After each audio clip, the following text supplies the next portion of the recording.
Hello? Hello. Hello? Can you hear us? Hey, Hello? chat. Chat? Are we live? Hello? How's it going? Y'all having a good time? Like I see you with this chat stream. Go ahead and start it.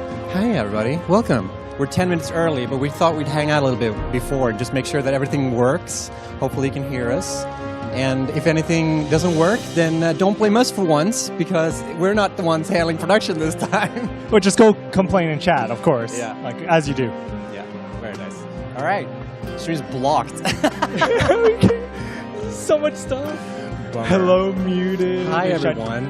It's very hard to know who and what, because we're streaming this on 11 platforms, I think. Yeah, we're merging in the chat, and so it's all them. of you at the same time. So it's hard to know.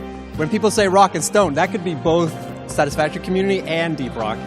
We don't know. So it's very fun. Hope you're all having a good Tuesday. Yeah. You guys are so good at spamming as usual. I think you're rested from the weekend. Yeah. Oh, I see quiet. I recognize the name. You get one. Yeah. I think I saw Steambot Bro who said hello to both of us. Yeah. I think that's one of our devs' friends.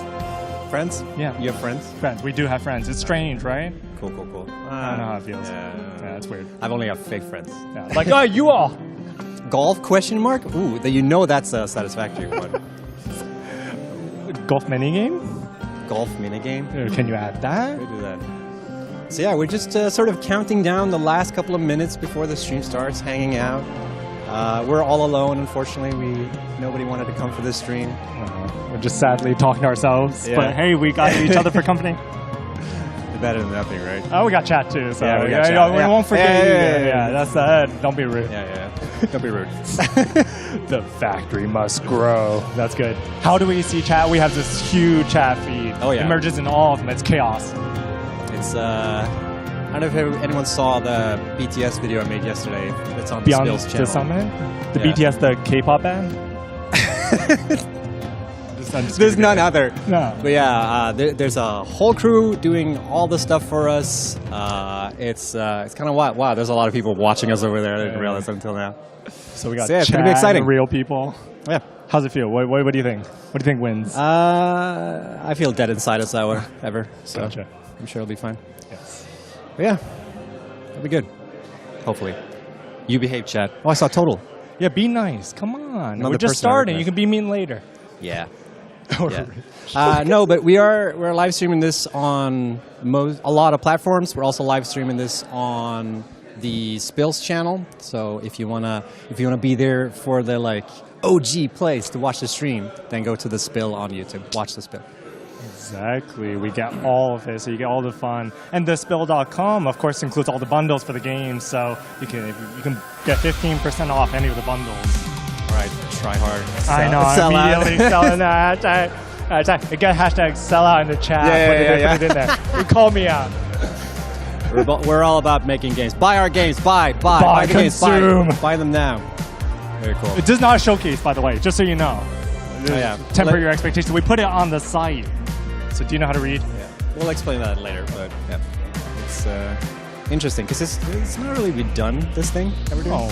Or I guess it has been, but it's it's very weird, because whenever I talk about this event, everyone's always like, oh, so it's like a showcase. I was like, nah, no. I was going to show a ton of trailers, and I'm like, nah, not really. I think everyone's used to PC Gaming Show or the Game Awards or something. Yeah. And then the tiny indie random stuff.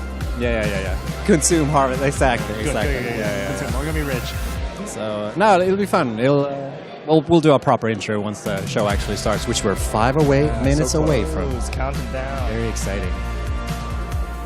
But you can say you were here first, because you were here. Yeah. Whoever was in chat for 3 hours, the determination. For sure. All right, I'm out of things to talk about, so... Yeah. Whose idea was it to give a 10 minutes pre-warm-up? I can't believe this shit. The chat is so patient. Thank you, chat. Yeah. You're very kind. Straight pipes. I recognize the Satisfactory community. No. Very hot. Oh, 5 minutes coming. Yeah, you have to remember that it's camera left. Yeah, I can't do this. All night I'm going to... It's backwards. Yeah. So, we're broke. No, don't be broke. Just be rich. Oh, I see some Jason modes. Nice, nice. Y'all look breathtaking. Oh my goodness. What? You're breathtaking. Yeah, all of you. Every single one of you. We know. We've seen. That's how cameras work. We just look through here. You're getting some love here, Kevin. Ah, thank chat. you. Appreciate it, chat. Good chat. Such a good-looking man. You're too kind. Or should you're too kind. No, I wouldn't. No. I just had pizza before this, so I don't know if my face is stuffed. Do you know who this guy is? Chat, you know him, right? No, do an intro first, and then I'll do mine. No, you're 4 minutes away. We're not allowed to start yet. Oh, You have to wait. So you can't know who we are. We're just talking. Yeah. This is this is the cold open, the secret start of the show. I saw it. Kevin should have 3 ponytails. I don't know if I can though. What? That's a lot of ponytails. 3 ponytails. 3 More. Every direction. One on top, one on the side, one on the inside, one on the back. Yeah, that'd be 2 in cool. front as well. I think I do 5. 5 tail. Yeah, that could be cool. I can only do 1. Beard on the business? Oh yeah, I did shave, by the way. I don't know if people noticed this, but I did shave recently. Because I do the thing where, like, before we have releases, I don't shave for like a month or whatever and then I shave after the release. But then I forgot to do it after we released, so you were in time. yeah. So I have to do it now. It's okay. We'll forgive you.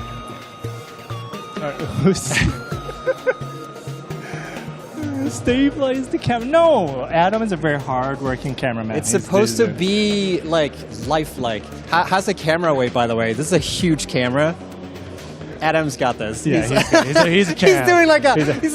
I don't think you understand how big the camera is. It's like, he's doing like the most like sure like thumbs big. up like sure this will be fine.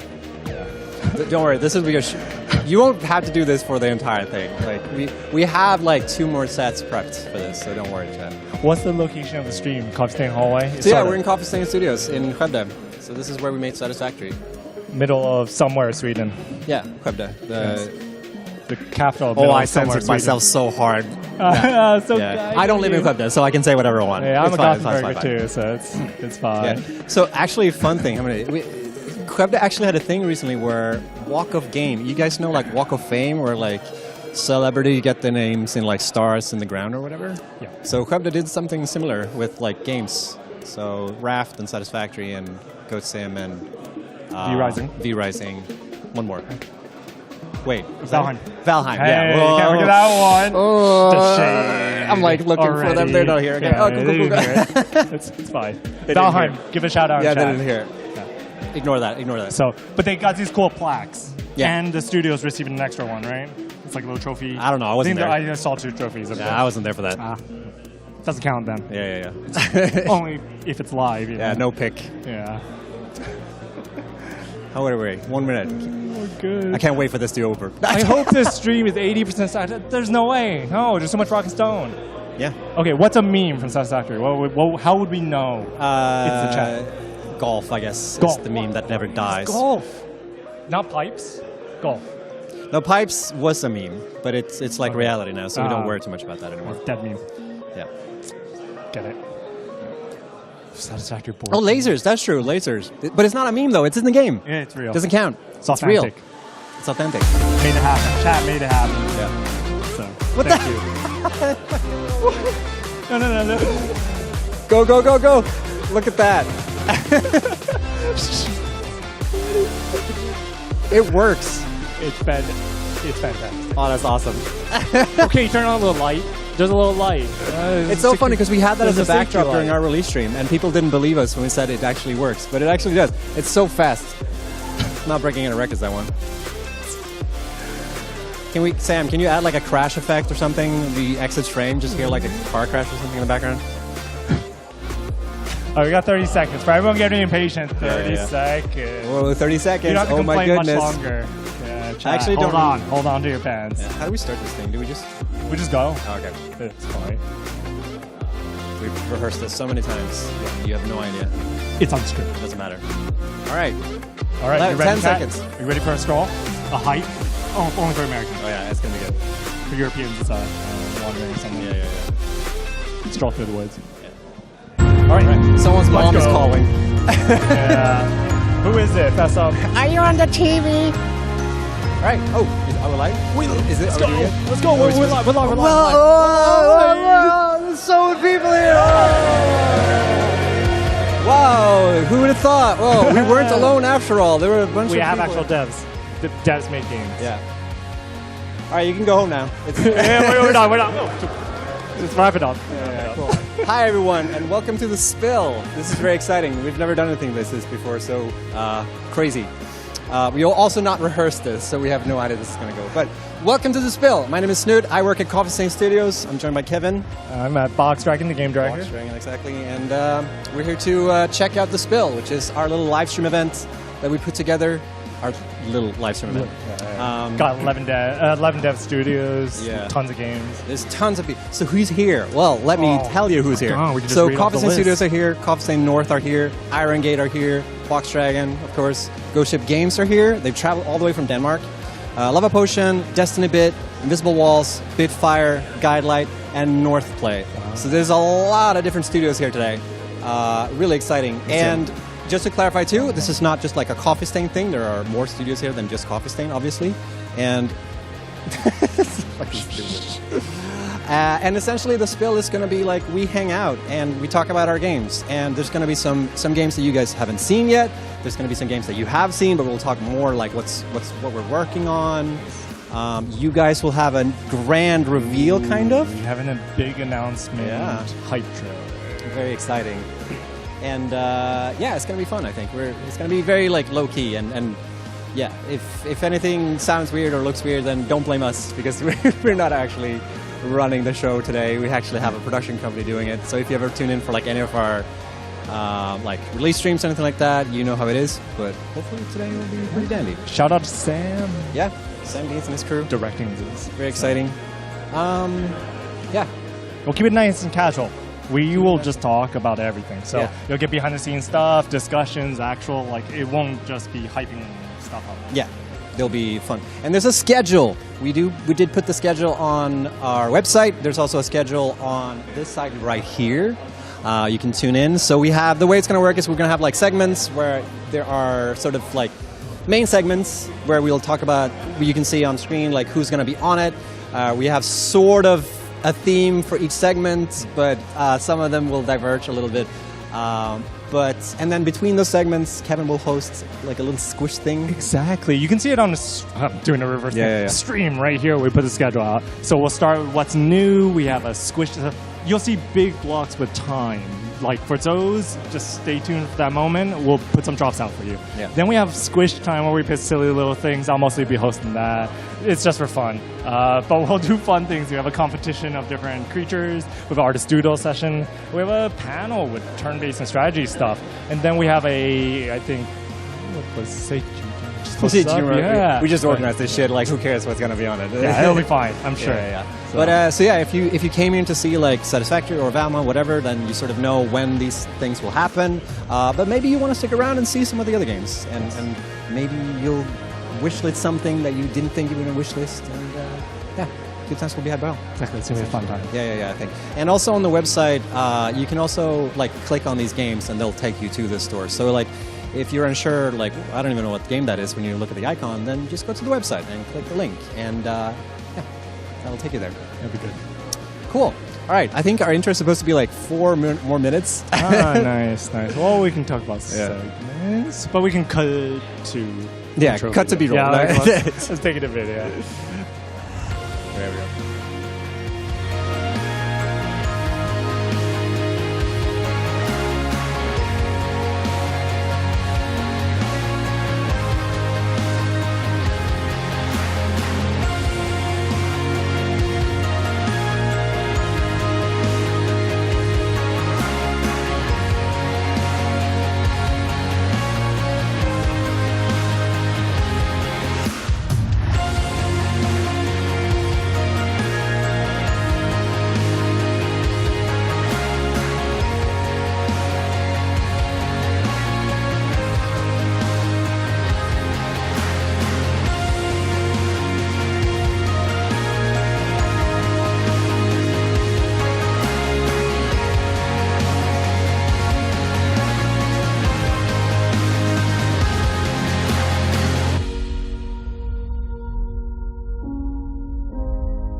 Yay! We're here in the comfy set in our apartment. This is what my apartment looks like, I promise.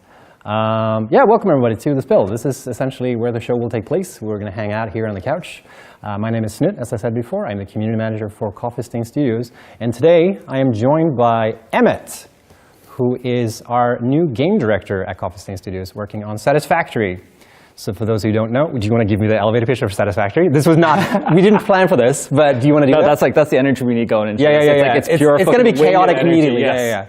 Yes, Satisfactory is basically a factory building game. We released the 1.0, it's actually our 1 month anniversary to the 1.0. It was Tuesday 4 weeks ago, I just realized. Oh my goodness. Yeah, holy shit. Wow, time flies. I thought it was only like 2 days, but yeah, that was 4 weeks ago. Damn, yeah. It's available on Steam now. It's been in development for about 8 years. It had been in early access for 5 before this, and the reception has been incredible so far. Yeah. So yeah, super happy to see how things are going. Yeah, damn it, you passed the test. I was ready, and you were going to throw a curveball. I'm ready for anything. You would have been fired on the spot if you didn't land this elevator pitch.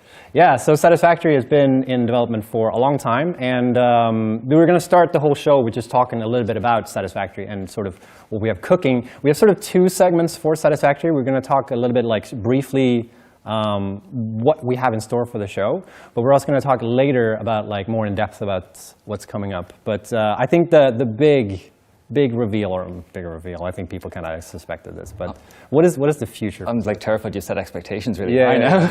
I mean, in the very near future, our next content is Fixmas. So we kind of thought, is there anything else we want to do, but Fixmas, we're going to have a Christmas event starting on the 1st of December, which will again run into January. There's going to be a lot of Yes, that's all. We got that too. Don't worry, you should play Satisfactory. We've got snow in there too now.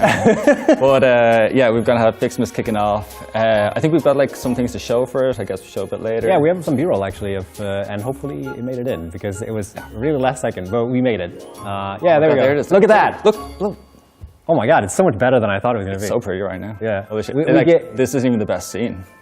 Because we gave Linus a very short deadline for this, and he's been cooking. Holy shit. So this is a little bit work in progress, as in these scenes. We'll give you more of an updated view. But what are we looking at here? How about them Northern Lights? Yeah, holy shit. How pretty is that? That's crazy. Holy shit. So yeah, essentially, Fixmas is getting the 1.0 polish pass. Fixmas has always been a little bit of a last second thing we always do for Christmas. Yeah, I think the original was described to me as they kind of just got it all done 2 weeks beforehand. Yeah. Which is amazing how well it has still come out. But yeah, again, game is in 1.0 now. Everything has to be kind of polished to that level. That's the expectation we're setting.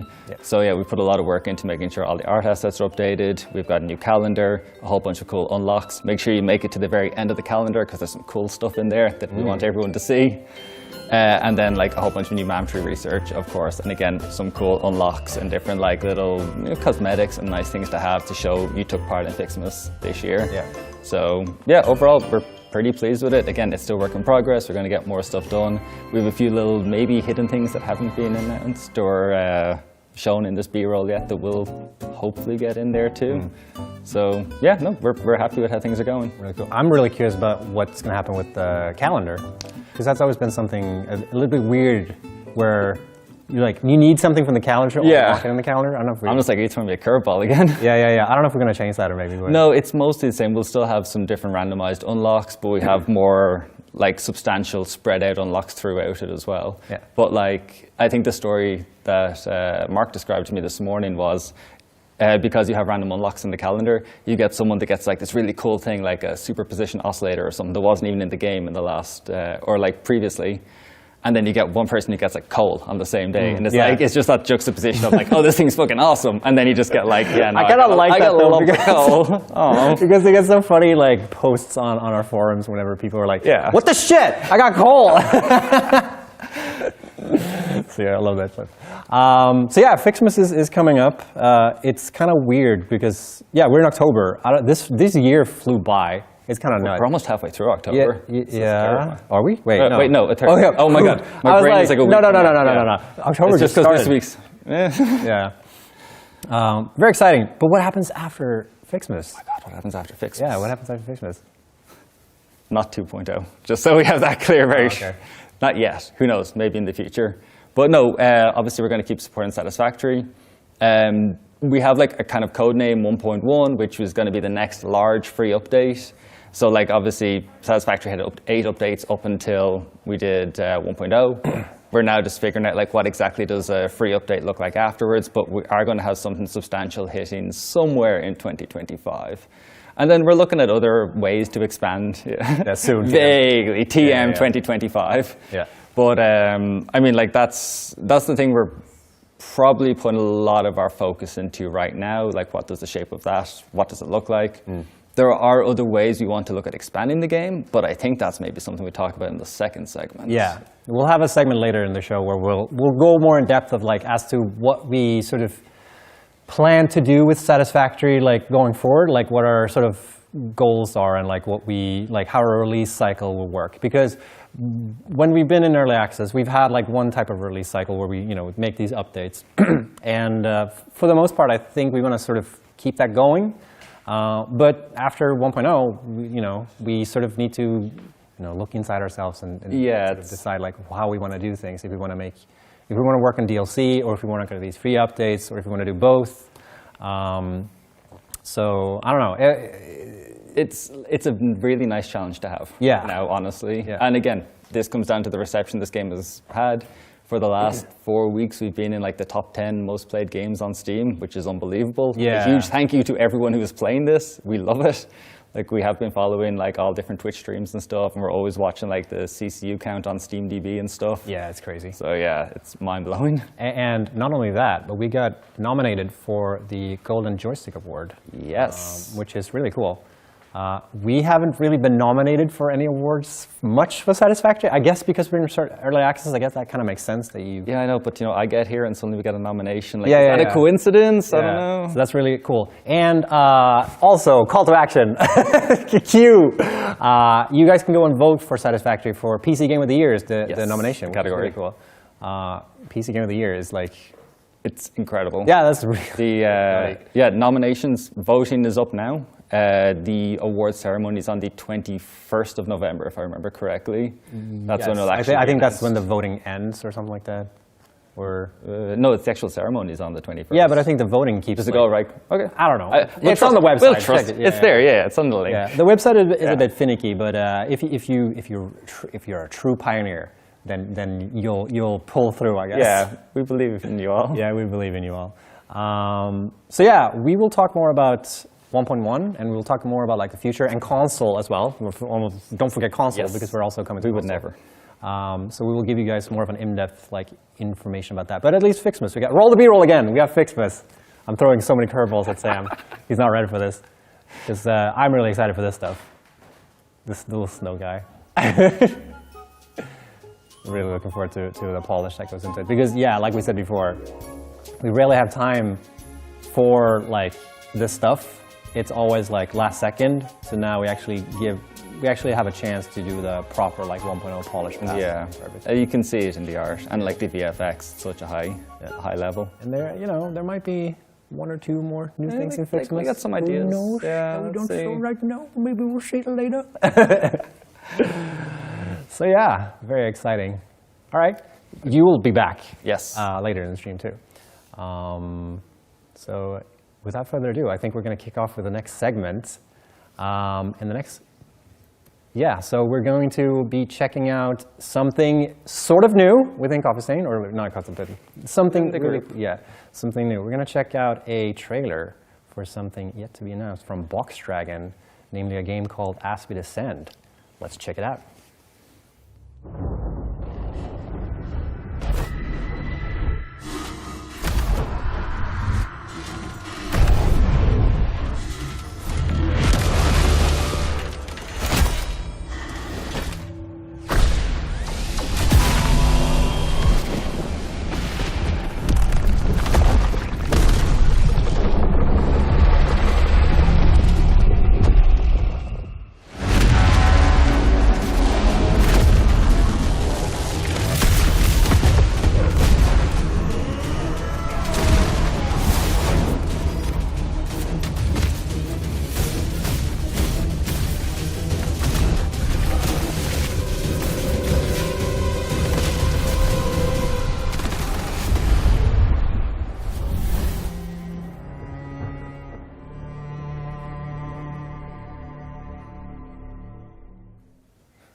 All right, that was As We Descend. Really exciting. I actually saw something in that trailer now. I've played this game a little bit.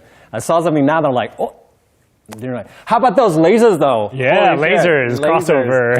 We put it in just for you, really. We saw that and we're like, okay, we got to have it in our trailer. But what'd you think? Was it hype? Yeah, I really like that trailer. It's really hype. We didn't get the full sound experience here, but I really like the sound design for that trailer. It's really good. And I don't know, it's really cool. It's got lasers. That's as long as I have lasers, I'm good. Thing. We hope you enjoyed it in chat, of course. That was one of the first times we were showing off the trailer, making sure everyone sees the hype trailer. If you already played the game and you've already kind of supported us, now you get to see a lot more of it. So we're really doing our big announce and splashy thing now. Yeah. If you don't know me, I'm Kev Chang, game director at Box Dragon. I do all the game and the directing and the designing and just making stuff. Yeah. If there's stuff in the game, I probably made it, basically. But not the art. Other people make the art. I just do all the game design. You just do what I do and just take credit for everything. Yeah, I just steal the credit for everything. Satisfactory, so I was like, Exactly. When you're PR, you get to just... Exactly. But no, if you thought that was a hype trailer, you can actually play the game right now on Steam. There's a demo on Steam right now, so you can go there right now. Leave the spill on your second monitor and go play the game on your other monitor. If you need a bit more convincing, of course, be happy to talk more about the game. So there's a lot of stuff in this game. It's a deep strategy game. That's a card game. There's tons you can do. So we want to set the stakes big. You serve as Warden of the Wall in the post-apocalypse. You can see here, this is the city. Ava's the character in the middle. She drains power, and then everything begins. And you're defending the last city of mankind, and your choices really matter here. Whether you decide to help the people of the city or serve yourself, those things will all impact your run as things go on. And you need to make the right choices in order to save everyone. As Warden of the Wall, you defend the walls of the city, of course, but you also go on expeditions to find vital resources. You bring it back and you talk to the people in the city in order to gain additional resources to serve mankind, basically. So the stakes are high. Every time you die, another city vault dies, and it's gone again. And then another one reawakens for humanity to try one more time. Cool. So it's like a roguelike sort of situation where... Exactly. You'll have to start over from the top every single time. So you be careful about losing. You got to make the right choices. You don't want to just throw away civilizations left and right.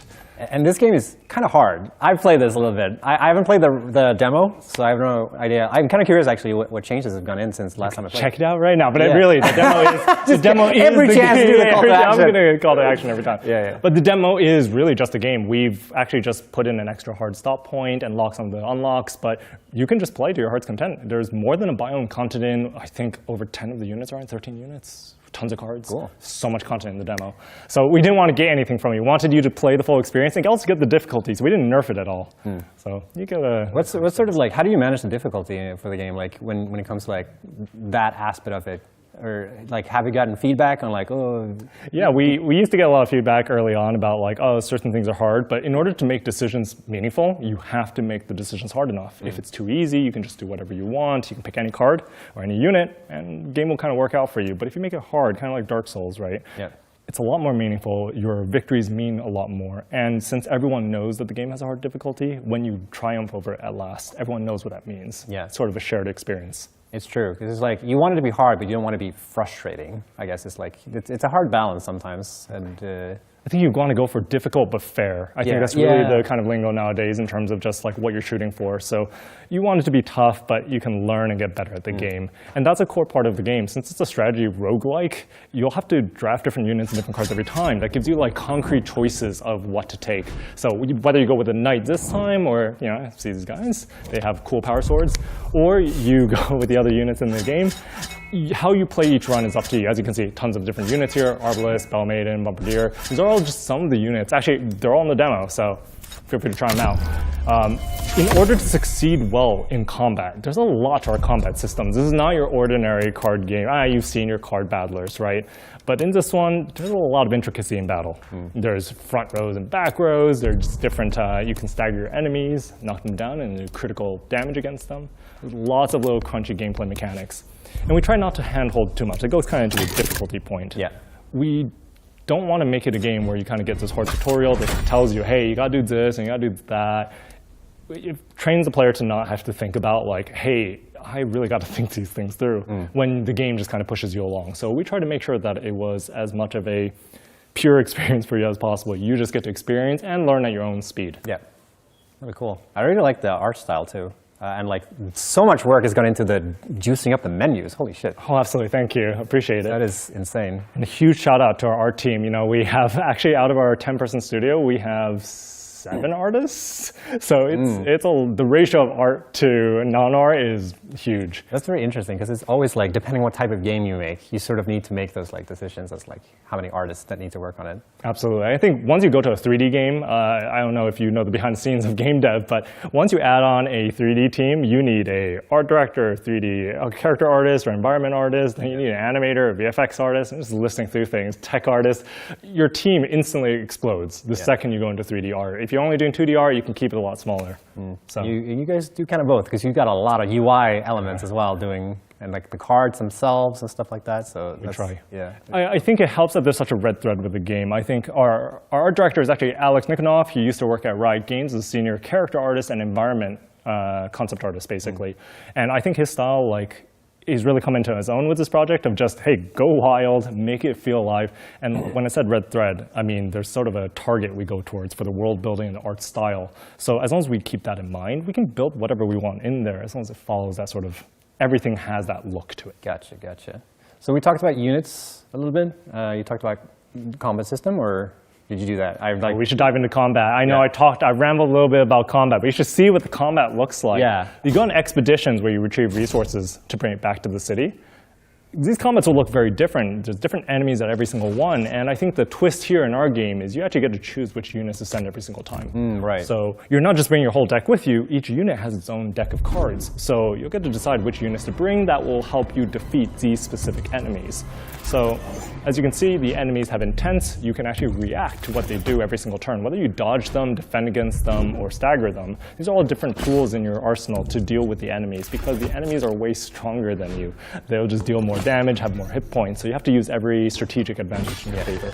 If you're a fan of tactical games, we have a lot of these aspects. We have positioning between a front zone and a back zone. Your units that are in front zone are prioritized for enemy attacks. So you can tactically move things to either dodge attacks or taunt enemies, basically. Really cool. And I think it's a really cool, interesting element where all the units sort of have their own decks, sort of. Yeah. And you can upgrade like which decks or cards you bring in with units, or how does it work again? Exactly. Not only do you get to decide which units to take, you get to choose which cards they learn. Yeah. And you can upgrade those cards, get perks for them, and those just carry on throughout that descent, basically, that run. Cool. Lots of options for you. And then I guess, what was her name? Ava, what would you call it? Is it like a guardian or? Yeah, so she projects herself onto the battlefield as a sort of like bright, glowing goddess. People have called her lots of different names. Glowing hologram lady. Yeah. Or I saw some wild ones. I won't say it on stream. Yeah. But it's because she's sort of like a unit as well. When you Exactly. play. So it's like a constant unit that's always there. Yeah. She's always in the city, but she projects a version of herself to help you on the battlefield. And that manifests itself through something called favor.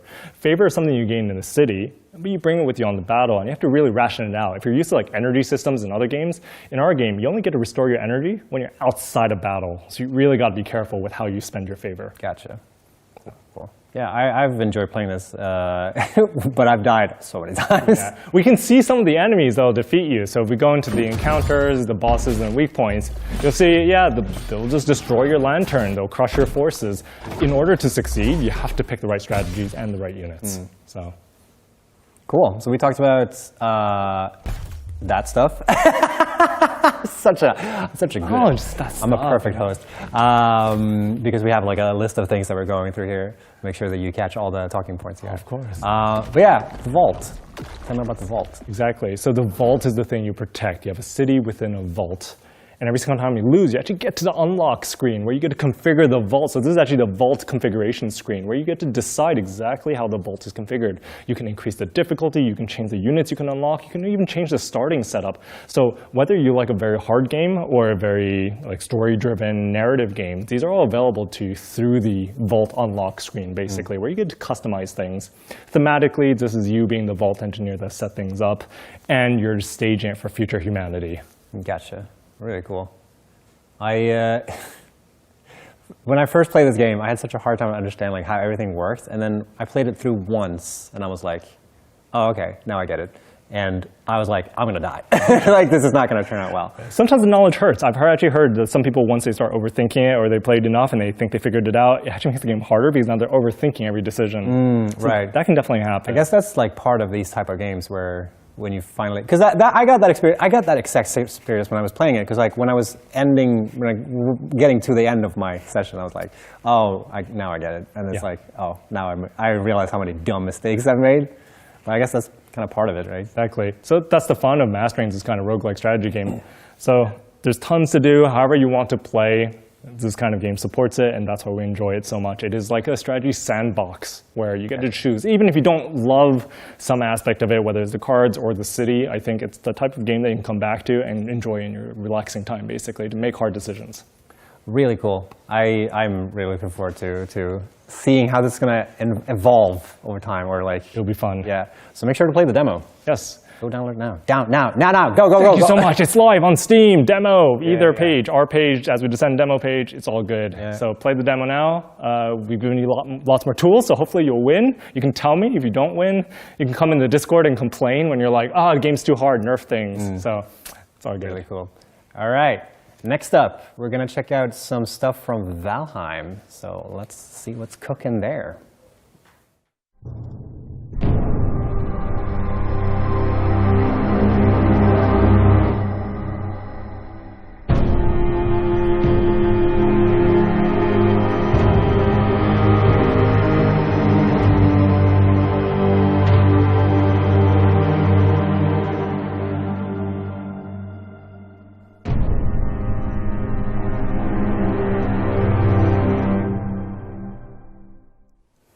Ooh, very mysterious. All right, so I'm joined by people from Iron Gate. Hello. Hello. Welcome. I'm joined by Josephine and Jonsson. Yeah. Hi. So glad you could make it. Yeah. Thank Of you. course. Pretty close. Yes. Iron Gate is like. I don't know, 100 meters? Yeah, but it's still a bit different here this time. There's wires going everywhere and like tons of people here. Oh, we have wires all the time in our office. Like, I guess so, yeah. We have such That's why you know so much. such an annoying big office. Anyways, so welcome. We're going to talk about Valheim, and we're going to talk about what we just saw. Very mysterious. Yes, What did we you just saw witness? was a teaser trailer for our Bog Witch update, which is something that's coming fairly soon. Yeah. And there is a longer version of that trailer, but you'll have to wait until it hits the public test branch before you get to see that. What a tease. So for people who have not played Valheim, can you give me like a quick elevator pitch of like what Valheim is all about? For the two people that watch the stream that don't know what Valheim is. Yeah, what do we say? I don't know. Viking adventure game with crafting and exploration? Yeah, for up to 10 players. So play with friends or play it by yourself. Yeah. I'd say. So, yeah. Build a base, defeat monsters, gain the glory of the Allfather. Very nice. Very cool.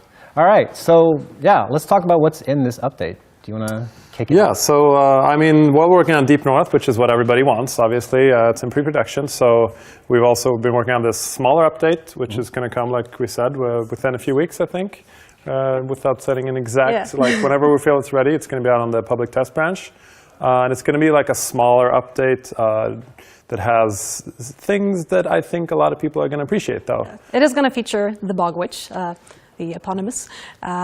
She is a trader, and you can buy some stuff from her, which will let you do more things, including make feasts. Yeah, so feasts are like food level 2, kind of like you can combine lots of different stuff and make it look a lot nicer. You can place foods on the tables directly. You don't need to use these item stands for everything anymore. And the so feasts much fun. are so much better. You can and then you can put up the feasts, which are huge, and they can be eaten multiple times by And they last longer too. And they last much longer. Yeah. So the stats are a little bit different, but I think people will appreciate that you can be out on adventure a lot longer with them. So. Very cool. Yeah, and you can also make potions from the ingredients that she sells. Yeah, a lot of new potions, some of them more special than others. Like might be a love potion in there for those who are interested. I'm not going to spoil more than that, but... That's for discovery. Yeah, could be, yeah. And also, I think one of the big things in this update is we're adding a few skills to the game, which have been like asked from the community for forever. For farming and cooking and crafting, or building, basically, which yeah, I mean, there's a lot of players who are not always out in combat, doing all the different weapons and stuff. They're staying home in the base, and they want to get some sort of an edge on, like, they've been farming forever, so they want to have a scale for that. So that's something that we've been thinking about for a long time, not quite figuring out how we can implement that in a good way, but I think we found something that we're quite happy with. So very cool. Yeah. I just had a random question. I gotta get this out of my head. Is the Bog Witch based on some like real mythological thing, or? No, I think she's mostly based on one type of creature that we already have in the game. I guess it's safe to say. It was Robin, our colleague, who did the main design for her. I think he just wanted to go off and design a cool creature. Yeah, yeah, I would say that too. Yeah. Very cool. So we talked about potions. We talked about feasts. Is there anything else? Yeah, like one more thing for the, I think one of the nice things, there's some quality of life stuff basically coming in. We split up, like we added a prep table, so there's not as many recipes in the cauldron. There's also going to be like for another crafting station for all the meads. And also, like, you can craft multiple things at a time, which I know has been a huge feature request many times. And also, we have one new item, which is the scythe, which is that you can farm multiple items at a time, so you don't have to click every single one. Which is highly requested. Highly requested. And, yeah, so this is more like a small update. Obviously, there's going to be people that will be like, oh, Deep North won, but I think a lot of other players will appreciate what's in it. Yeah. And we should also just say that this hasn't taken that much time away from the Deep North development. This is, I wouldn't say in any percentage, but heavily like a graphic-based update. It's basically a lot of visual assets with a bit of programming behind it to create this update. Yeah, for sure. Yeah, I mean, you can't have the entire team just jump over straight. We need to go through pre-production, plan out a lot of stuff, and do a lot of tests. So this is basically something. Give the players some content that a lot of people have been wanting for a long time, and so that some of the developers have something to do while waiting for Deep North stuff. So yeah, and which we'll talk more about later, I think, too. Yeah, you stole my little cue here. Don't steal the segues. But we will talk more about this stuff because you guys are in early access right now, but you are gearing towards that 1.0. Yep. And I can tell you from experience that it is the hardest stretch. It's a rough stretch, but you guys will get there soon, and it's going to be great. But we'll talk more about that later in the stream. We'll talk more about Deep North, and we'll talk more about like 1.0 and sort of what work goes into that stuff. I think it's going to be super good. Yeah. Looking forward to come back. Yeah. There was one question I had in chat that I wanted to call out, but I already forgot what it was. So nice to watch this. So what I was going to say was that I at least in our game, we tend to find that like these quality of life stuff tends to be more valuable than what we think, especially in these like type of games where there's a lot of like building and there's a lot of like, just adding the scythe could be a thing where people are like, it's a completely different game now. Yeah. That small things sometimes means a lot for like your playstyle and. Yeah, I think this is going to be a huge improvement for those who want to stay back in the base, and they're actually going to feel like that's something that's rewarded in a different way now. Yeah.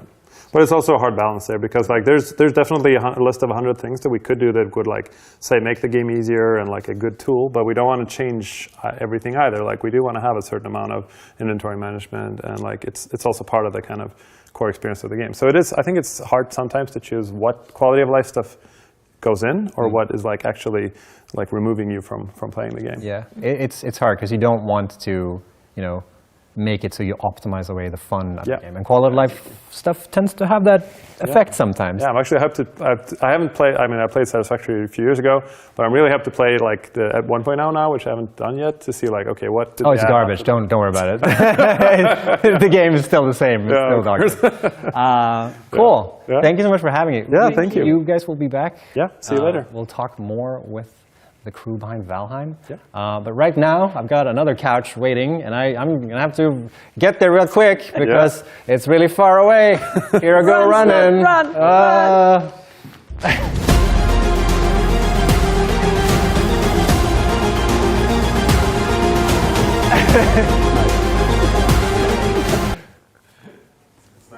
Yeah. Oh, here I go running.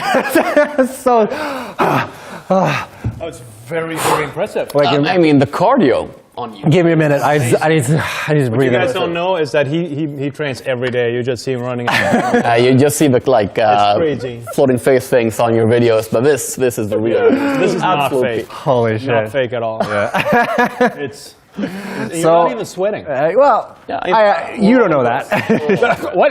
That's why I said it so far away. Oh, I see. Yeah, Okay, yeah. so It all makes I was sense. trying to be inviting here, but So I'm joined by Carl and Anders from Lava Potion. from Lava Potion. Yeah. Hi. That's us. I almost brain farted away the name of your studio. What were you about to say? No, don't worry about it. Absolutely perfect. Now it is a tricky name. We get you. No, it's a really good name. I really like your logo. Is so good. By the way, It's not here. I got it. Oh, you got it. Oh, good. I love that logo. It's so good. And Yeah, this is the game. yeah, and we're homies because we're both in Gothenburg. So Gothenburg. so yeah. Songs of Conquest. Yes. You guys are working on Songs of Conquest for Forever. 7 years. Yeah. 7 Yeah. beautiful years. Yes, beautiful years. No problems. Yeah. No, Smooth. no callbacks. So for anyone who hasn't heard of this game before, Yeah. Yeah. tell us about it. I'll do a super quick little elevator pitch. Yep. Because, I mean, regardless, you're going to look it up if it interests you. So just because there's going to be more news there. Songs of Conquest is a turn-based adventure strategy game where you gather forces, build up your settlements, wage war against others, either the other players or the lovely AI. It's a friendly AI, really. It's a good-natured one. If you set it to friendly. Yeah, if you set it to Like what friendly. we say, like if you set it to fair, it's fair. Yeah, but if it's worthy, it's worthy. You wield magic, very fantasy creatures. You wield magic in new and cool ways, according to us. Yeah. Innovating. Yeah. Really. Yeah. And that was the short pitch, and then Carl's going to do the longer one. Oh, wow. Yeah, Yeah, I mean, I think the thing that kind of stands out about a game is like the magic system, where you get to do different magic depending on what kind of troops you do. You're like, if you want to do destructive magic, you need to bring troops that give you destruction and so on. I'm just going to say that chat is talking about laser crabs. There's no laser crabs. Laser crabs? There are no. That sounds awesome. It does, doesn't it? That's, really that needs to be a faction that needs to happen. We have exciting news. Those news are not laser crabs. But yeah, we're here to talk about We are. a new faction. Yeah, that you we guys are. added to the We game. are. Yeah. And they don't have laser crabs, unfortunately. Oh, bummer. Yeah. Bummer. But we are, and that's what we're seeing now. So this is our upcoming DLC, actually. So this is our fifth faction that's coming, and this is Vanir. And Vanir is very, very like inspired by Norse and Vikings and all the folklore around that we have up here in the beautiful north, like Bekkahest. Or the trolls, the kind of trolls that we have here, or like varulv, werewolves, and like the different shifting sort of curses that we have. So, like always in our factions, it's a mix between like a human element and a fantastical element. And here, the human element is sort of Viking inspired, and the fantastical element is very like Nordic fairy tale inspired. And there's a mix between sort of fantasy Vikings and proper historical Vikings. Yeah. Because we kind of like both. Yeah. But in different ways. Yeah. Because there's a bunch of history buffs at the office, but not all of that sort of follows nicely into a game. Yeah. So we sort of focus more on the fantasy, cool mythology, Hollywood. That's sort of how you make it your own. Yeah. Finding that good like balance of it. Furs on shoulders, no horns on helmets. Yeah. But Yeah. other than that, peak Viking. So was it just like the fact that Viking stuff is cool that drew you to like wanting to make a faction about Vikings, or like? This was just like when we started making the game, we actually had like 10 factions on the go. Yeah. And then we started like picking the ones, and this was the fifth one, the one that didn't like make it. And it was basically because I mean, we're also like fans of Vikings in a way because we kind of grew up with them. Yeah. In a way, and then also like. I'm going to quote you on that. I grew up with Vikings. I did. And then the mix between like in those kind of fairy tales that we have, where that aren't like Cute. No, they're sort of evil. Yeah. And like and our that game mix. doesn't really have that much evil. I mean, even we have necromancers, but they're kind of the good guys. They are. I mean, good Yeah. necromancers, Yeah. but parts of the Vanir culture is definitely... Gotta break the stereotypes. Yeah, exactly. No, it is. They It's can be good. Yeah, no, but I so necromancers, what they do, they trying to bring back the people who knew how to make good stuff. Yeah. See? So they need to. But with Vanir, we're sort of breaking that theme with the parts of Vanir. The Vildra are definitely on the more evil aspects. Absolutely. Like the Becca horse, or Becca is. Yeah. And then a part of like sort of like unique thing for this faction is the humans, the Vanir. Usually in our game, you can upgrade your units and they become like a more powerful version of what you already had. Gotcha. Like you go from a footman to a shield of order and they get like a bigger shield and a bigger sword and, you know, more resistance and they're better. But a thing in this DLC with the Vanir, when you upgrade specifically the humans, they actually turn into Vildra. They turn into a different unit. We got some unit stuff loaded up, ready to go. We'll show parts of Take that. a look at like, so here you got, this is Huskarl, which is like one of our like basic Viking units. They start out with a spear, and what they can do is they can throw the spear once, and then they draw their sword. So they're like a one-time range unit, and then they fight with their sword, and they're like, that's a pretty exciting little thing you can do with them, but otherwise they're pretty like basic, normal unit. But then I'm going to show something super impressive. Okay. They turn into, let's see if they're ready for this. They turn into this. This. They turn. I mean, nailed it. Yeah. Nailed it. They turn into something called a Korpfan, which is, I mean, basically it's a were-raven. So that's all part of like the Norse mythology. Like you get cursed and you turn into different sort of animal forms. So we kind of went with that. So we have one unit that turns into sort of like a were-raven and one that turns into like a were-bear. We didn't go with a werewolf because... No, I mean, done. It was done. People are going to expect things from wolves. But from bears, I mean, it's only going to be certain like Dungeons and Dragons sort of not lore guys who really nailed into it. Yeah. So the thing is like once you do Korpfan, they're just like a completely different unit. They don't do the same thing as Huskarl did. They switch there since they become a different unit, and that's a new thing, and it's kind of like I've been, we've been playtesting it, and the only thing right now is like sometimes you just upgrade a thing because you're just kind of like clicking away in a turn-based game sometimes, and then you're like, oh, I didn't mean, now I have, now they're all ravens. Yeah. Oh well. And part of our tactics is that there's like little tags for all troops. Yeah. Like human or beast or Vildra, stuff like that. And with Vanir especially, it's going to be super important what you choose. Yeah, you can kind of stay true to like your human side, and then you won't have that many troops, but there's ways of like buffing the specific humans up and try to like fight the change. And you know what's cool about Vanir? Yes. There's that was like leading. Okay. What's cool about Vanir, Anders? Carl, it's that they're coming this winter. Yeah, they're coming in the winter. They're coming in December. Yeah, we thought winter is a very nice way to introduce sort of a Nordic Viking faction. Yeah. We got some more units, right? We do, yeah. We got Lyktven. They look a little bit like Santa Claus because they do, That's right? not the Santa Claus I'm No, it's evil Santa. Yeah. But they are based on like the Swedish old like Santa specific like tomte. And then mixed in with evilness. Santa but evil. Yeah, I love that you guys were before like, no, everything's good, don't worry about it. And now when Santa comes, I was like, oh, Santa's evil. Yeah, screw Santa. Yeah. So in Vanir, like you actually have like evil beings, which are the Vildra, and. Cool. Let's take a look at the last one here. Our last little unit. And and this one is, I mean, for those who kinda are into trolls, with not the internet kind, but the other kind. We've got we have some very strong. We kind of love certain special artists. And they turn into stone when they die. Because that's how trolls are supposed to do. Yes. Sadly, no sunlight, but like when they just do that. So our game is, like, for those who didn't see it, our game is a lovely pixel game. That is, like, I forgot to mention that unique selling point in the sales pitch. Well, people saw it. Yeah, people saw it. We're all more show. Yeah, it is. So thank you so much for joining us. Absolutely.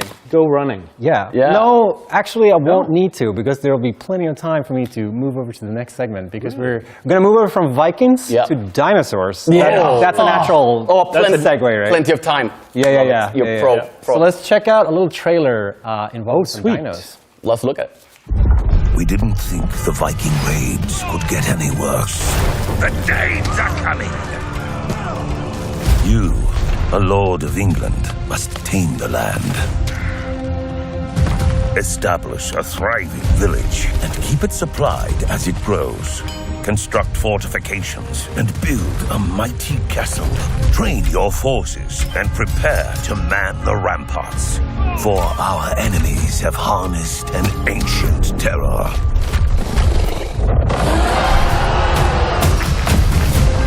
In this world of steel and scale, only the bravest leaders, the ones who can defend their strongholds, the ones who can raise an army, the ones who can fight together, will be known as Dino Lords. Wishlist now on Steam. There we go. Look at that. Wow, that's really cool. I love the dinosaur with the shields. Yeah. That was baller. Viking ship. Yeah, it looks like a Viking ship turned upside down. Yeah. So I am joined on the couch by Mikael, Ulrich, and Kasra. Welcome. Thank you. Thank Thank you for having us. Yeah. How are you guys doing? Good. Dang excited. Yeah. Where are you guys from? Denmark. Denmark, yeah. Yes, of course. So you've traveled across vast distances. Vast. 5.5 hours. Yeah. Is that long? No. Oh shit, I thought it was closer. No. Yeah, we're here to talk about Dino Lords. Yeah, we are. Games. Do you want me to pitch you the game? Is that my What is cue? Dino Lords all about? Can you tell me? Yes, I can. So it's, as you all saw, it's a historically accurate game. It's a real-time strategy game mixed with an action role-playing game, an ARPG, set in medieval England. You play as the Lord, and you are invaded by Danes riding dinosaurs, just as you remember in history class. It's right? I can relate to this. Yes, exactly, yeah. Very cool. Cool. Yeah, and you're calling it a hack and strat. Yes. Yeah. Yeah. We're trying. I mean, it's always difficult when you're trying to do something new. Like you gotta have a word, gotta have something to hang that code on. Yeah, because people keep calling it like Age of Empires, but with dinosaurs. But we're trying to make so much more than just Age of Empires with dinosaurs. And we've been trying a lot of like new genre words, and none of it sticks. And then we finally, I think our colleague nailed it. Hack and strat is what we're calling it. Yeah. We're gonna smash like hack and slash and the strategy game together, and hopefully we're gonna make a really fun baby with dinosaurs and Vikings. Yeah. I can relate to that because it's always hard to like pitch your game and make it. Oh, so it's just this? No, that's not. Well, maybe I can explain a bit further. So the hack part of the hack and strat refers a lot to how you control the game. So like with a typical hack and strat game, you can use WASD to move around, and you can play as the Lord character, participate in the battles yourself, swing your sword, shoot your bow, dodge out of the way in between the T-Rex's legs, and like dodge arrows as you see them coming and stuff like that. That's all the hack and slash part. But then for the real-time strategy part that we want to like, you're already like extremely occupied fighting yourself. How are you also going to control other units and stuff? And the way that we are trying to solve it is what we call the warband system. In the sense that you just, instead of like box selecting and telling units specifically where to go and stuff like that, you just hold down a button, paint over your units, they come to you, they join you, they're part of your warband. You just paint over, you hold down a button. We have some footage, the right? attacks. So let's check. We have some B-roll. There was some B-roll. Yeah, exactly. There we go. This is what you're talking about. As I said, WASD, move around, do your thing, play normally. You get to fight yourself, slash down the Viking. Cool. That guy's dead. You guys get it, right? That's, Right. This part of the game, I think, is very self-explanatory. But so for the strategy part, there you go. You just, instead of like doing the box selecting, you just swipe over your units, they come for you, you hold down a little button, please attack them, and they go and do your things. If you look down the bottom right, you see abilities. Some of the abilities are actually orders for your units So you can tell your swordsman to like do a charge in, and that instead of like in place of normal abilities that you do in like a hack and slash game. So that's like the abilities for your lord that he can use. You can do a jump attack, but you can also tell all your archers with an ability on cooldown. Oh, shoot here and it'll rain an arrow volley at that position. So you get to fight like crazy and do unit tactics as well. And is it like, do you pick which lord you want to play as, or is it like set to a campaign, or like how does that work? So we want to do a campaign. I think people that love these sort of strategy games, they want a linear campaign to play through. But we're also doing lots of like replayable content with randomized events. So that's something we work on. We don't really have classes in the game. What we have is like this sort of gradual unlocking of different items that you produce in your town. I think we have some footage of the city building aspect of it. I'm really curious about that. So on top of course all the hacking and slashing part, we also have a classic castle sim here where you make a village, you have to set up a resource supply chains. Very 90s inspired. Oh, very much, but everything that your villagers can do, you can also do as the lord. So you get to participate in all these things. You can hurry up if you're a lord of the people.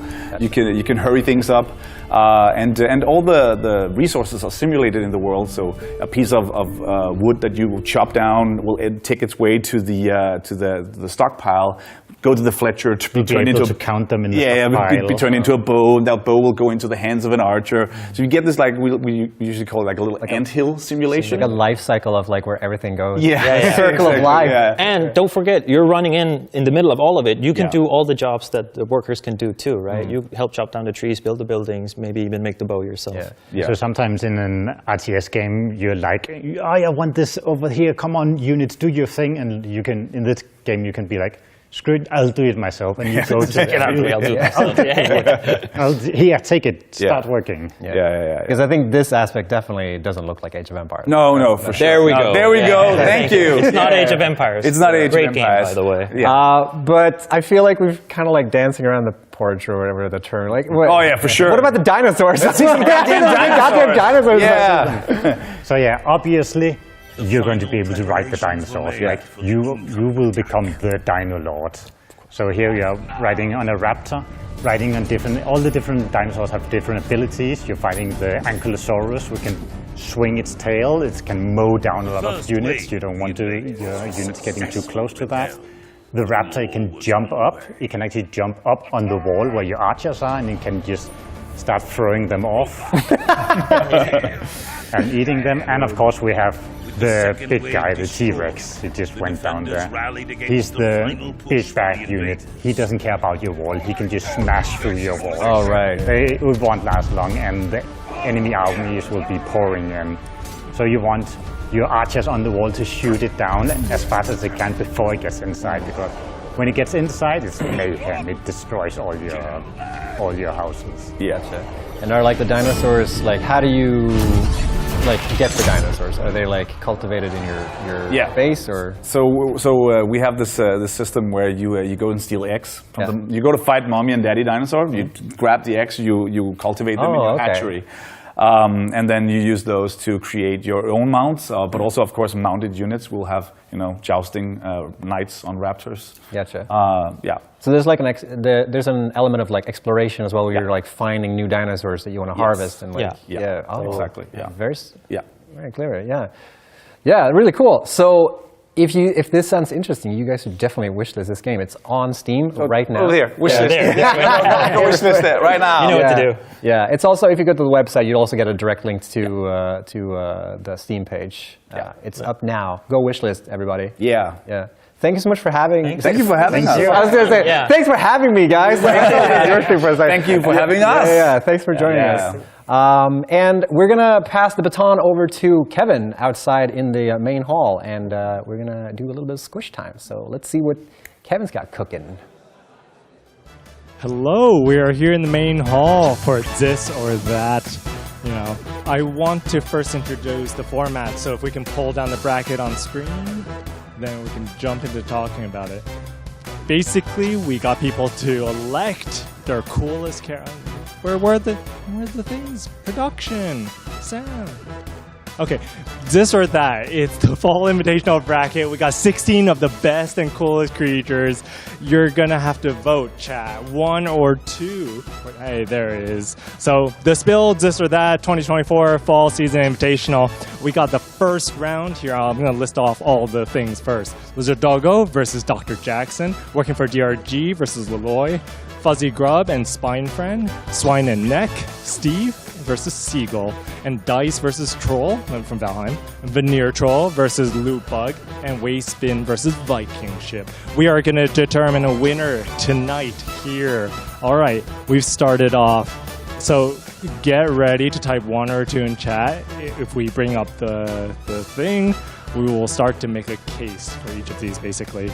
All right, this or that.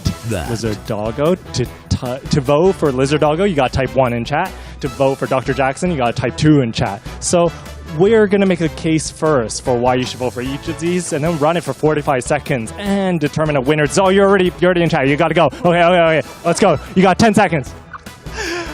Holy shit, do I even need to? If you keep voting for Lizard Doggo, I will promise more Lizard Doggo content in the very near future. All right, to you. Okay, Lizard Doggo is cute, but Dr. Jackson is way more well-equipped than most other things around here. Also, he likes to cuddle even more. Come on, don't just vote for the game where you're here for. Come on, you got it. You got to vote for the underdog. You got to be in this. Come on. But really, these two are awesome. Anything else about Dr. Jackson? Well, there's a lot of Dr. Jackson in the game. You know, he will just up and cuddle your corpse. So that's a thing. It is very cuddly. It looks so cute. Just look at it. Wouldn't you vote for Dr. Jackson? I don't know if I would cuddle it necessarily, but it is... It wants to give you a hug. Like, you want to appreciate it from a distance, you know? Maybe. Oh my goodness, no, but it would get out of here. All right, chat. 3, 2, 1. Lizard Doggo is the winner. Thanks, chat. You decided. You chose the winner here. Have any words? Delighted. Happy to go on to the next round. Thank you for the match. All right, we're gonna go through 4 rounds straight away. So this is just round 1. We'll move on to round 2. All right, round 2. I actually don't know what's on round 2. I need to break out my bracket. Okay, working for DRG and Leloy from I think it was Neighbor. Yes. All right, let's do this. All right, same deal as before. To vote for working for DRG, you type 1 in chat. And to vote for Leloy, type 2 in chat. All right, we'll start here with you first, Katarina. Okay, so Leloy is actually a demon in disguise. She will keep your neighbors out of your yard. Nice. What about working for DRG? Thanks, Kevin. Did you know that 4 out of 4 surveyed dwarves say they enjoy working for Deep Rock Galactic? This is a company that puts people before profits, and it's a company you can work at for the rest of your life. Well, that sounds very corporate. Was that scripted? No. Kevin, this is something authentic. Man, you think I would make this up? No, we got here live. Leloy is my boss's dog. Please vote for her. Please, otherwise the people will suffer. You gotta vote for the dog. Yeah, she's very, very cute, but she can also be very scary. Please, she is pettable. You can pet her. Please. Can you pet working for DRG? No, but Kevin, you don't have to worry about confusing things like vacation days or your pension plan. All you gotta do is focus on the work, man. Wow, it's easy. We love Leloy, please. You decide, chat. 3, 2, 1. It was closer this time. So. Yes! Well, folks, online you can apply at Deep Rock Galactic. No credentials needed. We'll send you to space, but we won't ship you back. Nice. You heard it here first. So, welcome. Sorry, David. Better luck next time. All right, moving. Working for DRG moves the next round. All right. The next 2. Yeah, got Fuzzy Grub and Spine Friend. You two are this on. Or that. Other way. Flip. It's reverse. It's the camera is reversed. Flip. You do it. Cross. Oh my god. You got it. You're good now. Okay. I'm not biased at all, But if you type 1 in chat, you vote for the Fuzzy Grub, and to vote for Spine Friend, you type 2 in chat. So let's go. It's the softest, fuzziest thing you'll ever find. It loves cuddling with you. Nice. The Spine Friend doesn't have any arms, so he needs some votes. He cannot vote himself. Why doesn't he have arms? Because he's a fiend. He's a beast. Corruption of the worlds. Oh, you should feel bad. Look, he even lost his tail. Doesn't have any way to vote, and he's such a cute little beast. Okay, we gotta hear more about the grub. What does it turn into? Because it's a grub, right? So it's gotta evolve. Yes, it's a beautiful moth that it will turn into. A bit bigger than the grub currently. And it's gonna stay around the city as it prefers the non-miasma area. Yeah, and you feed it like, I don't know, children and worms and things like that. Yeah, this ruins. All right. But just look at him. Look at his cute eyes. He just wants a hug. He just wants like love for you. Hug him. Yeah, exactly. He's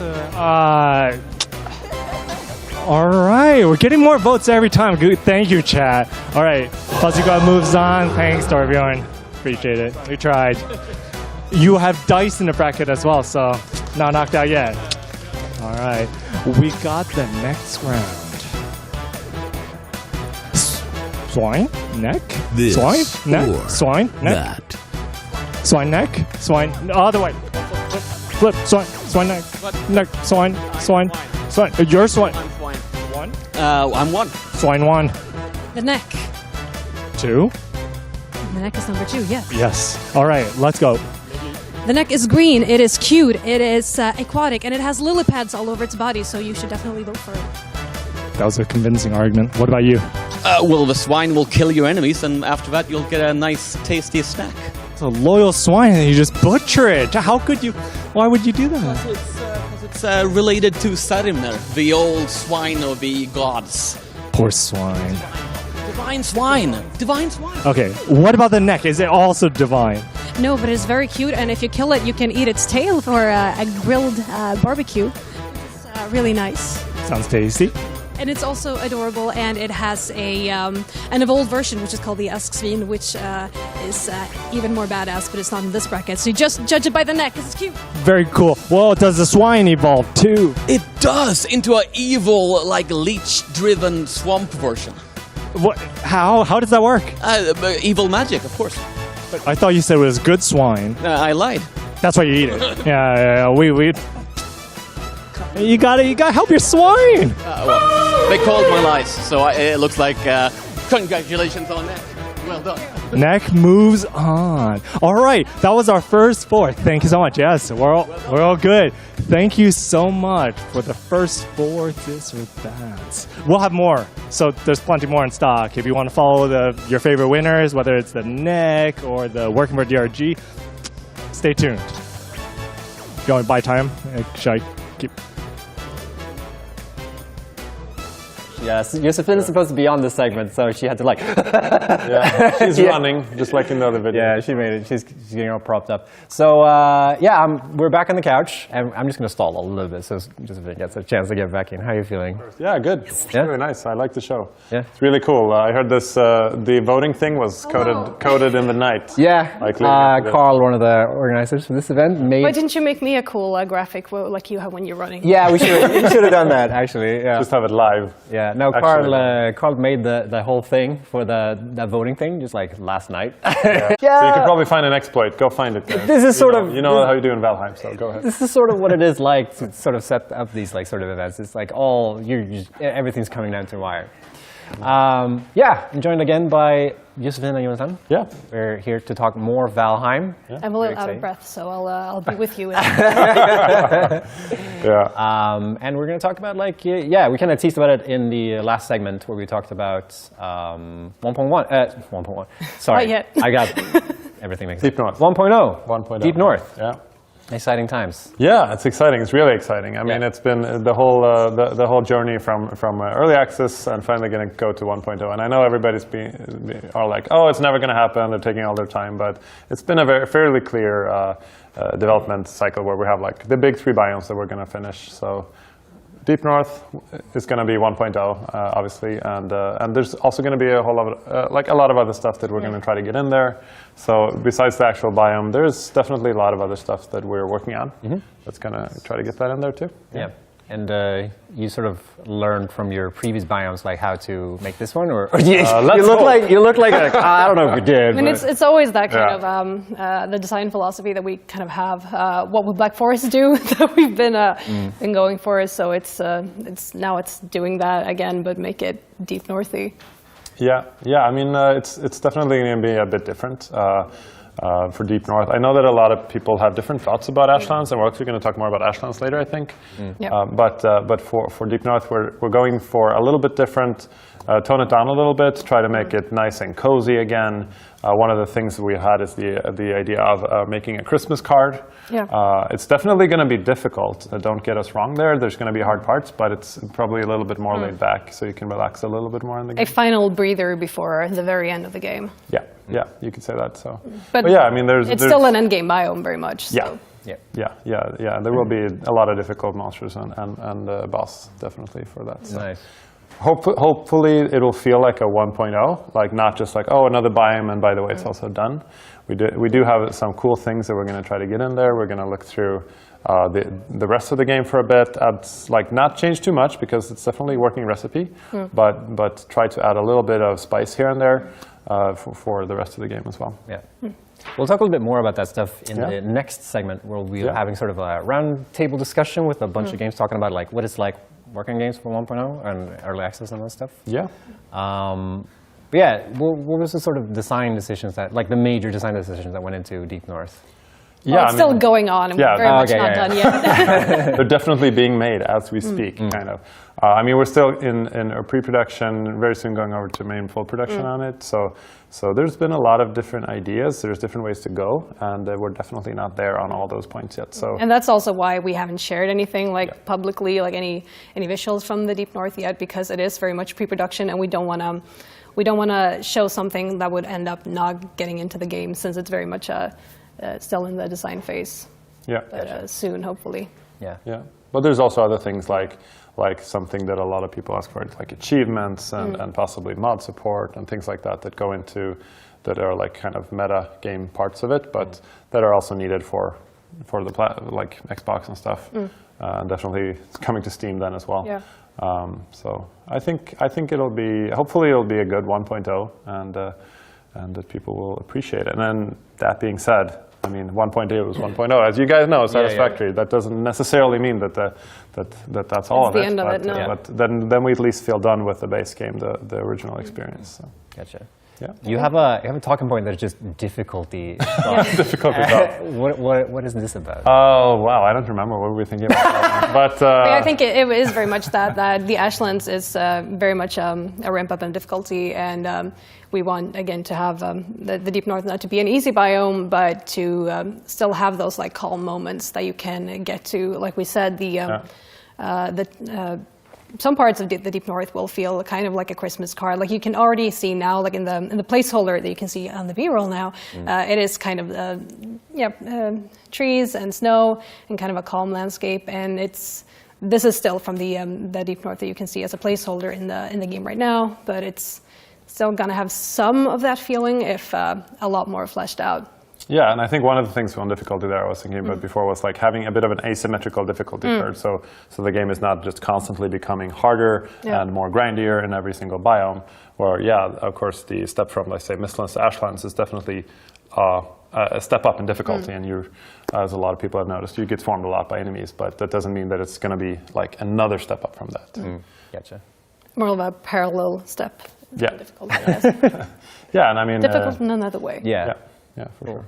And are you like changing any of the previous biomes? There are like hopes, I think, of having something new for most biomes. Like nothing major, but at least something everywhere, so that there will be a value in replaying the game from the start, and not just going into play Deep North, but to actually start the game over from like the very beginning. Since it's going to be the 1.0 game, that's going to be like a whole new experience, hopefully. Yeah, I mean, both adding a few things, tweaking a few things, like going over the biomes, like what feedback have we had, during like the whole development process. Because even though we always want to work on the next thing, people are still like, oh, when are you going to fix this and this old biome? And there's definitely some thoughts on like. We have a whole icebox. Yeah, a very big icebox. All right. Yeah. So the most important question when it comes to 1.0 that we all get as developers. Yeah. Are you going to add achievements to the game? Yeah, of course. We will. What about achievements? Achievement is definitely going to be on there. So. Yeah, that better be real good. I believe. I know we have a list for that as well, like yeah. potential achievements and what they should entail. Yeah, so, I think we have some good thoughts on achievements. So they're not just going to be there. They're not just going to be there. We're hopefully going to make them good, fairly balanced as well. How did you had a lot on Satisfactory as well? I guess. How we did, or even yeah. I don't know. We try to make achievements for everyone, and then the hardcore people were like, the achievements are too easy. We're like, but everyone plays the I don't know. Some games have like really difficult achievements, and it's all about like finishing the game, but and not having too grindy, like chop down 10,000 trees or something. That would just be boring. So. Mod support. Yeah, I mean we have a ton of mods. I think the modding community is great. We don't have like official mod support yet because that would add a lot of development time for us. Yeah, like every time we patch the game, it definitely breaks a lot of mods. So it's definitely something we're talking about, that we want to have better mod support. Like to what extent? I don't want to promise anything there, but like 2 or like either 2 or 1.0 or maybe a bit after there. I think looking at better mod support is something that we want to do. I think. Cool. Is there going to be like a full-on ending to the game, or? Yeah, there's going to definitely be an ending to the game. So the game will be like you will be able to play from start to finish. There's going to be an ending. It's going to be cool. You will still have the opportunity to like stay and work on your base that you've spent many hours on, but you will also be able to have that experience of starting the game, playing the game, finishing the game, and getting that satisfying feeling to completing your big quest. Yeah, gotcha. Yeah. Really cool. All right. Now is the time. Yeah. So yeah, I was almost going to say, like, wish list Valheim was, but everyone's already bought this game. Like, everybody owns it. Who am I kidding? Everyone in this room has it in their library, 100%. Yeah. Thank you so much for joining us. Yeah, we're going to move over to the next couch, and we're going to have a little bit of a roundtable discussion. And in order to do that, we have this portal over here. Let's go. The portal. That's supposed to be... We're on the wrong side. Look at me, I'm coming out the portal. There we are. Where do you, am I moving? Yeah. There we go. I guess this is happening. Yep. Cozy up. This is another thing that Sam spent way too much time on working on these portals. Anyways, yeah, cool. So I'm joined by a lot of people. Welcome, everyone. So what's going to happen now is we're going to have a little bit of a roundtable discussion talking about sort of early access and 1.0 and like what it means, because we're all working on games that have been in early access. But before we get into that, I'm going to just start introducing the couch. So we got Torbjörn from working on SpellRogue. We got Søren working on Deep Rock Galactic. Then we have Carl again from... I almost did it again! From Lava Potion. Thank you. Lava Potion. And Jonathan, I don't remember who Jonathan, you work on some other game. Some small game. Yeah. And we're going to chat about 1.0 and early access. And the first question that I've always, like, I've been in tons of interviews where people ask me about early access, and I'm always so curious about it. And the first question I always get is like, why make early access? Because it is a little bit of like, early access had a little bit of like a bad rep. So like when you launch into early access, you sort of, you're undertaking something. So like, what's your guys' perspective on like getting into early access? I want to start with Torbjörn and see. Sure, of course. So one of the big advantages for us was just being able to get the game out there to people and actually getting the feedback, because especially our game, it's a roguelike deck builder, so it's just a game where we need a lot of feedback from the players. We need to know what is actually fun. We need to figure out the balance. And just getting a ton of people in there playing the game, it just helps us so much in figuring out design, figuring out the weak points, and again, just balancing the game. Yeah. Such an important part of the making a game like ours. Yeah, so it's like a healthy dose of getting feedback on what you're working on. Exactly. Yeah. Exactly. Yeah. How do you... Open floor. You guys have any opinions or same thing? I felt like you were like really inhaling. No, go ahead. No, we can't add the same thing. Like we wanted to go into early access because we were like, we're like 3 or 4 months away from being done. We should Yeah. we should go into early access and see what the people really want, because we'd had like alpha test a couple of hundred players, and we were like, oh yeah, it feels pretty good. And then we went into early access, and we're like, oh, okay, let's do this for 2 years then. So, yeah. But I think that's an interesting point, because like 3-4 months before launch, that's pretty late. Like to decide on like going early access. Because we were like, okay, we have some more time, like a couple more, like some more time, budget-wise and all that, to work on the game. Yeah. And we're like, we're not really sure if we're going to focus on this thing or on that thing, so we might as well go early access, open it up, see what people say, and they're like, we want you to work on these things. And we're like, oh, that takes a lot of time, but okay. So yeah. There's an element of like, because it's the same thing with Satisfactory. Like we didn't decide to go early access until very late.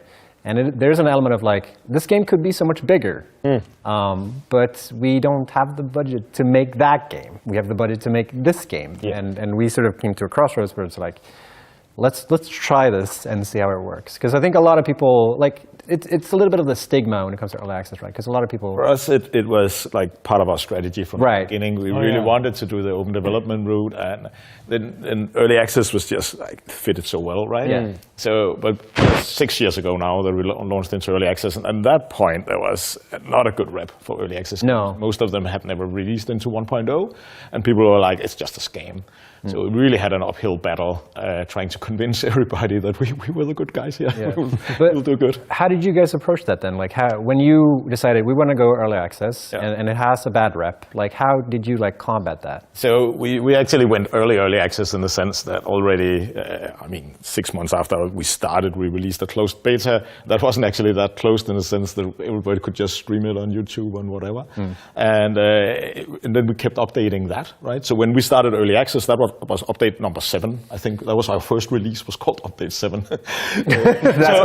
So we were already on that route, and it was basically just giving much more people access to the game, and of course we allowed them to pay for the game as well, which helped us financially to get off. Yeah, because I was like, if somebody asked you like,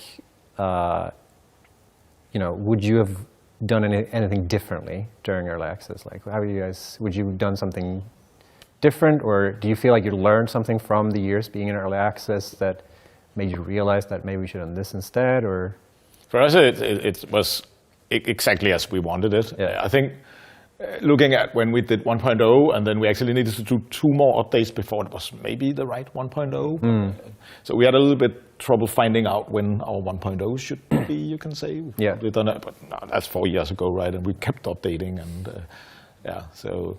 But it was really good, the early access time, and I think we learned a lot from it, like on how to develop a game alongside a community.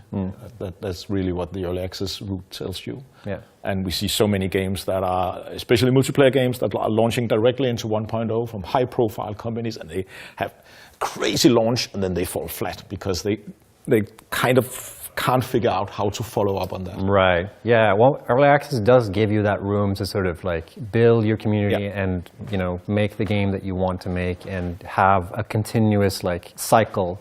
Yeah. And you sort of need to have that continuous cycle to be able to finish the game. So at the point where you're at 1.0, you already know, how you got there. Yeah. That's really interesting. But one interesting talking point you had there was like how because you said you needed 2 updates when you were like, to be able to know that, this is 1.0. Because I think it's interesting from your guys' perspective, like you're now at that point where, because we struggled a lot with this for Satisfactory, where what is 1.0? Like what do we need to have in the game to be able to like define it as 1.0? Like you guys are in that position right now. Like what did you guys recently? I think the game would be very different if there wasn't like quite a bit of success with the release. So like I think the game would probably be done by now already. Yeah. So I mean we've been like increasing the standards that we work by, our own expectations and from fans as well. So it definitely changes how you like our own expectations of what 1.0 has to be. So in the end, I think it'll be a better game now, but it also takes more time. Yeah. And I think another thing I want to add to that, like what would you have done differently, is definitely not make a cross-platform multiplayer while in early access. Even though we're not actually like doing the other platform work, it definitely adds a lot of just the fact that we can't patch immediately to Steam whenever we want. As long as it's something that changes the netcode, then we have to make sure it syncs with all the platforms, or we're going to be breaking the crossplay during that time. So that's just like one small thing that good to think about. But I guess, yeah, Satisfactory, you're doing it. Are you guys like full crossplay, or? Yeah. Yeah, that is. We're right now trying to figure out if we want to do that or not. And yeah, we're a bit hesitant because it has been nice to just be on PC because it's like faster deployment time. I think I'll just leave this interview right now. It's tricky. For So sure. like if there are any indie developers watching this right now and they're like considering, maybe they're working on a game, maybe they're about to pitch a game, like what advice would you give people if they're considering doing early access? I would say it's really important that the game suits early access. Like obviously we have some really good examples here that work well. Yeah. Like open games that have like potentially hundreds or even thousands of hours. People are going to play them for a longer period of time. There is balance to come back to, things like that, or multiplayer. If your game is more of like a one experience game, I see a lot of early access games coming out like, yeah, I want to play that game, but I don't want to touch until they're done with it. And I think the fact that like having the game both of the game suits early access, but also that you bring it up to a level where what you're giving them, even if it's early access, it's not a beta. You want it to look good. You're still going to get reviews.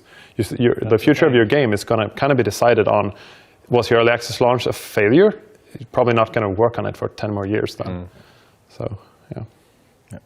I completely agree. That's the main factor.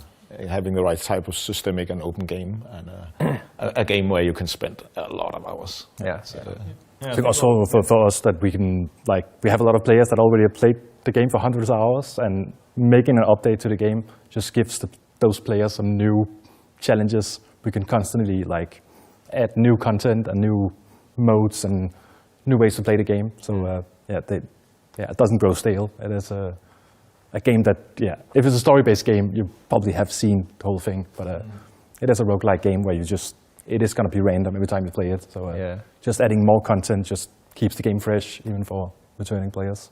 I think that's really interesting when you have like story-rich games like Subnautica. When they implemented their story while developing, and we were always very skeptical of doing that because we always felt that like you're just gonna replay the same campaign over and over again, and I don't think that's gonna be fun for a lot of people who are like following us through early access.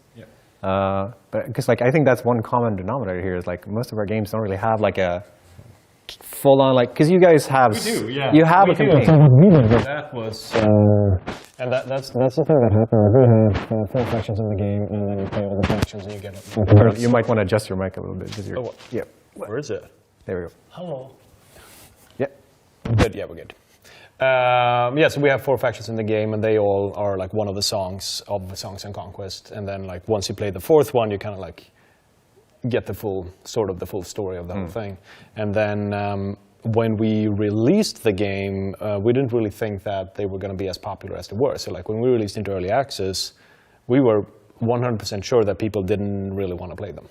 Yeah. But we were like, they're supposed to be there. So we had 2 campaigns for 2 of the factions, and then as soon as we started, we were like, oh no, this is what they play, kind of thing. So then we immediately kind of switched around, and what we did instead then was then we need to kind of match our early access to releasing parts of the story and making sure that. So then once we went 1.0, that's when we released the final kind of chapter of the whole thing, so that.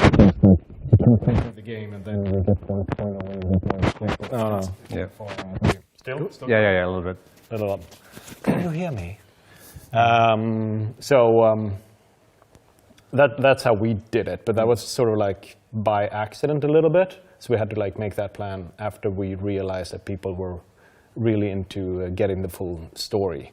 So the first 2 that we had was just kind of introducing the world, and then people were like, no, of course we want all of it. They're like, oh, okay. But I mean, in hindsight, we would have done it in a different way, I think, if that would have been the thing. I think my biggest thing, if you go into early access, make sure you know why. I love your example of why we do it. So just have a clear why. Don't just go into early access to kind of you're supposed to. Yeah, and it's going to early or the other way. Yeah, or going to access and thinking that oh, I'll be able to make a bigger game if I just go into early access. Yeah, because I think you make a really good point. You need to have a good early access launch, because if you like release a game that's not good, those reviews aren't going away. Yeah. Yeah, you can't release like an So I think that's the main difference between a lot of games is like some early access games aren't finished like when they go into early access. And sure, you don't need to fully finish a game for it to be in early access, but it still needs to be in a playable state, and it should feel like you need to find that like balance between there's value playing it, but there's also value in, for us to like keep working on it, and it's not finished, you know. So it's tricky. Would you guys, looking back like from now, because you gave a good example of like how you would have done things differently, do you think your guys' games, when you went into early access first on, looking at how they turned out to, like, do you think that was the game that you were going to make when you went into early access, or do you think that game changed as you went along? For us, we quickly learned quite a few things. So one thing we learned that our players, they loved cosmetics. We kind of put in a little bit, and they're like, okay, they really love that shit. And then they also craved progression. And we tried to, when we launched, we wanted to do a pure game, like Left 4 Dead, or there's no progression, you just have fun playing it. But then we realized the more progression features we put in, the more rewards we gave the players for just playing the game, the happier they were, and the more they played the game. So those two things really changed from us releasing, and then on the other side, of course, working with it in early access. It's very interesting, because we definitely did not make the game we thought we were going to make. Well, to some extent. Like we had, because when we decided to go early access, we had features that we decided, okay, they're not polished, let's wait and put them on the back burner, and maybe we'll introduce them to the game, or maybe we won't, like we didn't fully know. And we learned very quickly that like we don't know exactly what we want this game to be. Like we added a ton of stuff that we added stuff that, yeah, this could be cool, but we didn't realize like how important it would be for the game. Like pipes was one thing that we were like, that's a joke, like nobody wants it. And then the joke turned into an actual thing. So yeah, really exciting. I think those are interesting. I think very rarely do we get the chance to like have this discussion between devs of like early access, because it's still, early access is still very young, sort of, I would say. Like it's still not, when you buy an early access game, you don't fully know what you're getting. So I think it's really important to sort of be able to set expectations of the developer. And I think it's really cool that we have this chance to sort of compare our games and whatnot. All right, we're going to be sending it back over to Kevin and see what's going on out there for some more this and that. This or that, it's time. Chat, are you ready? You are ready. Oh. Okay. All right, time for this or that. Can we see the bracket real quick, just so we know who's throwing down? All right, we got Steve versus Seagull, then Dice versus Troll, Troll number 2 versus Lootbug, and then Wastebin versus Viking Ship. We'll start with Steve. All right, let's do this. Thanks, Kevin. Folks, I'm going to put it to you straight. This Steve, or he's that. a good bug. That's all you need. I think that was a bullshit presentation. I would say Seagull is like how do I put this? It's like the Modern Warfare 2 mission Death from Above, the co-op mission, but instead it's a mind-controlled seagull, and it rains like it's shitting all over the neighborhood. Who doesn't love a shitting seagull? It's just everywhere, right? Carpet bombing things. All right, Bucko, for throwing blows, we can throw blows. Folks, Seagull 130, they had to go through 129 seagulls before they got the right one. Steve, there's only one number for it. That's number 1, because he's the number 1 bug in your hearts. But seagulls eat bugs. It's not like that. It's 130 because it just sounds cool. And the Seagull 130 Gunbird has multiple fire modes so far. So yeah, it has bird poop and it has bird drops. Not like, one is like the chain gun poop, one is like the big bomb bird drop, like explosion kind of thing that will send your opponents flying. Well, if you've ever been shit on by a seagull before, then you know what that feels like. 2, 1, 0. Steve is the winner. Well, thank you, chat. I appreciate it. We'll see you next round. All right, thanks, guys. Moving on, next round. All right, Dice and Troll. Dice, Troll, Valheim. Valheim, Troll. This Valheim. or that. Valheim, Troll. Valheim, Troll. Valheim, Troll. Are you on the right side? Right. No, you're this side. No, you're right. You're right. No, that's right. Introduce Number 1, white dice. Oh, that's a different image for dice. That's stacked. That is our main character, Lapis, that just loves dice so much that he can't hold all the dice that he wants. He rolls a lot of dice, and he likes to enchant them, plus different thing with them. Wonderful. Okay, what is more badass than the troll of Valheim? It has a hairy butt. Do I need to say anything more than that? Just look at it. Yeah, just look at it. It's so beautiful. Like, wouldn't you want to spend like all your time with this troll? I know that you will. Vote for it. Yeah, but dice is a man's greatest invention, and you can just see how much he wants those dice. He wants to hold them to the toe. Which dice would defeat the troll? I think Lapis could easily defeat the troll. He has any special dice? All the dice, all the special dice in our game. Oh, it's just about quantity of dice. The troll doesn't need dice. It just smashes everything. So a simpleton. The spells, you cannot defeat all the spells. He has the Ice Blast. He has a. This is classic rock paper scissors, right? Like rock paper scissors, there's a Spock. It's like dice beats troll. Exactly. All right, 3, 2, 1. Valheim troll, brute strength to win. Yeah, brute strength. That's what we do. Just brute force everything. Shake hands, guys. All right, thanks for this round. Let's do another one. Thanks, chat. You decide. Veneer troll versus loot bug. Loot bug, you guys are on. A tough match. Oh, no, we got it. Dude, that's not a loot bug. That's a loot troll. Perfect. I mean, obviously, I'm facing a loot bug troll. Okay, I think you guys should actually play. It's gonna be great. Yeah. Pretend it's a bug. It's a not him. He's not a bug, obviously. What are we doing here, Kevin? Is this my mic? Or what are we? All right. Chat, here's the deal. They got the graphics wrong, but you don't need the graphics. You know what the loot bug is, and the loot bug knows who you are. Because it's your best friend. It thinks about you when you're gone. It loves you. You gotta love it back. Vote 2, baby. That's still the troll. I mean, what a lovely pitch. A bigger version of me. What you should aspire is, pure classical, ethical, and perfection from the most Nordic creature there ever was. The troll, the John Bauer troll. It's big, it's strong, it's dice when the sun comes out. It's perfect. How would you describe the loot bug since we can't see it? It's beautiful. It loves literature. It's got this kind, tender soul. It's full of riches. It's got such a deep spirit, Kevin. And it wants to win. It wants to win so badly, Kevin. Vote 2. A whimsical victory bug. Okay, well, the whole thing is bug. We don't have the timer. What's going on, Sam? We need a winner. Do we just flip a coin? Now, looking at chat, 2 is a lot more than 1. So I'm willing to give it to loot bug. That's fair play. Well done. What? All right, I'm entertainment now. Okay, you just got me with 2 trolls. No, it's these 2 trolls. I'm standing among Titans here. Really, just let chat decide. This is my life now. What's my troll doing there? What's the troll? Is it so badass it didn't even want to leave the screen? It's winning again. Yeah, it's just one. It just wants to win more, wasn't it though? Yeah. Yeah. You claim it. Yeah. Thank you for all the votes on the troll again. Yeah. See you later. So we'll mark down troll again in the bracket. It's taking over the. Oh, what?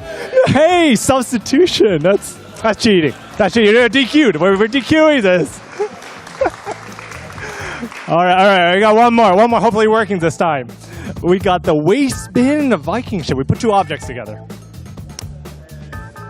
Waste spin? Hello? Why? Wait, Viking ship. Viking. Ship it. Yeah. Okay. Exactly. All right. Graphics? Good. Oh, might as well start. Yeah, you should. Waste spin? Yeah, waste spin. You should totally vote for waste spin. It doesn't really do anything. It's not even in the game yet. But it's just a waste spin. It's nothing special. Normal waste spin. I see that the waste spin might win this just because of meme. But what is more badass than a Viking ship? You can sail around the world, and you can sing the song. I'm on a ship. I'm on a boat. I'm on a boat. That's right. Yeah, you're on a boat. But does it come with the Vikings? Of course. You have 10 Vikings that'll row for you and do stuff. We don't have rowing in the game, but that's fine. But you can explore the whole world with it. What are you going to do with a waste bin? What could you put in a waste bin? Anything, right? You could put trash in the waste bin, you know? Like, you think you can do better than trash? You can put everything. You can put a Viking ship in a waste bin. Possibly yes. Possibly yes. Right, trash it. Make it happen. Put the Viking ship in the waste bin. Viking ship in the waste bin. Go! No man. I'm on a boat. This is the meme off here. We just can't do a serious one. All right, trash talk. Yeah, trash talk. You're trash talking. All right, 5, 4, 3, 2. It's so close. It's so close. Waste. No, Viking ship. Yes, Viking ship forever, yo. Close one. Nice chat. Thanks, guys. All right. We got our next segment. We're going to go straight away. Special doodle time. I got to go run. We got to go upstairs, but I got to get my thing. All right. Special segment. We're doing live. Because, you know. Okay, so this is the Doodle Contest. We got the best artist in the universe. And we're here with Post-it notes because that is the best medium for the best art. Okay, well, I'm pretty sure we're supposed to have 5 people here. Who's the missing? Oh, Torsten! Where Torsten? Go! Get up here. Can we camera? All right, let me explain the rules a bit. So there are 5 different classic games. Stream, you're going to find out in a moment. And these artists are going to try to do their finest rendition of a character from the classic game. You only have 2 minutes, though. You have to remind me on that one. 2 minutes to draw the character, but you cannot reveal your prompt. And then at the end, you'll try to guess what the other artist drew. But you can't reveal what you did. I'm going to give it to you in a moment.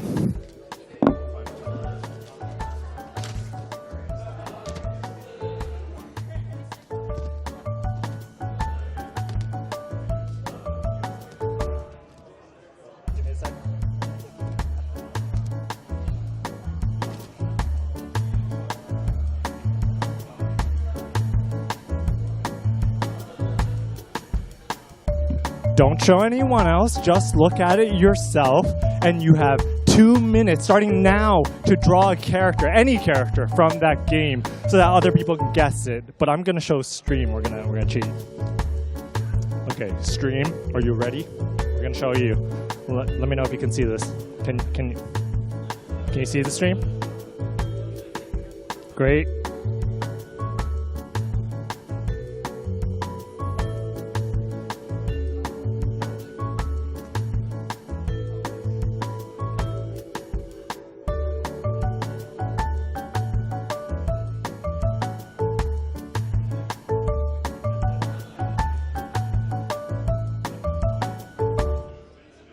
We got our 5. So I don't know how much time is left on the clock, maybe a minute and a half. We're just gonna eyeball it.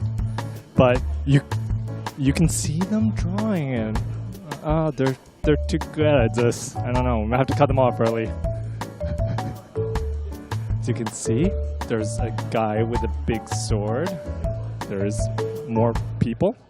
1 minute left. Awesome. We're steadily. It's a friendly competition. Hopefully everyone wins, you know? It's one of those. So soon we'll see their handiwork. 40 seconds. Can you do it?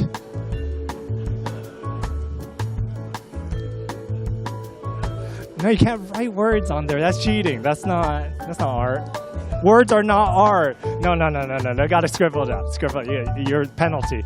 Gotta scribble it out. Scribble out.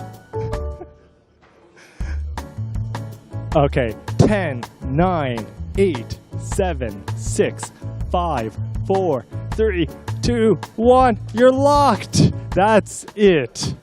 Alrighty. All right. Let's. You've never played the game?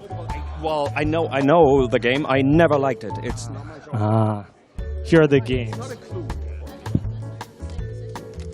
So the 5 games, and you got.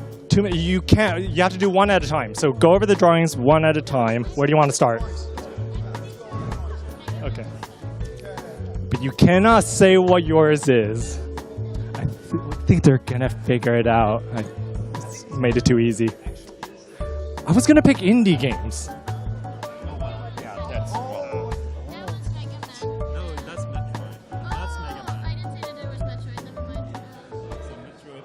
Yeah. We've got that's Final Fantasy for sure.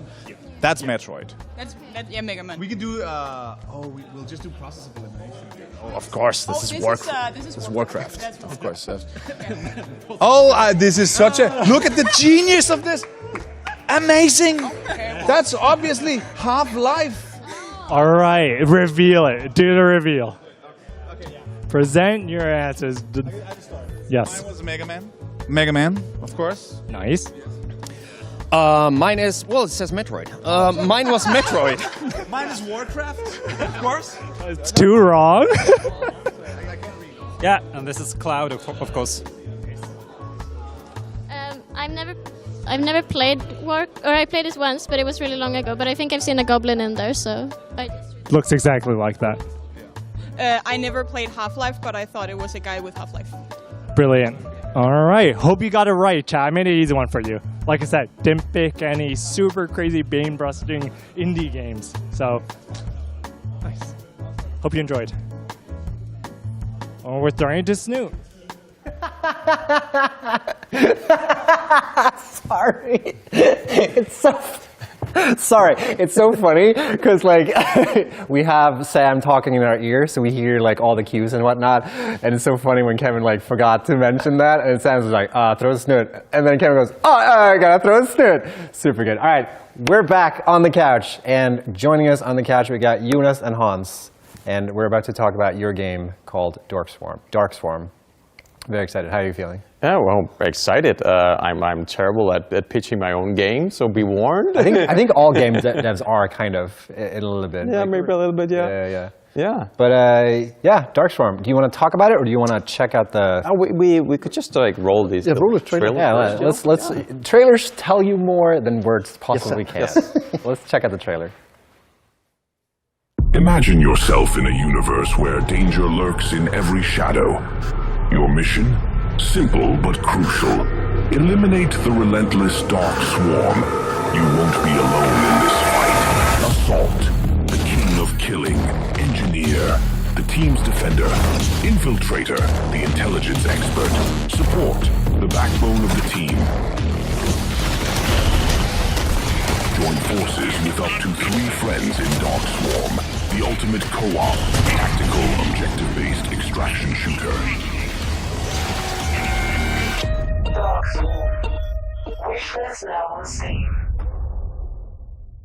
Very hot.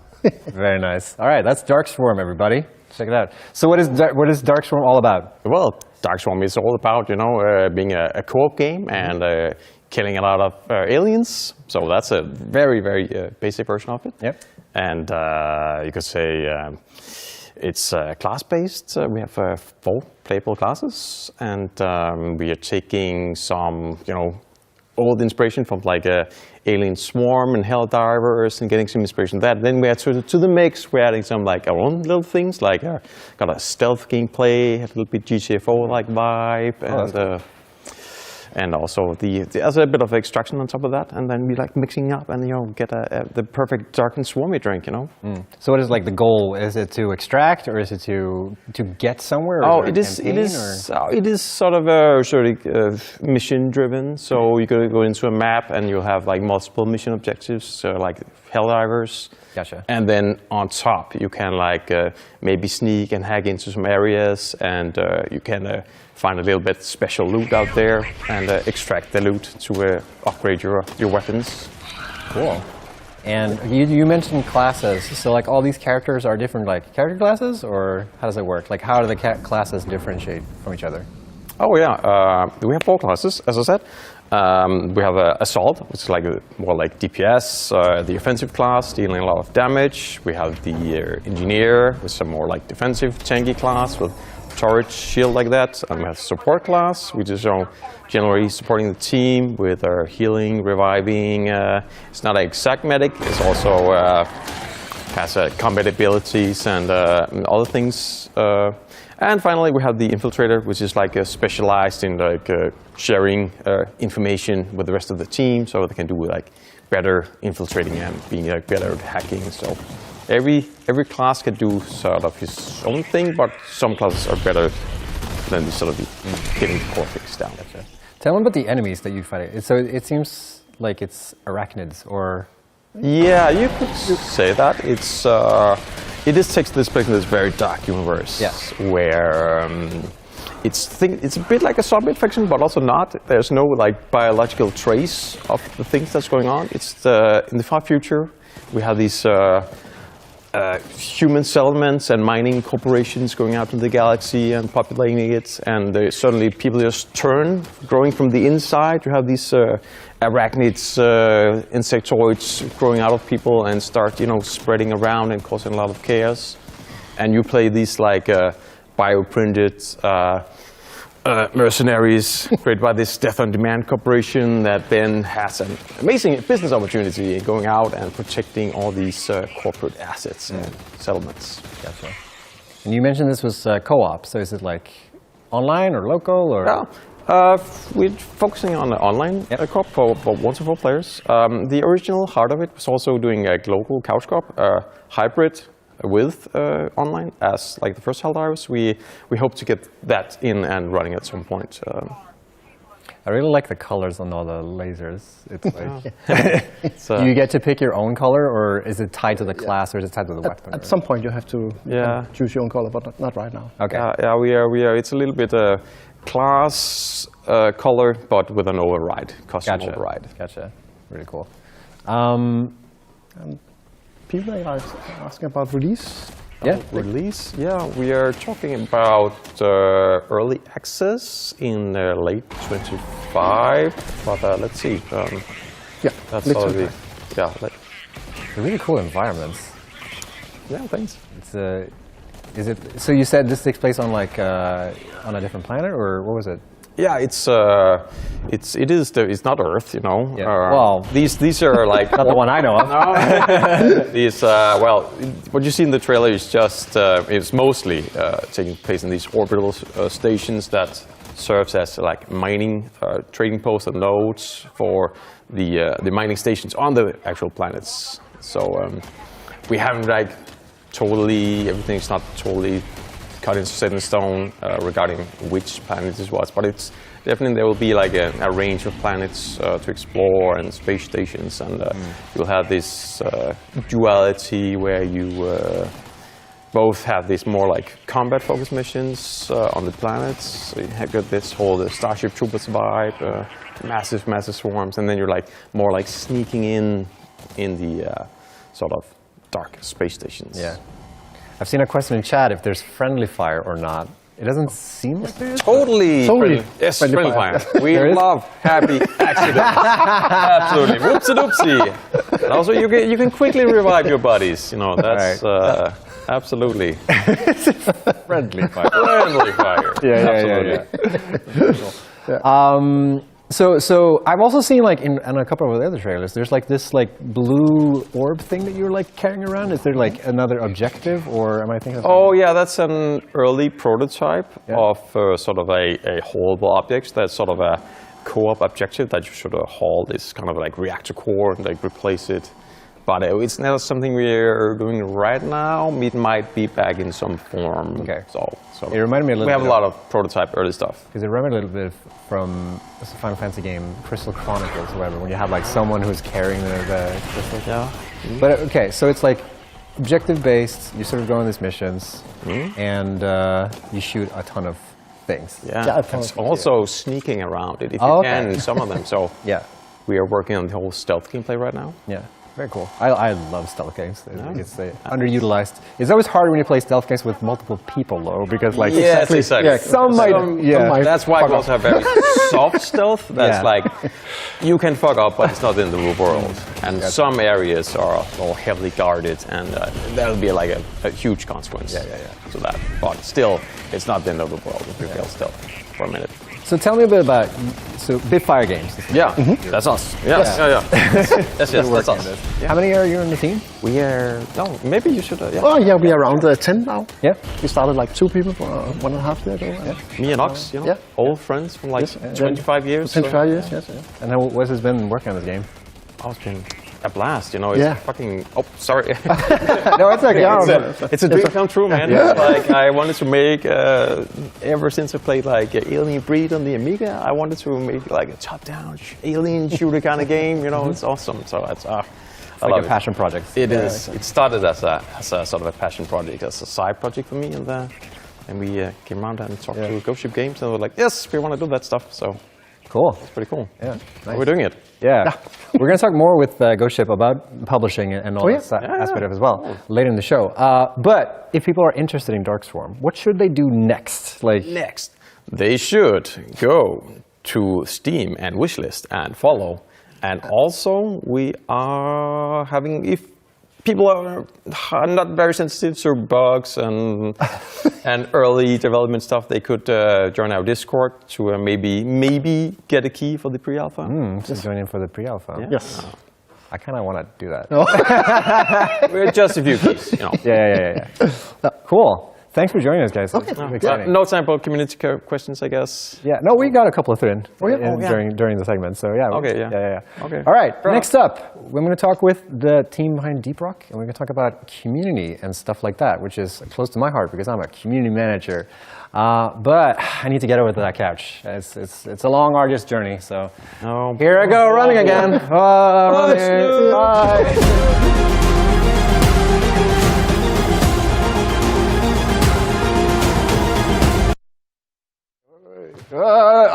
Here it comes. Oh, I'm running in. Whoa. I hate it. Wow, you're so fast. It's crazy, man. How do you do it?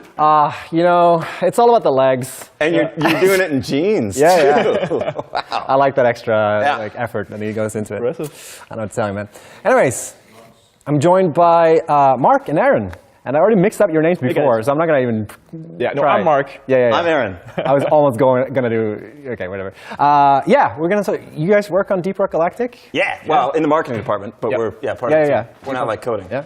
Wait, can you give me, real quick, what's Deep Rock? Deep Rock is about a team of Dwarven space miners who have the best job on Earth, which is they're up in a space rig and they get sent down into a system of caves. The caves are procedurally generated, and they run around on their little Dwarven legs and they mine minerals, but then bugs come after them, and then they shoot the bugs using their weapons. And then all of them come home and no one ever gets hurt. Yep. Nice, perfect. Yeah. Sounds like a utopia to me. Yeah, it's awesome, man. A lot of people, labor agitators, are saying that it's actually a bad workplace, but we're working on the messaging around Deep Rock Galactic. It's a really, it's a fine company. Yeah, you have to try it if you haven't. Yeah. I'm saying it right now. Yep. It's on Steam. But yeah, we're like I said, we're sort of we're doing the community stuff. Yeah. Yeah, and we're here to talk about sort of what you guys are doing on the community end and pass notes, I guess. Yeah, exactly. See what works and what doesn't. So one big part of your sort of, I don't know if it's called strategy, but I never go with these words, but it's just like, I guess that's a big word. Yeah, is like you do dev streams. Yeah. And that's something we do too, and we get a lot of value in it. And I'm kind of curious why you do dev streams and how you guys sort of see that. I think we've actually been streaming for like probably 5 years now. Yeah. And it's just been evolving over time, but it's essentially just sitting down, people from the team, just casually talking, playing the game, and just engaging with the people that are watching. It's a great opportunity to, meet the people that actually play the game in a more casual setting. And for us, it's been a great medium to just prove that we're actually human. Yeah. Most of us. I've always thought that that's really important, like part of humanizing sort of, between both developers and players and sort of trying to meet. And I always find that, streams are such a good tool to do that, because when you're making a YouTube video, it's kind of one-sided. When you're making a blog post, it's one-sided. But streams are actually like, you have an opportunity to sort of interact with people. And like here, like seeing people rock and stone all the way. Oh yes, which I always love when we stream on our channel. People always do rock and stone in our channel. I think it's so funny. I'm seeing some regulars in the chat feed too. Nice. What's up, gang? What's up, guys? If you don't rock and stone, you ain't coming home. Exactly. So yeah, really It's cool. awesome. But another big part of it is also that, and I think a lot of game devs recognizes this. Like a popular sentiment in some games is, the devs don't play their own game. Right. And our weekly streams is like a great opportunity for us to like prove that we're actually like playing our own game. And that we've never failed a mission. We've never failed a mission. It's actually impressive. It's true. Yeah, That's it's impressive. highest difficulty all the time. Highest difficulty? Damn. No, But we try our best. I can't believe you guys came on and lied to me. Anyways, yeah. So like, okay. So the goal really with the streams is to sort of, humanize everything. So that's sort of how it fits into your general like ecosystem. If you will. Yeah, and like I don't know. I mean, there's more platforms for like more professional messaging, like as Ghost Ship Games or as the Steam blog or something. But I think Twitch is just it feels like hanging out playing computer games, and that's the point.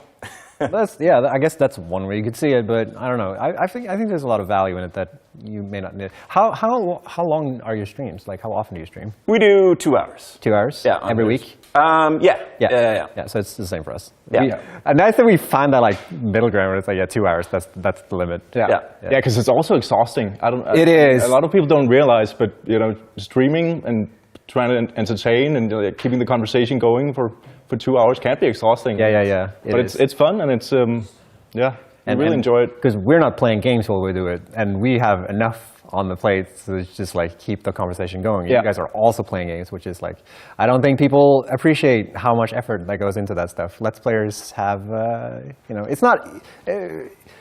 It's easy, but it's not like there's a balance of it, right? Yeah, like entertainment. Yeah, I don't want to be like, whoa, having a job where I have to play computer games is the hardest job on earth. It's super fun, but there is like a brain challenge that I hadn't tried before of like 2 monitors and you have 2 different chat feeds and you want to not suck at the game, but you also want to be an engaging person. Do you have like a program for each stream? We have like a schedule. So it's like we do like state of dev, and then we do like community highlights, check out what people are doing, because it's because we get every week we get like blown away at what people are making. And then we have like a Q&A, and the Q&A is like the thing people mostly tune in for, because one of those moments where people can ask us questions, we can actually be upfront about what we're doing, and it's also good like.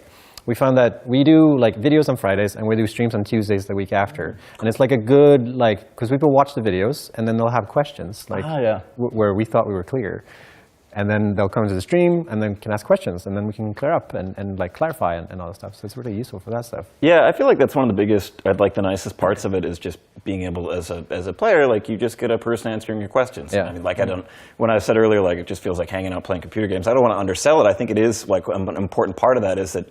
The hanging out aspect, that it feels very accessible. You want to make people feel like, I can, I have just as much right and ability as anyone else to tune in and say, hey, what's going on with this? And even if it's a question we've gotten 1,000 times before, it's still nice that, it might be on Reddit or on a website or a wiki somewhere, but it's also just nice that you as an average player can just type this and somebody from the studio is like, oh, yep, see you there.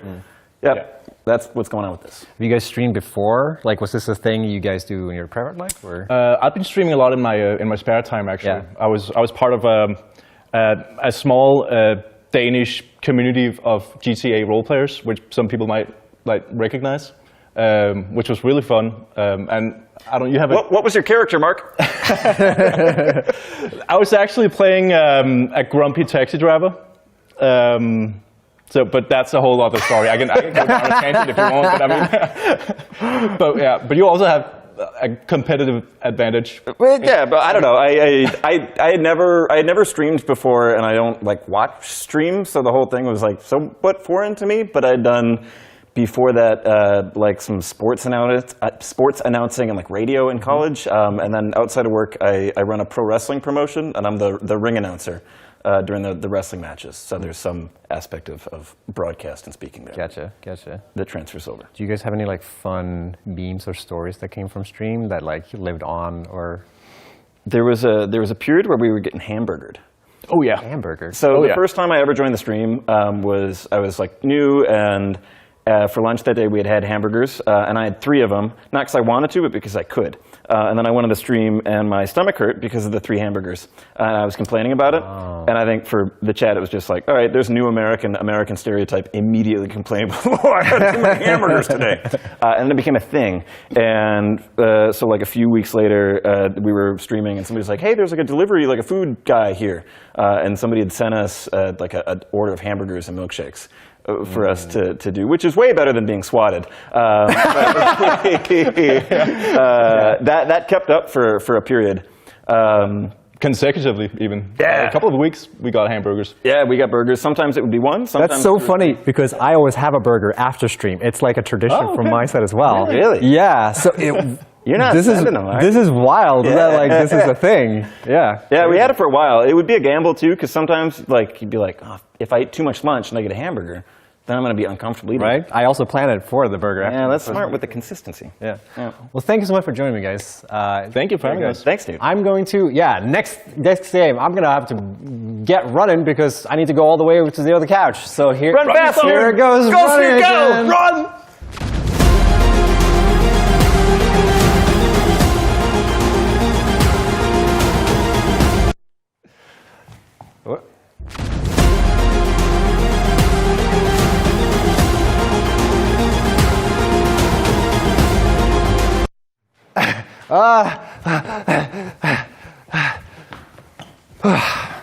Didn't even break a sweat. Nah, I don't need to. Hey, I'm joined by Jean-Paul. Hi. How do you pronounce the name? Gianpaolo. Gianpaolo. Gianpaolo, Yeah. yes. Very nice. It's nice to be here. Thank you very much for having me. I'm Gianpaolo Vernocchi, creative director of Destiny Bit. Yeah. Part of Amplifier Game Invest, friends of Coffee Stain. I came all the way from Italy. Yeah, it's here. pretty cool. To bring something to the stream that hopefully they will enjoy. Destiny Bit, we're all about making uncomparable games, making games that nobody has seen before. And so, I don't know how they will react to this, but hopefully it's something they've never seen before.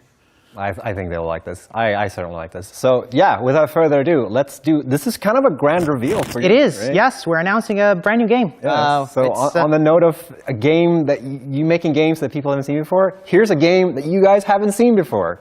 So let's check it out.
Heck yeah, that looks awesome. Thank you, and it's all gameplay. I had this trailer in my head for a year because every time I watch any show and there's always like this CGI trailer, and I'm like, get to the gameplay. And so I was like, it would be funny if we made people think it was all CGI, but no, it's actually all gameplay. It's really cool. Is it made in an engine, or do you make? Yes, it's all in Unreal Engine 5. Yeah, that's really cool because it's really hard to make the engine look like that. Yes, it is. So taking inspiration from the works of games like Dragon Ball Fighter Z and Guilty Gear, we tried to take that kind of style, but what if we could make it work with procedural generation? And so that's kind of like how the art style of Nitrogen Omega was born. Really cool. So yeah, Nitrogen Gen Omega. Yes. What is this game about? So the game takes very much inspiration from games like Darkest Dungeon and Battle Brothers and Fire Emblem. It's a sandbox tactical RPG, turn-based. You lead a team of mercenary kids and their mech. What you're doing is going around cities, getting contracts, performing those contracts, coming back, doing parts for your mechs, upgrading your mech, recruiting new pilots. So it's that loop of the sandbox RPG that a lot of people love. But everything is painted with a coat of spaghetti anime. You know, Italians in the 60s made Westerns because they were popular, but they made so pretending to be Americans in order to be taken seriously by the world. And we're not pretending to be Japanese here, but this is a game that looks like it comes out of Japan, but beats an Italian heart. And what we wanted to do is capture the emotion of shonen anime, you know, shows like Dragon Ball, you know, when usually the character fights from the bottom and you don't know if they're gonna make it or not, and it's super difficult. And there's a lot of games out there that are super difficult, and we wanted to, you know, put a shonen twist onto those games, and that's how Nitrogen Omega was born. And for us, one of our pillar from the very beginning was it needs to look like you're playing an anime. Like somebody needs to be walking from outside the room and be like, oh, are you watching something on Crunchyroll? And it's like, no, this is all gameplay. And so we have this innovative fighting mechanics where basically you have a timeline, you have 4 pilots inside of your mech, and what you're doing is assigning orders to them, and you're putting them down on the timeline as if we're placing down clips of a video. There's like 6 segments. So you have like a driver that moves the mech, you have a gunner that shoots, you have an engineer that is in charge of, you know, all the systems, and you have an operator that is in charge of electronics, and your opponents are doing the same thing on their timeline. You know, the machines, the enemies in our world are the machines that have taken over. It's kind of like a post-apocalyptic world where the humans lost a giant war to the machines. And so you laid it out all on the timeline, and then you watch it like you were watching an anime. But it's really a deep tactical Western RPG that is really about resource management and morale management and stuff like that. And then you come back to your ship after a battle, and then you get to assign activities to your pilots, stuff like, you know, cooking, training, boxing, that kind of stuff. So we really wanted each character to be like its own little story engine. We want you to get attached to this family of characters. We wanted to hammer the idea of the fact that this is not like a single-player, story-driven kind of adventure, but this is like a sandbox tactical RPG where you build your own story, and you know, you want to build your own little family of shonen characters, and you want to see them succeed and you know, go beyond. Is there like an element of what's it called? When you like have characters die off? Or? Oh, yes. Yeah. Yes, there is permadeath in the game, of course. It's part of the story.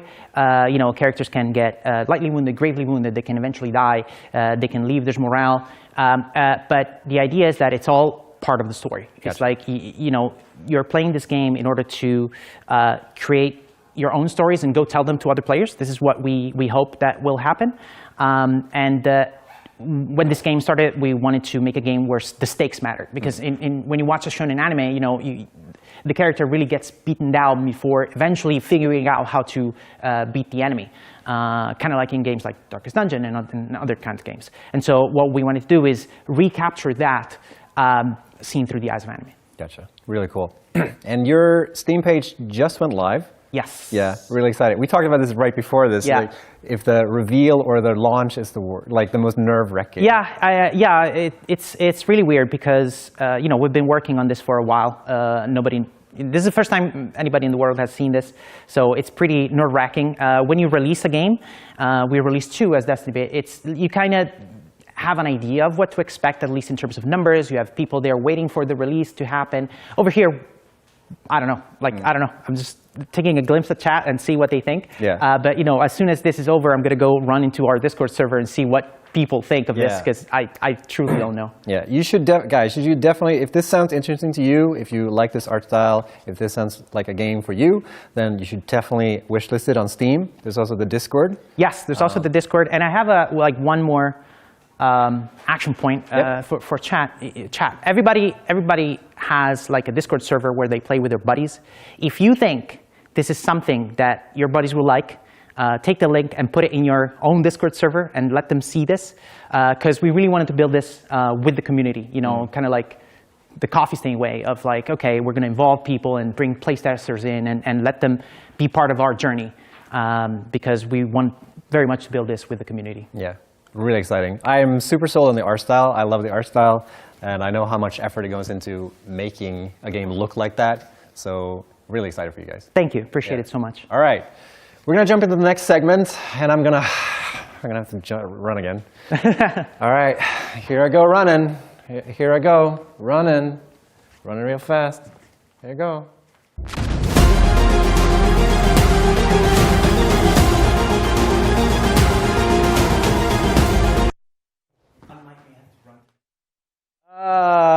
here we go. Wow, what a run. I'm just giving up at this point. It's a good bit, though. It's a very good bit. Yeah. All right, I am joined on the sofa by two very dashing gentlemen. Thank you very much. Yeah. Thank you very much. We're going to talk about Goat Sim. Yeah, Goat Simulator. Yeah, exciting. How does that feel, Santi? Super excited. Oh yeah, you should start. Who are you? Yeah, you can go first. Okay, Yeah, I'm Santiago Ferrero, creative director on Goat Simulator 3. Yeah, and I'm William Bergerson, and I am art director on Goat Simulator 3. Very exciting. Yeah, very exciting. Yeah. And Goat Simulator, for those who don't, tell us, can you guys tell me what Goat Simulator is? Because I always had a hard time explaining what this game is. What it is? Yeah. It's the concept of Goat Sim. Yeah, the concept of Goat Sim is a sandbox of open world madness where you're a goat that can do anything, I presume. Yeah, a lot of physics and slapstick humor. Yeah. The havoc you create and the chaos that you inflict on the world is the main part of it. So yeah, that's basically it. GTA with a goat. That's a good way of putting it. I guess. And this game has been quite a journey for. This is like coffee. This is like when you think of Coffee Stain, I always think of Goat Simulator. And you guys are working on the both. You've worked both on the original Goat Simulator DLC stuff, right? Or? Exactly. Yeah, we started back in 2014 with the Goat C DLC. Yeah. So that was right after it, the original Goat Sim was launched. It became this huge success, and then we come on board and start working on DLCs. Yeah. And then now it's been 10 years. Yeah, that's insane. It's pretty crazy.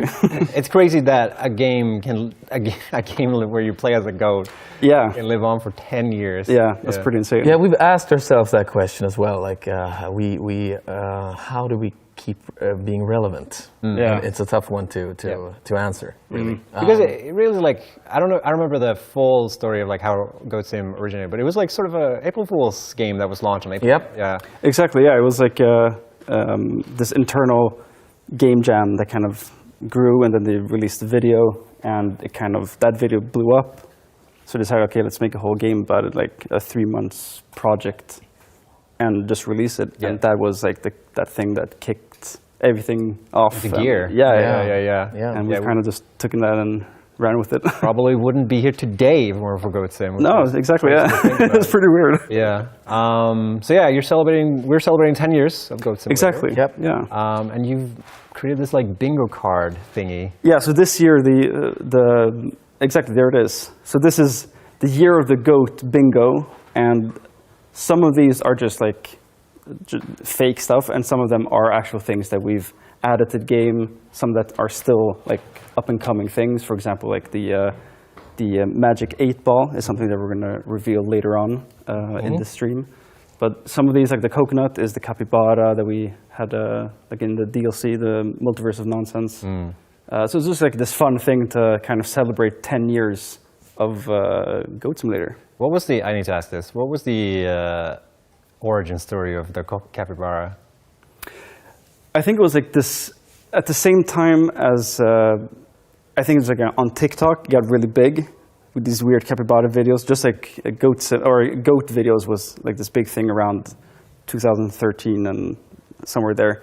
And at the same time, our Discord started blowing up. People were asking for capybaras because it became this big thing. It was at the same time, so we kind of decided, okay, we got to do something with the capybara. So we wanted to do a big reveal, so we kind of added it into the DLC, and it became the garden of the multiverse. So that was how we kind of jammed in capybara into Goat Simulator. Interesting. Yeah. So yeah, Goat Sim 3, which is the game you guys are working on. Yeah. What happened to 2? That's a really good question. It was internally we had 2 different names going. We had Goat Simulator 2 and Goat Simulator 4. That was the 2 names, and then we kind of had to agree upon the middle. So Goat Simulator 3 was what we landed on, basically. So many people wanted to they prefer the 4th, and someone thought that was very weird. Why would it be a 4th? Yeah, exactly. Yeah. So we just went with the 3 common ground. Yeah. It made most sense. Yeah. I think. Yeah. Before we dive into this segment more, we actually have a little video to show. Ooh. Yeah, on the 10-year anniversary thing. So let's check it out.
Wow.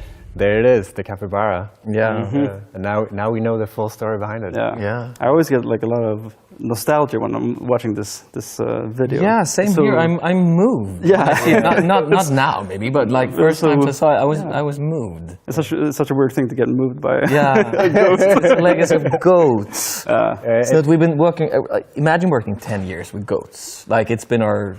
Yeah, I'm sure farmers would say yes. Yeah, right. Probably but say like that. as a video game developer. Probably, yeah. So yeah, it's insane. But it really is strange because it's like it's almost like a bit. It's like goat sim. You play as a goat. Oh, that's a fun thing. But it's like, how do you like keep up the energy and stay relevant with working on a game like this? Yeah, that's a tough one. I think we've talked about it a lot ourselves. Like, what do we do with the goat? Why is it still fun? Is it not fun?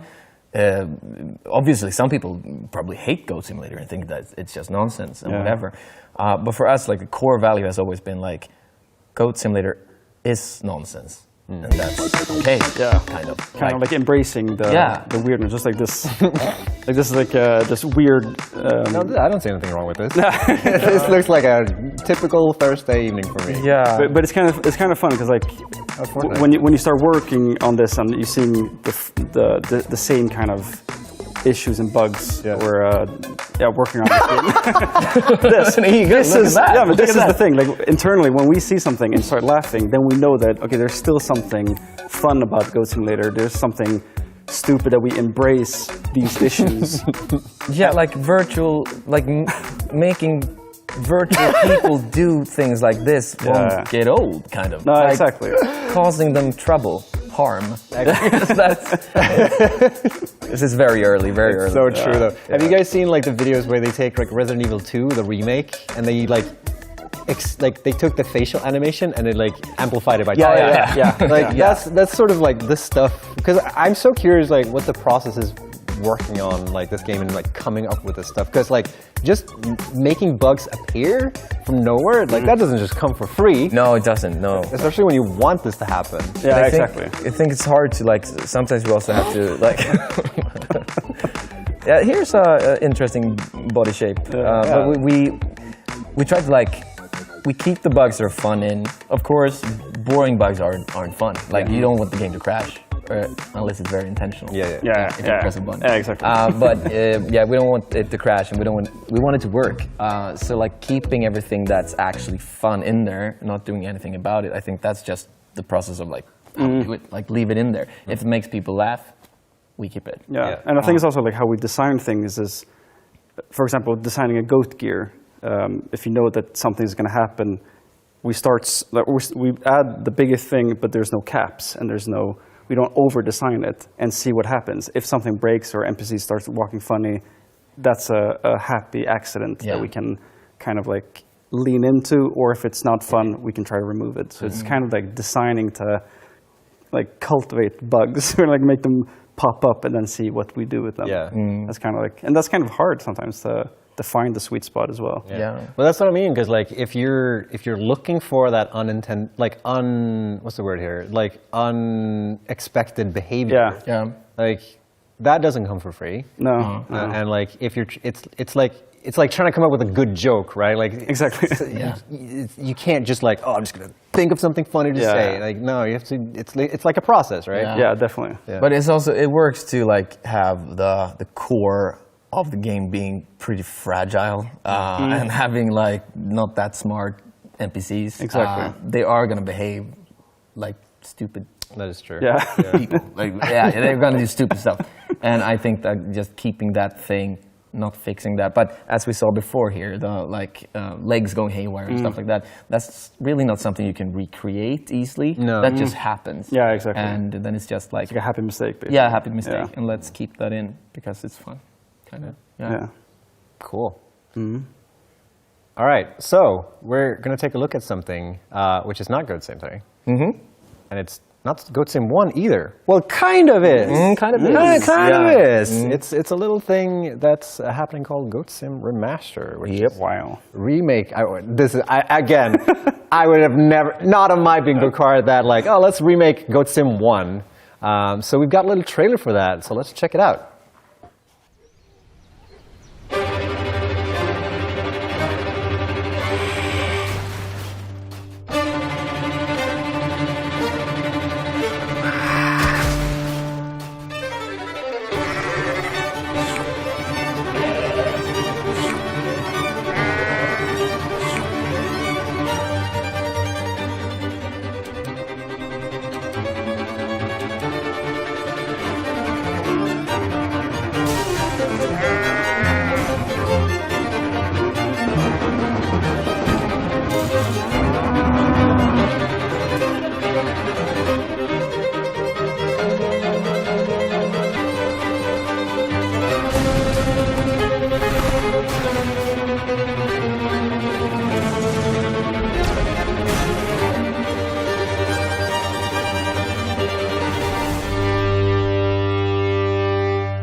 There you have it. Goat Sim Remastered. Can you imagine going back, doing this again? Yeah, amazing. What a thing. Crazy. Yeah, this is something you guys have seen before, but in a new shell. Yeah, in a new shell. Fresh. Very exciting. All right, we're going to move over to the next segment. We're going to talk to another game that you guys might not have seen. A little bit of a reveal, if you will. So let's check it out. Here we go.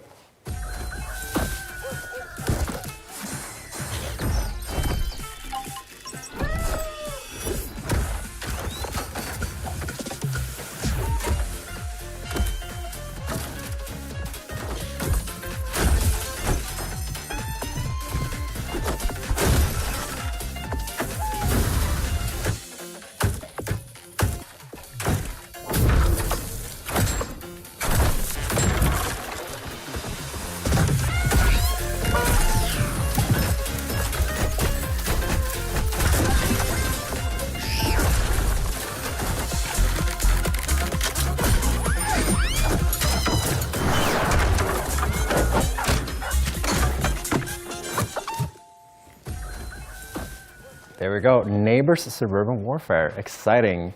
Joined by you guys. Welcome. Thank you. Thanks for having us. Andreas, Katrina, and Trolls here. Yeah. Welcome.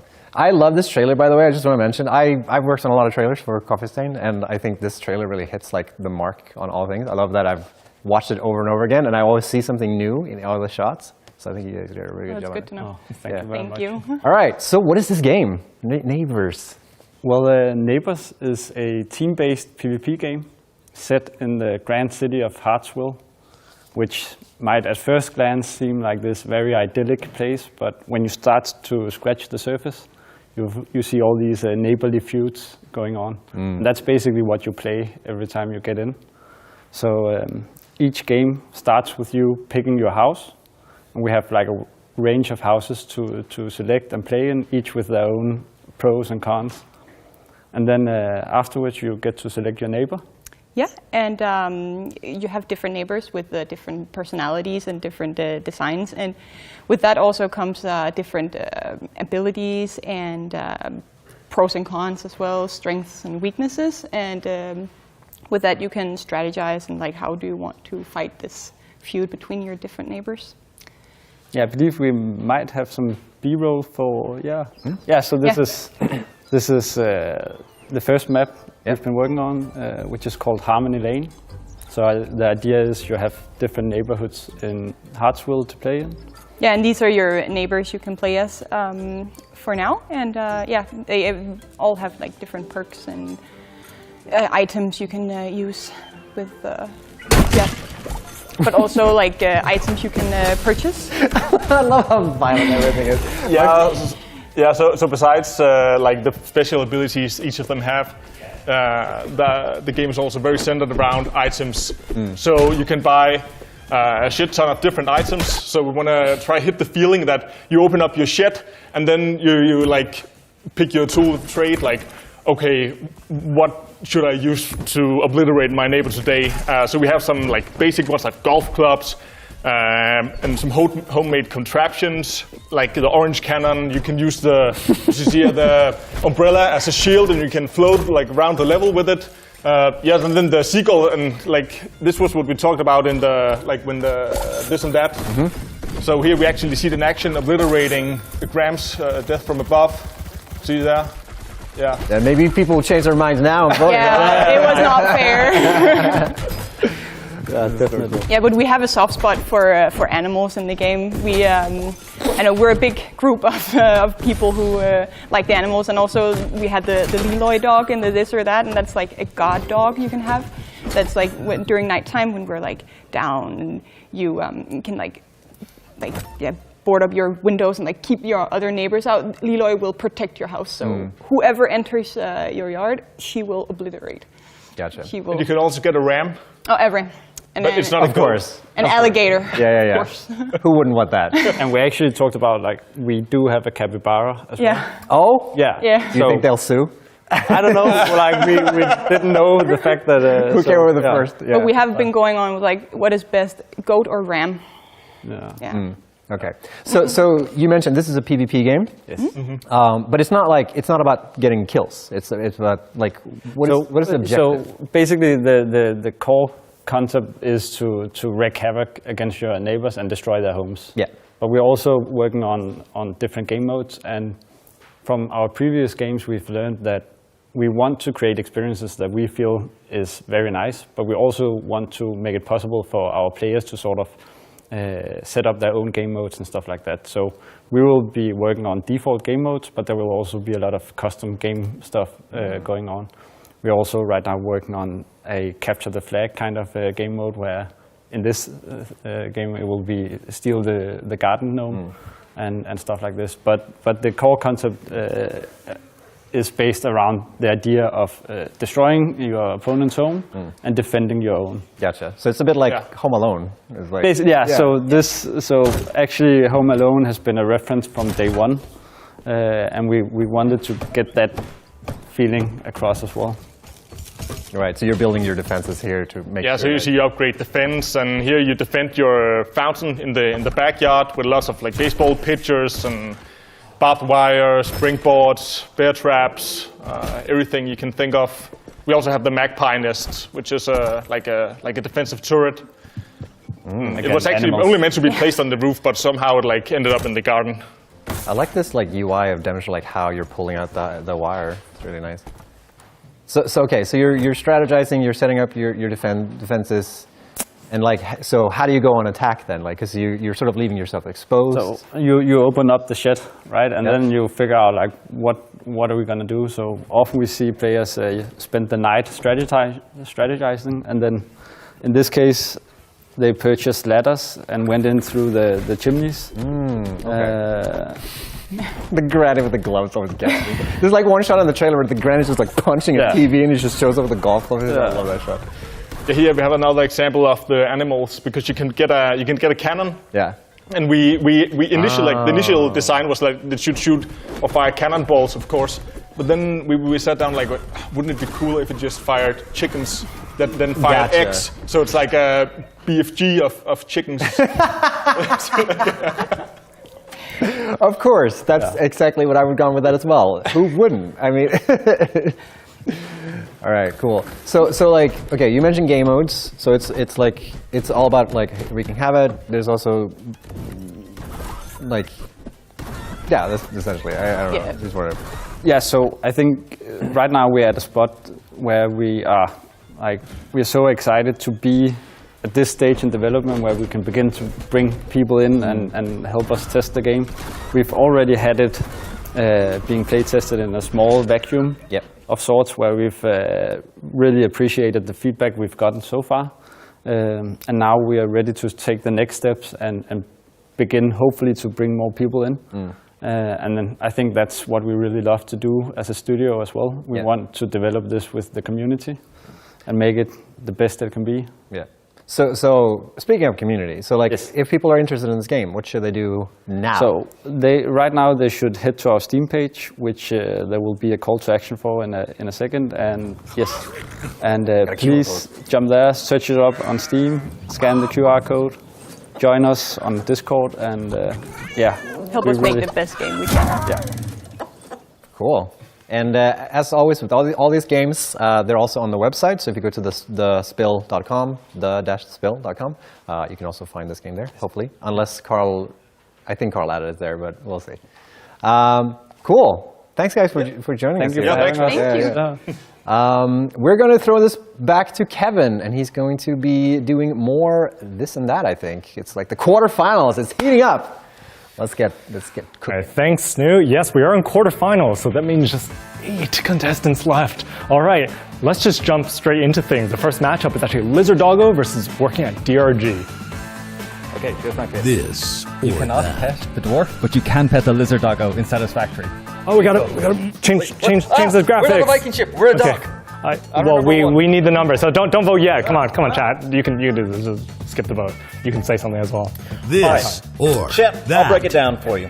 DRG is 3 for 3 here in the quarterfinals. That's 3 numbers, 3 words, rock and stone. Let me cut you a deal real smooth. If you bring us out of the finals, if you bring Working for DRG to the winners, Ghost Ship Games will do merch. We'll do merch. Okay, but don't you want to vote for Lizard Doggo, the underdog, maybe? How am I meant to compete with a marketing guy? Holy shit. So, Lizard Doggo is the only companion in any video game that will bring you a nuclear warhead. It will bring you nuclear weaponry. What can work? We're going to do Nukes as merch. We're doing Nukes as merch. Are you just going to promise them anything? Every government on Earth, we're doing Nukes as merch. That's a joke. Okay. What about Lizard Doggo? Can Lizard Doggo also become... We're going to do Nukes as merch, and it's not a joke. Oh. Raising the stakes here. We're also T-shirts, plates, a vehicle, a Honda Civic, a reasonably priced family car. All right, Satisfactory 2. No. That's too soon. We got everything you want. Also, is simple mathematics. 1, that's a small number. 2, huge number. Vote for the 2, baby. Press 2 on your keyboard. You're still on. Stop time. I will kill every Lizard Doggo if you don't vote for us. Poor Lizard Doggos. We don't negotiate with terroristic threats like that. We're taking the high road. We'll give you merch. We want love. Show love to Ghost Ship Games. You got 5 seconds left. Come on, DRG fans, Rock and Stone, 3, 2, 1. Rock and Stone! How good? You're not getting smoked. You're not getting nukes. Maybe you're getting Satisfactory 2, though. Oh, shit. No. Thank you, though. All right, next round. Thank you, guys. Yeah. Appreciate it. All right, you're still in DRG. There's still more stuff. You still got it. Fuzzy Grub and Neck. All right, I think it's Fuzzy Grub on right, Neck on left. That. Yes, here. Go. All right. Yeah, at least this one isn't slippery and glibbery and wet, and it won't try to bite you. It's vegetarian. Vegetarian. But have you seen this face? It's adorable. And this is a life-size neck, and it is here to be loved, and it really wants you to vote for it, because look at this cuteness. Can you compete with that? But isn't Fuzzy Grub fuzzy? Soft? Look at the little chubby cheeks and the feathery ears and the glimmering eyes. But this thing has lily pads on its body because it loves being green and free and adorable. But the algae. Oh no. But look at all the legs on Fuzzy Grub though. Look, how many sets is that? 6? 5? There's a lot of legs. Yes. One vote for every leg, right? Let's go. Oh yes. We got double eyes on this one, and the cutest little hands. It's ready to hold your hand. Oh yeah. Go. All the legs are just to be able to like really stay on you while it's cuddling you. One time. It's in. People like the neck better. People would like the slimy, feathery neck with the lily pads and the huge, adorable merch, which I'm sure you can find online. Yes, you can absolutely find this online. It's made by Heroic Replicas, and it's huge. All right, thank you too. So neck moves on, neck and neck. All right, we got Troll, Valheim Troll versus Steve. Steve is Steve over here. Go. No, you got. I'll mic. I wasn't like that. Oh, No, I'm gonna just point this at you. Hello, chat. I'm back. We lost DRG, but we got 2 left in the chamber, baby, and I'm laying it all on the line this year. Steve, he's a beautiful bug. He's got so many legs, more legs than a troll. You gotta wonder what's the deal with having fewer legs, such as a troll, many legs, such as a bug, more reliable. You can lose one, you can still walk around. Oh man, this guy can talk. But I'm just gonna say he has a very hairy balls. I'm not going to stoop that low, and I can't comment on what Steve's got going on, but I got to say that a troll tries to kill you. Well, Steve is your friend. Steve's going to look out for you. Steve will pay your rent. Steve's going to help you move. He'll make you a meal, man. He's your friend. Can the troll cook? What does he cook? The troll will smash Steve's ass. That's all I'm going to say about it. But he doesn't cook. No, he doesn't cook. Trolls don't need to cook. What are they going to cook? They just eat humans. They're just going to eat you as a Viking. They're going to eat Steve. I'm not even going to comment on the phrasing of what the troll's going to do to Steve, but what I'm going to tell you here is we've got a fundamental battle between good and evil. There's a troll who's destroying your constructions. You've spent hours on them. And there's Steve, who's got your back through thick and thin. He's your friend. He's your dad. He's your teacher. He's your soulmate. Steve, baby. But is he a troll? He's not a troll. And I know that the internet is full of trolls, so vote troll. 4, 3, 2, 1. No. Trolls? Nice. How have trolls lost on the internet? That never happens. It's the power of Steve, baby. Steve with the love and the cooking. Nice. All right, you two actually stay on for a rematch. Instant rematch. Hopefully you don't switch. No, you're staying in place. You're staying in place. All right, but this time you started off. Viking ship. Well, this time the Viking ship definitely has this one because the Viking ship is still like you cannot beat the "I'm on a boat" song. I'm just gonna say that. Like, can you sing it? I'm on a boat. Well, I'm not. Okay. Let's keep it moving. All right, I'm going to see a lot of people are saying bad things about the loot bug. It's a beautiful person and it's generous. You know what? Just before I went online, the loot bug gave me $11. That's some money. Would a ship give you $11? Yeah, but the ship can bring you around the whole effing world in this game. Like, you have multiple ships, you can choose whichever one you want, you can build it yourself, you can break it apart, you can carry it around the world for you. In your pocket, which ship can you carry in your pocket? Can you carry your loot bug in your pocket? I don't think so. Do you even have money in Valheim? I've got a yes or no question, Bucko. Can you pet the ship? Of course, and it loves you. You can't believe everything you hear online, folks. You can pet the loot bug, you cannot pet a ship. You might get splinters, you might get tetanus from a rusty nail. You know what you won't get from that? You're going to get love from a loot bug each time you touch it, and you'll get money. And if you're lucky like me, $11. All these Vikings will be full of love, though. You know what? That just sounds like microtransactions to me. I don't want that loot bug. It's just going to give me... What is it going to give you? Like what is it called? Visuals on your guy? You don't get any stats from that. The Viking ship could sink. Loot bugs, they float because they're full of love. All right, 2, 1, just close. Come on! Yes! Yes! Thank you, chat! Woo! DRG, carrying on. Fair play. Nice work, everyone. All right, that brings us our semifinals. So thank you for tuning in. We're going to jump straight into a turn-based segment. I don't know how we do this transition. I'm running. Yeah, sure. I'll summon him in. Bring him in.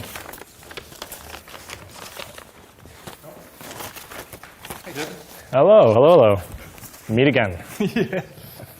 Welcome to the couch. Come in. Get in here. Get in here, guys. We gotta. I didn't know. Moving. Oh, this is where I didn't know. We're squishing. Oh, we're squishing. Yeah. All right. So this is a turn-based battle. We're just loosely talking about strategy games, turn-based games, and things like that. But we're keeping it fresh and hot takey because we've got to make it exciting, you know? Absolutely. Sure. All right. So to start it off, how is strategy games doing in 2024? What is working for strategy games? Carl, you want to start off with that? Oh, sure.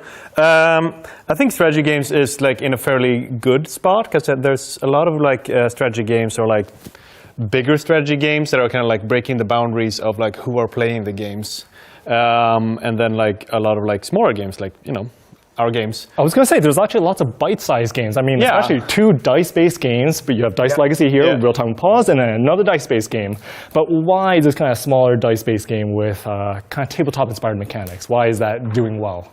Well, I think not a lot of people play like designer board games, but when they do, everybody's just immediately hooked because like the mechanics are so visceral. Like, I get it. It's so fun. It's about the game design, right? Exactly. Yes, it's pure design, right? And so when you bring it into a familiar setting, popular setting like city building, people are like, okay, I get it. This is nice. This is neat. Exactly. So, And you have a spell-based take on that, right? With lots of different characters, elemental-based characters. Yeah. But you just use your dice to cast the spells. But the dice is just the main mechanic. So that sounds like a lot of RNG, right? There's lots of... a lot of RNG. But that's just something that people know. And again, I think back to tabletop games, it just works because it's like, you just know what it is to throw a dice, you know what the randomness of the visceral feeling of the that. visceral feeling of dice. There's just some... Yeah, it's it's kind of like in XCOM when you have like 98% of hitting and then you miss. You're like, you hate it. But if you see a die roll and you see, it landed on a 1, it has a different feeling to it. You can accept that. Yeah. Richard Garfield puts it very well. You know, in terms of skill and randomness, these two things aren't fighting each other. Right. The randomness allows you to express your skill because you can't plan for everything, which means you kind of have to plan for all the different possibilities. Right. And that's super good. Does that kind of exhibit itself in like Songs of Conquest? Like, do you have any big randomizer plans? No, we actually went the other way because I like games. I am not like a huge fan of like... if random is in a game, I want it to be like a thing that I know about and that I can look at and then I can make decisions based on the so I don't mind if it says 98% and I miss 2% of the times because then I feel, well, that's fair. I just, I hit 48 shots. It's about time I miss one. And I know that that's going to be, but when randomness is just like 10% of the time this happens, then that is too low for me. Then I don't like it. Yeah. Like when the percentage is so low that it just like when it happens it's amazing, but it won't. We've been trying to remove almost all sorts of like random elements from our game. So we have very, very little randomness actually. Like we have like damage rolls, which matters a little bit, but they're more there for aesthetics. And you roll a lot, I assume. Yeah. So in As We Descend, we've done a similar thing. So we just keep the randomness in. Like you still draw random cards. When you try to hit an enemy, just stagger them. It's a random % chance, just like an XCOM. Yeah. But you get to hit an enemy multiple times, so it's not so bad. If you miss your one attack, of course that sucks, but you get more attacks in the turn, and you still deal your damage. You don't lose all of your effect just because you missed. You just didn't stagger them. Yeah. Or you can redraw cards in As We Descend as well. Toss out any card in your hand, draw a new one. But you have a limited number of redraws every single battle, basically. I think as long as like the game is kind of clear about what's going on, like with the randomness or whatever, and as long as the player feels like my decision made this happen. Yeah. If I'm like, I decided to do this thing, like I ran out in the open and I threw a spear and I had 80% and I missed, it's just like, yeah, okay, fair. I should have, but yeah, it was still my decision. So I think like as long as you don't feel that like, you know, the RNG gods went against you kind of thing. But I think it is still a common factor in all our games that it is games where you play around randomness. There's a lot of random factors, and the key of learning the game is to balance out those random factors. Yeah, you just gotta play. To actually, the way you play it is just like, you can still do well even though there's random factors. It's just about playing around those factors in a strategic way. That segues into another topic really well, which is kind of difficulty, because that goes hand in hand with unluckiness, right? Like something like Darkest Dungeon, you get unlucky, you lose your characters. It's tragic, right? But I think in strategy games, we sit on a very precarious balance point. You know, Torbjörn, you brought this up in terms of balance. How do you keep it fair feeling, right? Can you just nerf stuff? Like what's going on with that? John Hollow, when you were working on Dice Legacy, is that a lot? Yeah, I think this is actually a good segue into our new game, Nitrogen Omega, because you can lose characters, right? So for example, in Nitrogen Omega, we purposefully moved all of the randomness at the end of the turn, because since it's basically planning and executing, if that was random, then your plan would fall apart just on a die roll, and that wouldn't make sense. So what we did here was we tried to balance it in favor of the player. Like, when you get beat down the most, that's when you can have the power-up moment. Yes, that's kind of like, exactly. I like that. Yeah, that's kind of like how we did it, and that's kind of like inspired by what anime does, right? They beat you down, and then that's when they power up, and that's kind of like how we are approaching it. Oh, that's cool. I like that. I like when a game design gets inspired by like as you say, like a thing that we're used to from a genre or from like a movie-like thing, and if you like Max Payne, right? Like did it amazingly. Like, absolutely. Like you make a really fun game design decision based off of a thing that we already know about it intuitively. Like if you're playing your game, like if you watch those shows, you know what's about to happen, and then when that happens to you, it just feels double nice. Right, exactly. Torbjörn, what about difficulty in your game? Yeah, it's a really difficult thing, because like the goal of a game like ours is that when you're a new player, it needs to feel hard. But if you are like a very experienced player, we need it to like extra difficulty. We want extra things that like really push you, because in turn-based games, it is just like every small factor matters in the difficulty, and you can really push how hard it can be that people can actually still complete the game. Like people that have played hundreds of hours in SpellRogue, they can just like crush the hardest difficulty. Yep. So you got to just keep cranking it up. And that's what we've done for As You Descend as well. We just make it super hard. Yeah. All right. We keep just making harder difficulties, because we know that like people are just learning, they're getting better at it. It's a blast talking to you guys. I wish we could talk about this for the whole night, basically. But we got to wrap it up. We got to toss it over to Snoop for Satisfactory. I know you've been waiting to hear more about what's coming on the horizon for Satisfactory. Thank you for tuning in. Bye-bye. Thank you for that, Kevin. And we're back, and I'm here joined again by Emmett, our new game director. Dude, and my heart rate is fucking racing after that. Really? They started that. Oh yeah. Talking about. I'm gonna calm down now. Yeah. We're good. So if you're just joining us, this is The Spill. This is our little sort of new stream event that we've organized. And hopefully you guys are enjoying this. Hopefully this now makes sense, what this whole thing is, because it's been really hard to like explain what The Spill is for everyone who's like expecting one thing, but yeah.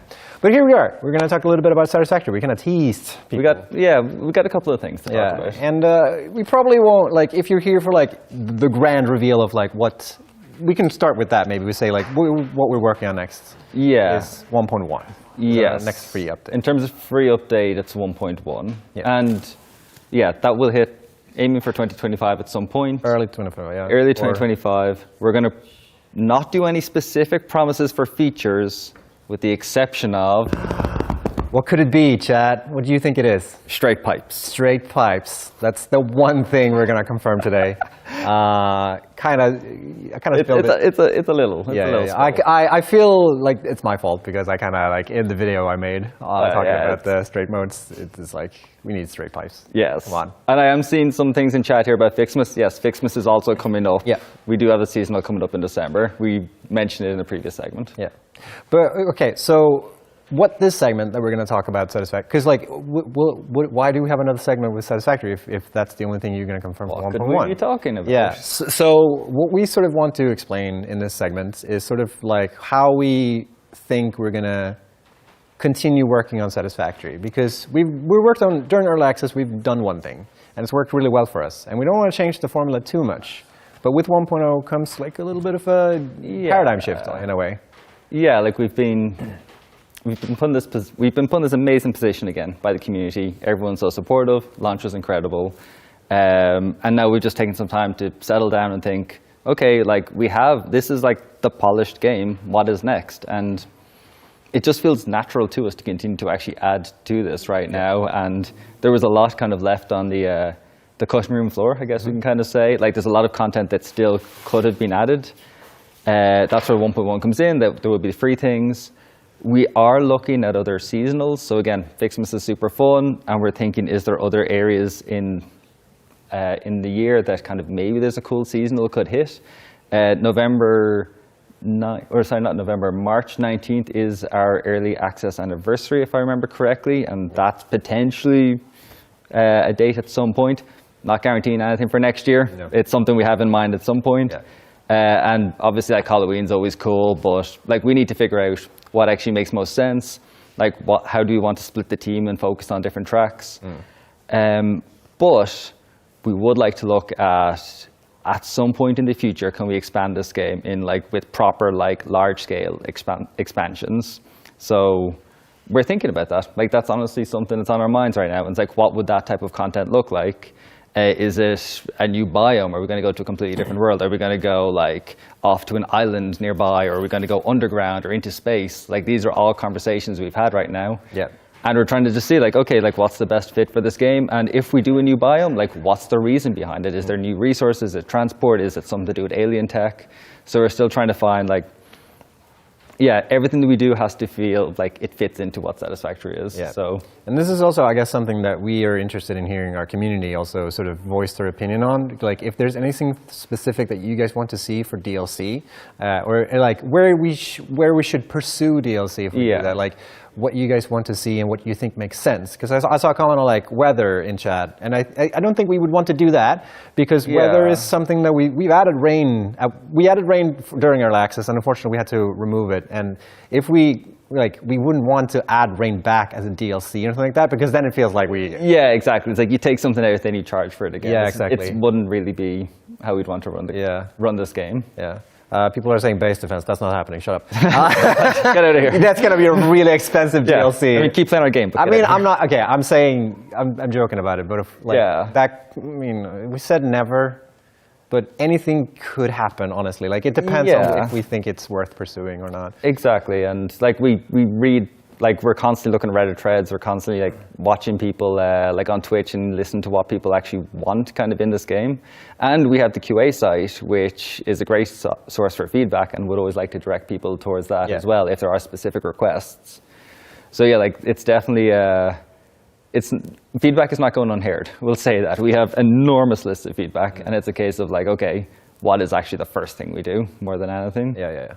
Base defense confirmed. God damn it. No, stop that. Get it. Yeah. No, and I know there's people like asking for like endgame, like post endgame content and stuff like that, and it goes back into like maybe making post endgame content makes more sense for DLC, or maybe it doesn't. Like that's it's figuring out, and it's also like who are we making this for? Because we have such a wide player base, but also like that post-endgame, you're kind of looking at post-tier 9 content. Yeah. Like there's kind of not a lot of players will get to that. So Exactly. So we do want to cater to that hardcore player, but we want to still be able to add things that will like every player like in our community is able to enjoy something from it. Yeah. So it's just like it's trying to strike a balance essentially. Yeah. More alien tech would be cool, actually. Alien tech is that's something I feel like we can flesh out without it impeding with like the existing content. Very much so. Yeah. We've had a lot of ideas that could go down that route. Yeah. But yeah, we're talking about potential DLC, and we've talked about the 1.1, which is the working title for the next free update that we have coming up. Yes. We talked about we're probably going to do more seasonals in the future. Seasonal has always been like last second, and we always wanted to do more, but Fixmas has been the only thing we really had time to make. Yeah. So hopefully we can tie that more in the future. One thing that we sort of skipped over in the little notes here is talking about console. Yes, because that's something that a lot of people are tuning in to learn more about. And I think we can confirm today that console will not happen this year, but we are looking for like an early 2025. Yes, we are trying to find the specific release date at the moment. Just kind of what makes most sense, because again, you don't want to release a game and then 10 other like AAA games to release the same week or something. So we're pretty much in the stage now where we just want to find the right window. And also figure out how to work with console. Because we kind of touched on that when I had the roundtable with Jonathan working on Valheim. Because like when you support console, you also need to push the game to another storefront. And there's a lot of work like maintaining parity. They have cross-play, which is also something we haven't decided yet whether we'll do. It's a difficult topic. Then you have mod support and such. Yeah, exactly. It's difficult. Or by mods on PC, it's difficult. So that's also something we have to sort of take into consideration. There are pros and cons of doing either route. And we're still, like I said, we're still trying to figure some of that stuff out. We kind of want to hear you guys' opinion as well, whether you feel crossplay would be something that you guys would really be excited about. That's also something that... Well, we should mention controller support. Yeah. Will come to PC. With console, we will bring controller support to PC as well. Yeah. And we will look at is there ways to kind of test that early with like an experimental branch or something, but that will definitely, we can confirm that will happen. Yeah. We've confirmed that before, but one thing that I think would be really cool if we could do is if we could have PC players test the controller support before we launch console. Because I've played the game, playing Satisfactory on console is a very different experience. Yes. Because playing with controller, I mean, people have played Satisfactory with controllers, so they probably know what I'm sort of talking about, but like, it is kind of a different game. Yeah. And we're still sort of like, there's a lot of work that's gone into controller support, and we're still figuring things out. Yeah, it's complicated. Like there's a lot of options within Satisfactory. How do you put that all just on like a console or and like controller? And it affects so many more things than just like, it's a beast. So we're gonna look into that. Last thing I want to mention before we sort of end this segment is that we have been nominated for the Golden Joystick Award. So I'm going to push that again. Hit that little vote button. You got it right down here. We're super honored about that, and you guys can help us get the PC Game of the Year award if you help us vote. So that would be really cool. Yep. Yeah. It would be a fantastic. It would just cap off everything nicely. Yeah. But again, thank you so much to the community for supporting this game, and this last month since it's been out has been incredible. Yeah, for sure. It's the post that 1 point. Yeah, I know it was crazy. Yeah, it feels like it was like last week. Yeah. All right, so if you're just tuning in, we're the spill, essentially. This is the spill. This is a fun little thing. We have a cool little bundle going on for the spill that's where you can get 15% off on if you own one of the games. I can't remember exactly how it is, but I think it is when you own one of the games, you get 15% off on another game. Sam confirms that is true. So if you go to our website, the-spill.com, you can check this out. And if you like one of the games here and you own it, and you saw something cool during the spill that you're like, this is cool, I want to get that, then don't miss out on this opportunity. It's pretty dope. Yep. There's been so many cool games as well. Yeah, I'm super stoked with some of these. All right, it's time for me to head on over to the second couch again, which is on the other side of the building. So I'm gonna have to. I got all the way. Gonna have to run. Good Here luck. we go. Running.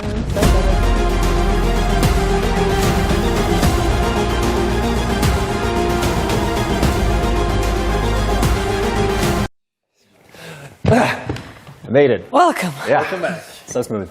All right, that joke never gets old. Welcome back to Spinning Units. Man, you guys have a lot of segments on this. Yes. Which I think is really cool because, like, the spill. When we organized this whole thing, the spill is really about like what people bring to this event, and you guys brought the stuff, and we were like, cool, we'll take it, cool. So limit us a little bit more. Not as much Valheim stuff. Yeah.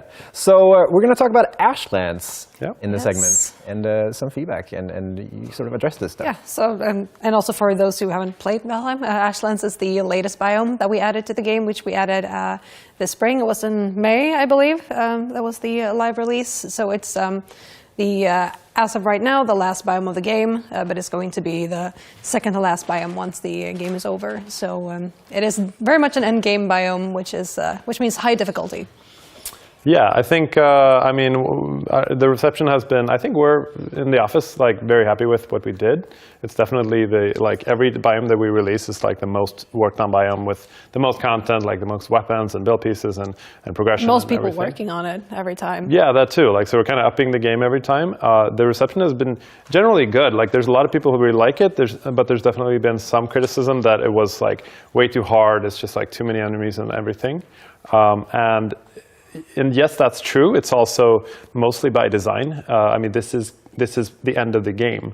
And I think one problem that we've faced because of this is early access is the fact that like we're building an end game biome, but people will maybe haven't played the game for a year or 2 years. Yeah, so people came in and they were rusty because they just simply hadn't played it, as opposed to like if you go in and play the game naturally, you would have come from the still pretty difficult Mistlands and then gone directly to the Ashlands, which would be more difficult. But now you maybe were like on a Black Forest level and then went to play the Ashlands and it got very drastic. Yeah, or you just go there without being fully prepped with all the foods and all the items and stuff. So, but I mean, that's also one of the challenges that we have, that they were catering to. Like, we have to make sure that our active players get something, but also that the full final experience from playing from start to finish is actually a good game that we want to make.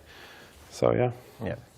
But it is generally hard, like when you make something that you intend to be in a certain way, and it's like it doesn't come across the way that you expect it. Because like maybe people, when they download an update, they just expect like, oh, I can just dive into this immediately, and that's not really the intentional always, you know. Yeah, and I mean that's something that we learned in this case, that it is harder to release an end game area like that, because you'll definitely have people who just go there and just expect to be like, oh, any other biome.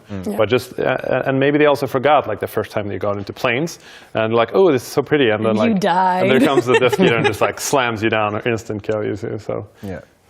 Yeah, there is definitely like that difficulty spike with each biome. So it's probably, because the first 5 biomes were in the game from the start. So then you didn't get that significant spike from like the swamps to the mountains maybe that you feel like you got now. Yeah, and also the fact that like if you play the game from the start and if Ashlands was there from the beginning, then you're judging it in a different sense. Like then you play the game, and if it turns out like, oh, the next year is too hard, maybe you stay back. Because I know a lot of our players, they simply stay in meadows and Black Forest and just like building forever. And now you're giving them an update, and they want, of course, to access that content. So then they're kind of forced into that area in a different way. Yeah. But then again, that is also why we have like the difficulty modifiers that we added earlier before the Ashlands update. So if people do find that the Ashlands is too much of a challenge, there are ways to mitigate that to make it a more suitable experience. Like for myself, whenever we playtested the Ashlands, I always play on easy because I'm not a pro gamer.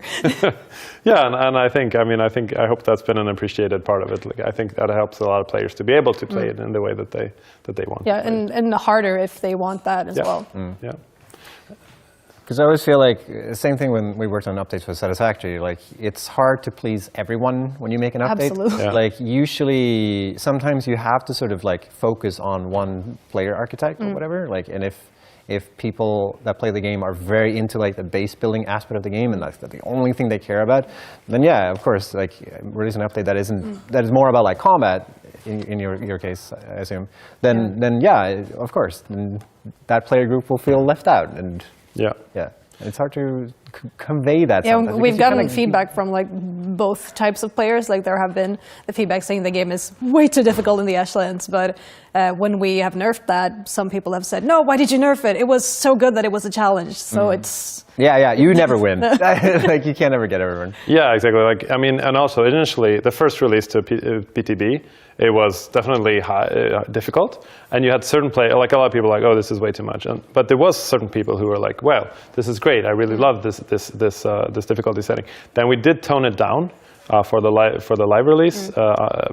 And then, of course, some of them were like, no, it was even better before. And even so, another issue that we had with this was that we did tone it down additionally, but this was released to PTB right before the summer. And in Sweden, most people go on vacation during the summer. So at the time, we didn't really have time to finish that off to make sure it was stable to go to live. Yeah, because we don't want to put something on live that's not stable. Like if there is a risk of crashing, then we'd rather have something that's maybe a little bit unbalanced but stable on live.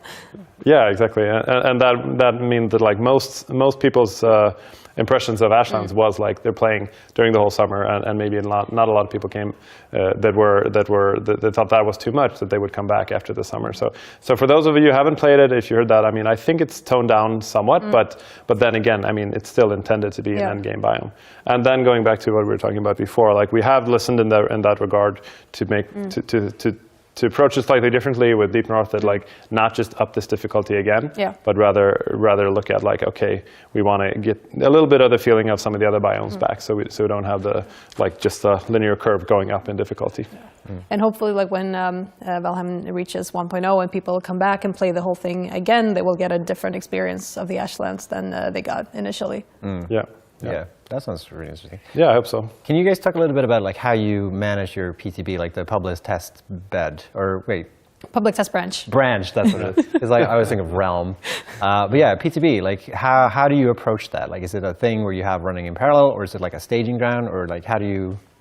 I mean, it's opt-in, so anybody can access it, and it's like we didn't have this a few years ago, and we would just push an update out, and sometimes we'd even do that like end of the week or end of the day, and then somebody calls like, oh, you broke something, and they're like, oh crap, we have to go back, and I just like make a quick patch Friday and do afternoon. this. And we could also do that quicker when we were only on Steam. Now we have to sync it with the Xbox releases, but it's also like we don't want to be forced to, like preferably not to do too much stuff on the weekends and stuff like that, to just like fix them. So the PTB is mostly to get it out there, to make sure that like a set amount of players can play it, and we can like get the bug reports in before, and also test like the grounds and see what do people think about this before going out to everyone. To make sure it's stable and that everything works mostly as we intended. Yeah. So it's usually 2 weeks on the public test branch, depending on a little bit. Because I can relate to the summer vacation thing, because we've had that situation as well, where like Swedish summer, I don't know what to tell you. Swedish, the way it works in Sweden is just everyone goes on vacation at the same time. And it's great. And it's awesome. Like we have 4 weeks, like almost, I think it's by law that you have to have at least, if you want to. If you want to take 4 weeks off, you can do that, and your employer can't tell you not to. Yeah, can't tell you not to. So usually games, or like studios try to like plan around that. And you definitely don't want to put something out there that is like going to be broken during summer. No. So it's like better to leave it in a good spot, but then you have the issue that you talked about, where like maybe it doesn't reflect the game it is, and people who play on PTB will have a better experience in some ways, but then they need to note that they need to opt in, and maybe there are aspects of PTB that they don't want. And it'll also be interesting, like in this case, And I'm not saying that it's all been bad, but there's definitely been like a certain amount of players that think like, yeah, it's too hard in certain ways. But it'll be interesting to see like how does that balance when we reach 1.0. Like we'll definitely revisit some areas. Like we'll still always look at the feedback and like revisit certain things maybe in Ashlands as well. But how does that compare when we also have Deep North there and you have the whole game as a whole for people playing from the beginning? Like how does the balance feel then? Yeah, that's tricky. Yeah. Well, I'm glad that you guys could join us and give us some insight into this, and hopefully people playing Valheim will feel like they learned something today. Thanks for letting us talk. Yeah. No, you're so welcome. Anytime. All right, we're going to jump over to the next segment where I'm going to talk to Deep Rock Publishing, and I'm going to take a portal here. Wow, look at that. How convenient. Wow, here we go. Bye. And then I got to... I definitely came out at the same time. Here we go. Oh, look at me. Oh, I came out. We rehearsed this and I still fucked up.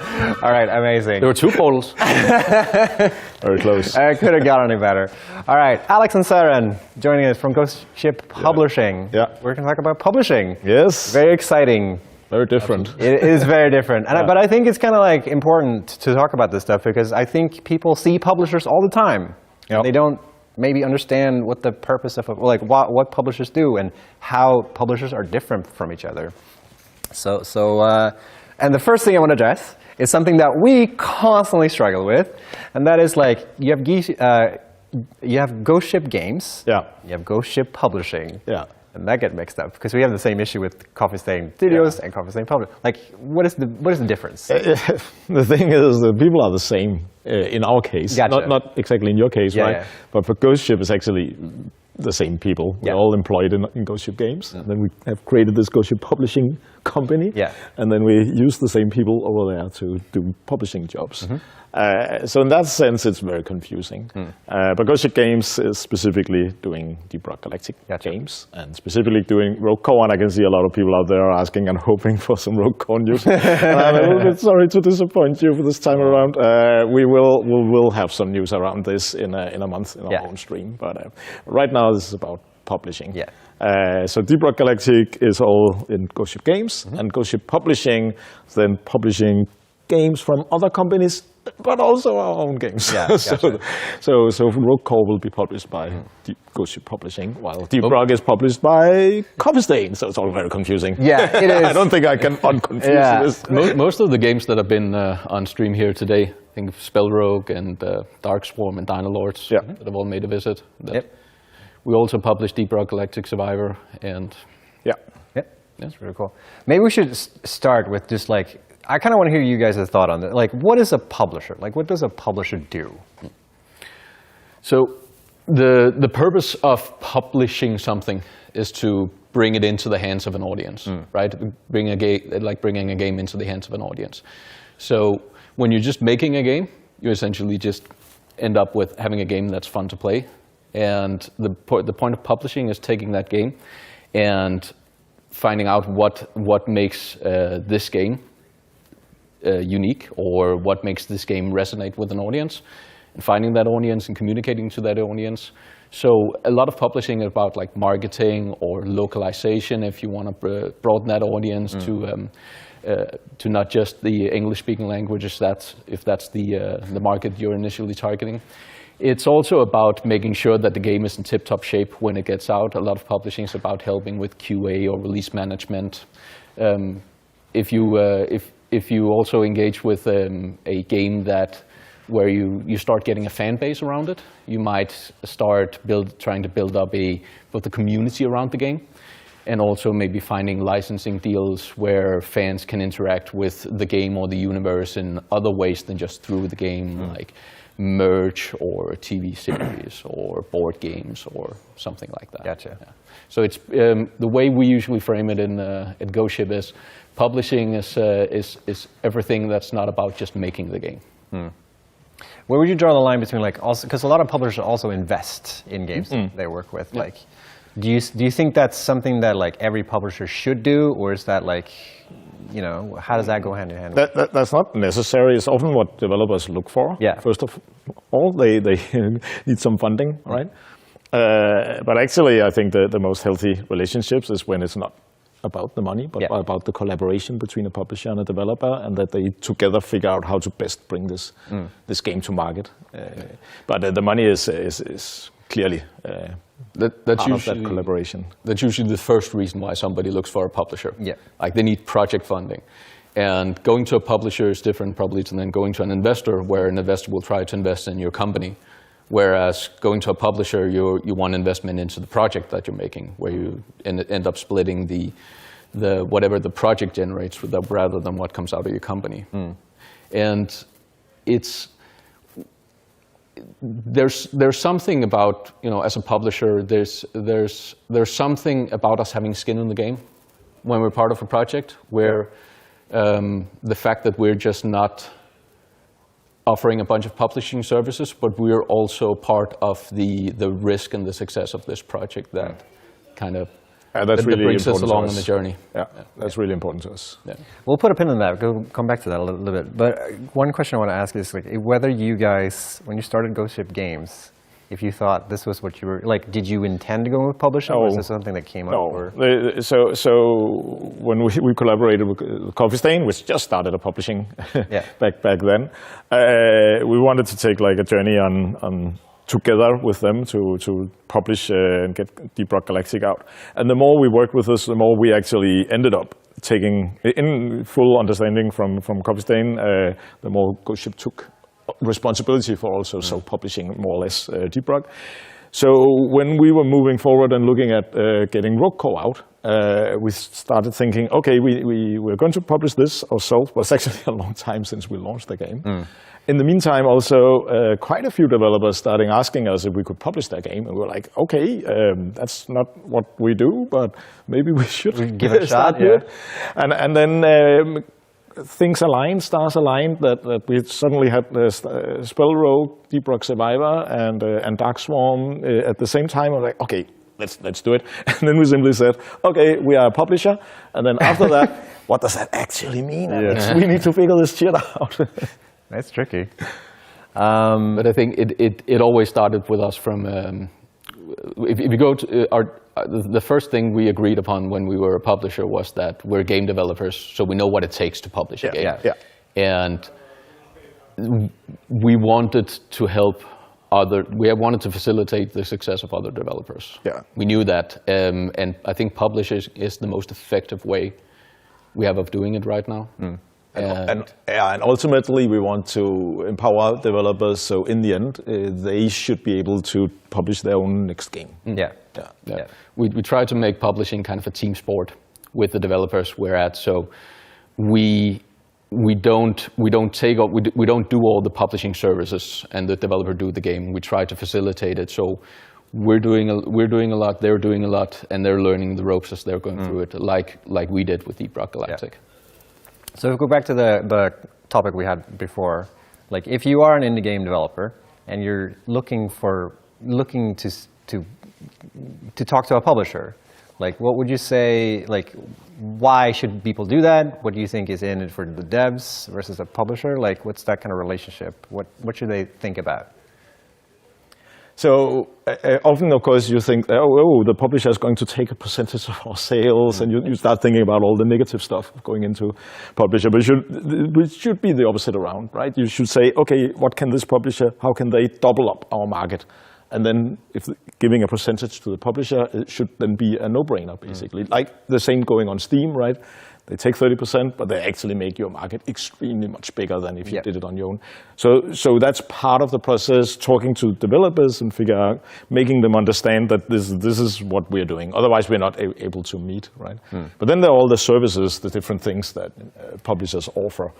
And you talked about organization, there's QA, there's marketing, PR, but many of these are, and also for us, stuff that we have other companies that are much better than we are, like a PR.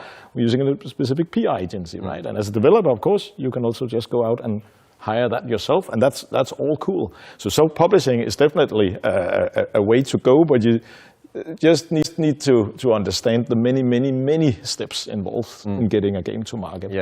And sometimes that can be overwhelming. If you're a small team, then it's super complicated, right? It is a huge undertaking to launch a game like on Steam or whatever. Like Steam makes it really easy. But like it's still a huge undertaking to actually get it to the hands of people playing it and market your game and all that stuff. Yeah, and Steam has almost become this kind of, besides becoming a social platform more than just a games platform, it's also got this sort of meta going on where everybody is trying to figure out how to get more wish lists, how to get their game more exposed.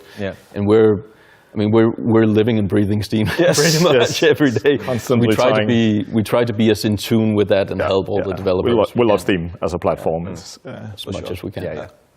So, for Ghost Ship Publishing, what's sort of next? What's on the horizon? Yeah, but actually, see what I did there? That's what we're going to do. We're going to have an on the horizon stream in probably mid-November. We don't have a date yet, and we'll have some announcement there. And we will go deep into Rogue Core for all of you out there.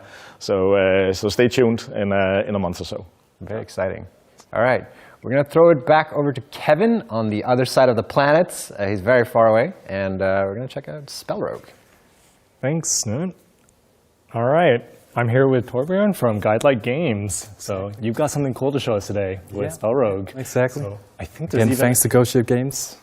Exactly, the perfect segue. But I think there's even a trailer that we're looking at. Yeah, I think we should just watch the trailer. Let's go watch some cool stuff.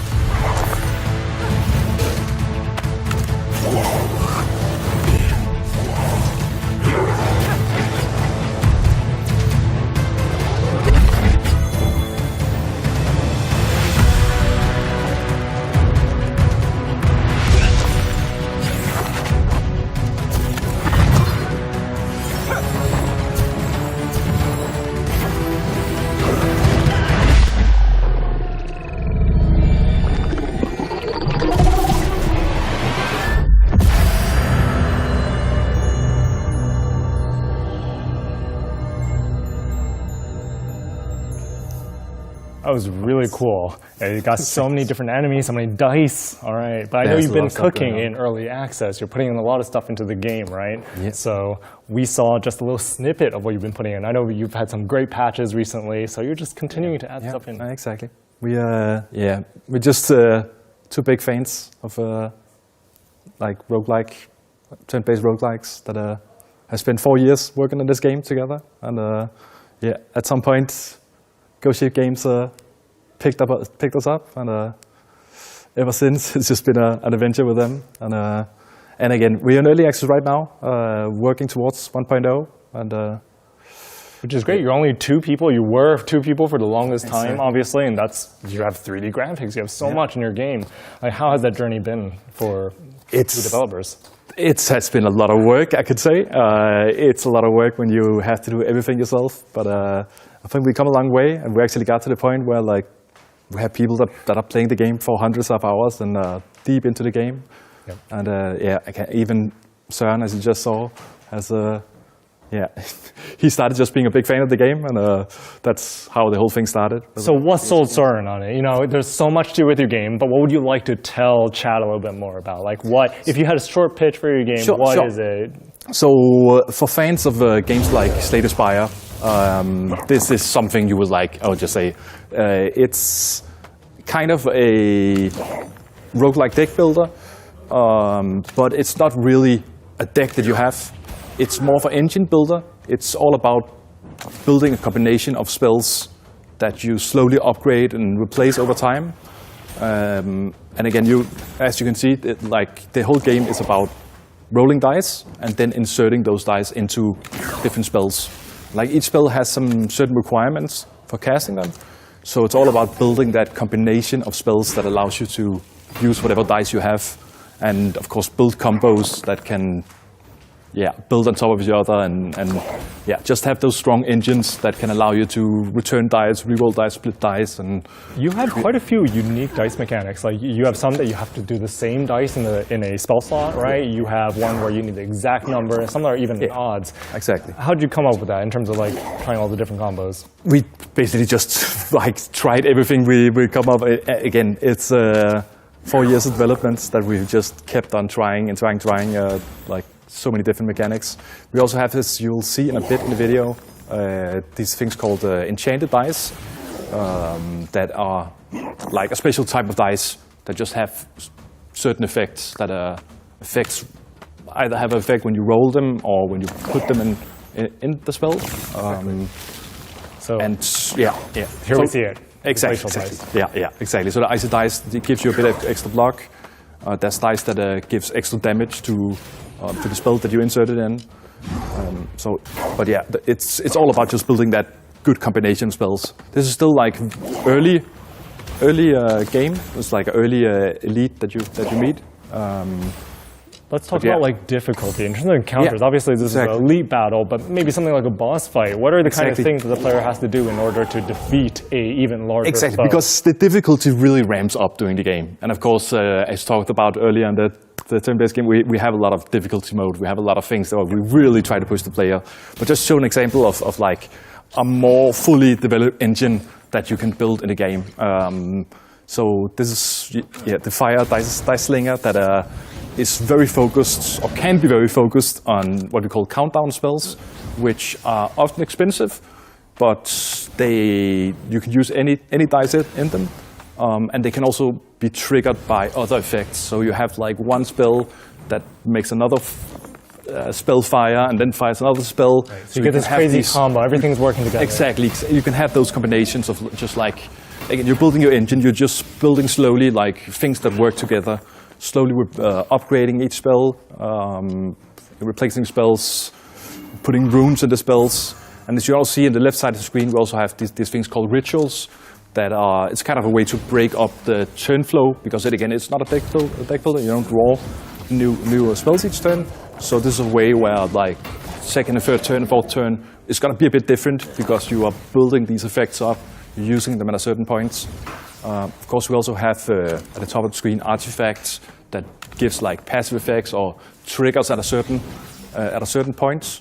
So you need all of this to beat these big bosses. Exactly. This boss is new. I don't think I've actually played this boss. No, yeah, so what's special about this boss? This boss, his whole thing is that he keeps making new hands each turn, as you can see, kindly, which boosts himself. So it's all about trying to kill the hands each as much as you can, so to not like get the boss to become too powerful. But of course, with all our enemies, all our combat, we try to make like multiple ways you can defeat it. So you can also just focus straight on the boss if you have the tools for it. Again, it's all about just the build that you have available, and like you said, engine builder. You want everything working together. You want all these chain of effects. Basically. Exactly. Yeah. And especially when you play in the higher difficulties, you really need to just find that combination of spells that just works well together. And again, it is just you're rolling six-sided dice. There's a lot of randomness in those dice, right? You can just roll 3 once in a turn, and so you need a set of spells that can still kind of work with whatever you roll. And there's a ton of ways that you can like work around whatever you roll. Right. So we should talk about what's next for SpellRogue. You know. So like towards 1.0. Exactly. 1.0 is we're planning it early next year. And one of the main things is we want to add a fourth character. We have like the 3 elements, fire, earth, and water right now. We want that air wizard as well. That's like one of the core things we really want to add to the game. It's something we worked on like 2 years ago already. We started working on it, and we kind of like put it on the back burner. I'm like, well, let's focus on other things. But we have a ton of ideas for them already, and it's just something that we're ramping up now. What would you like chat to do right now? If you could say anything to them, what do you want? Well, they can go wishlist the game already. They can. It's an early access. You can go buy the game. We soon gonna have a new update out. A huge update. We are making a ton of changes to like the difficulty system. That we also have a lot of fun playing. Like we play the game all the time ourselves. Excellent. Actually, yeah, it's a roguelike game, so it's always a different game whenever you play it. We're still like finding new combos when we play the game. Thanks so much. You can check out SpellRogue right now. Get in there. It's never been in a better state, SpellRogue. And also, if you want to try out any of the games that are in the spill right now, actually, we're doing pairing bundles. Go to the-spill.com and you can find any pair of games 15% off. If you already own one of them, you can just get the other one off for 15% off. But if you want SpellRogue, of course, that's your deal as well. All right, thank you, Torbjorn. I'm going to take it over to demo section. Talk about demo. Get something free. You know, we talked about getting paid games, but okay, we're going to talk about free games. Oh, I'm going to talk about free games. Kick you off. Oh, sorry, Torbjorn. Oh, kick you off. Goodbye. Yeah. All right. Thanks, Kevin. You're welcome. All right. It's my turn. All right, so we're going to talk about demo making. Why demo so much? So we just put out the demo today, actually like 5 hours ago. It's been wild working on the demo. The whole studio was abuzz with working on this demo, and I want to show you a little behind the scenes. I want to show you how it's made, really. I know you play demos, but like in the weeks leading up to the demo, we're just working on features to the last minute. We're saying, hey, this is something we really have to fix with the demo. We want to make sure the players are able to enjoy the best version of the game possible. So we constantly just tweaking things. Like I think we were still updating the game yesterday in order to get the demo out. So it's just part of the process. We want to show you a bit behind the scenes to know that game dev isn't just about like, the game doesn't come out of nowhere. People work on these things for years and years, and it comes out. And then we finally see the reception. So it's going to be amazing to see the reception for As We Descend. You can see the demo right now on Steam.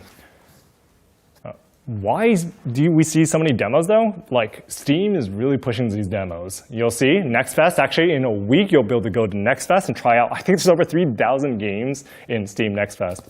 So of all the times to play demos, now is the time you want to try demos. Like, there's so many demos. The quality of demos has never been higher. And you can try the demo for As We Descend right now. I think we're going to get a call to action somewhere here. Here, anytime? Yeah, play a new demo on Steam. Just search As We Descend demo. Or you can go to the normal page for As We Descend as well. It's all fine. As We Descend demo, and you'll find it. So thank you so much.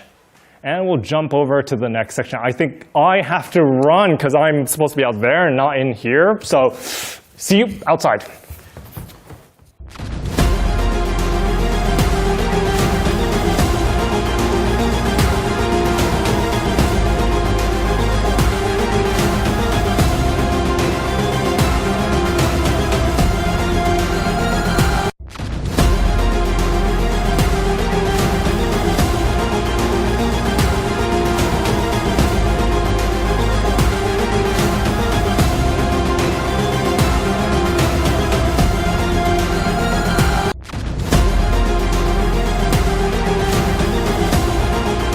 Hello, I'm here with Emmett and soon Josephine. Lizard Doggo, part of our semifinals. Lizard Doggo, Neck, and then DRG Self Face Off. I think it's Steve versus what is this? Fetch the big guy. Right, the big guns are coming out. The merch battle, special round. All right, let's go. What production? Why are we? We're getting cut off. I'm sorry. If you want to.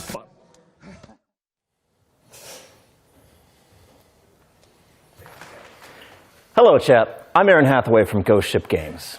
Here at GSG, we've been very fortunate to have an incredibly wholesome community surrounding Deep Rock Galactic. Indeed, almost every fan of DRG is very kind, positive, and warm. But every once in a while, you get the occasional outlier. So joining me today to read a selection of cruel and unusual comments from fans is my boss and CEO of Ghost Ship Games. Thank you, Aaron. Soren. Hello, Soren. I've looked forward to this moment in my life. Soren, how are you feeling tonight? I am a bit excited and super worried. I think you should be, Soren. Yeah. That's great. Well, without further ado, let's see what the people have to say. All right, here comes the first comment. Devs dropped the ball on this one from every possible angle. Yeah, clearly we haven't done anything right in the last 8 years, including this event. All right. Dead game, clown community, playing Minecraft. I agree, actually. Minecraft is awesome. I cannot disagree with this one. Of course, that game, yeah, well, that depends on your mood, I guess. All right.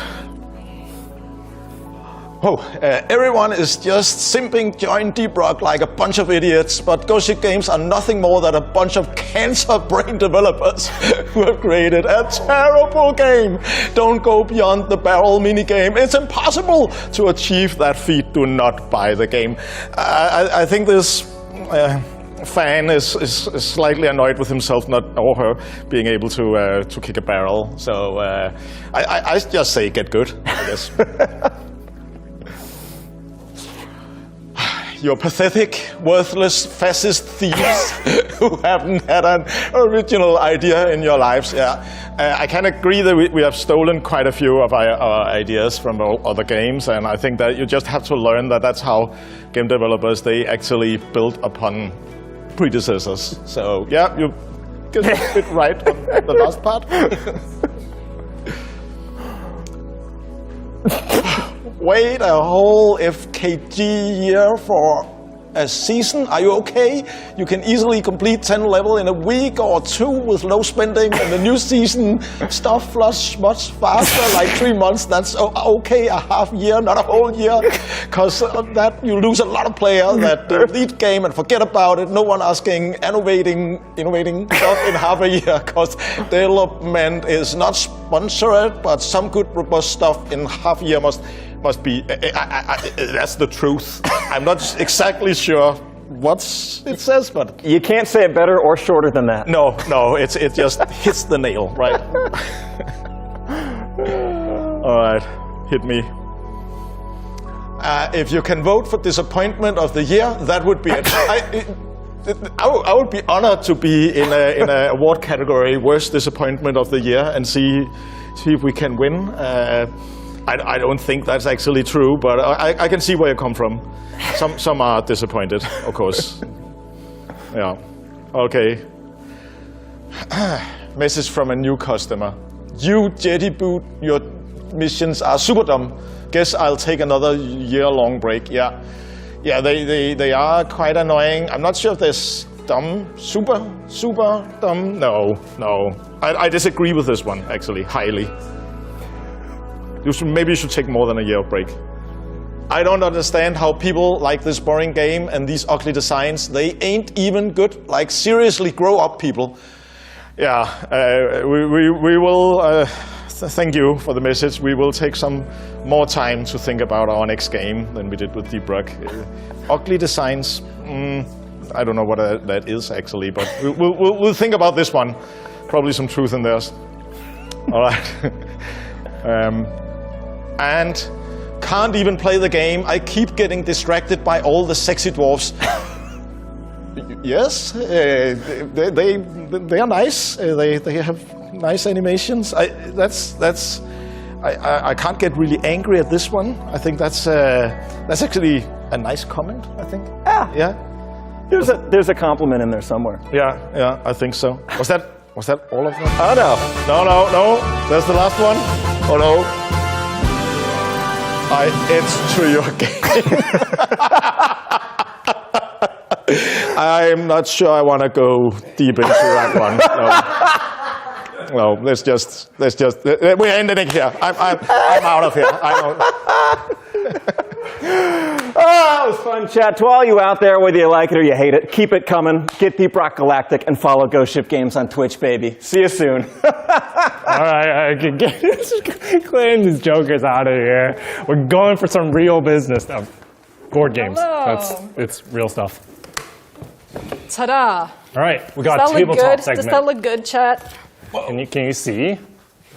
Looks amazing. Good. I arranged this so meticulously, and then they had me move sets. Yeah, we should get some of this stuff out here. All right. So what is the Valheim game about? Actually, you got funded in a, well, what, you want to start with a trailer, actually? Yes. Yeah. Please roll the trailer, actually. Go. Rolling the trailer. Rulla trailer. No trailer? No trailer. Okay. Oh.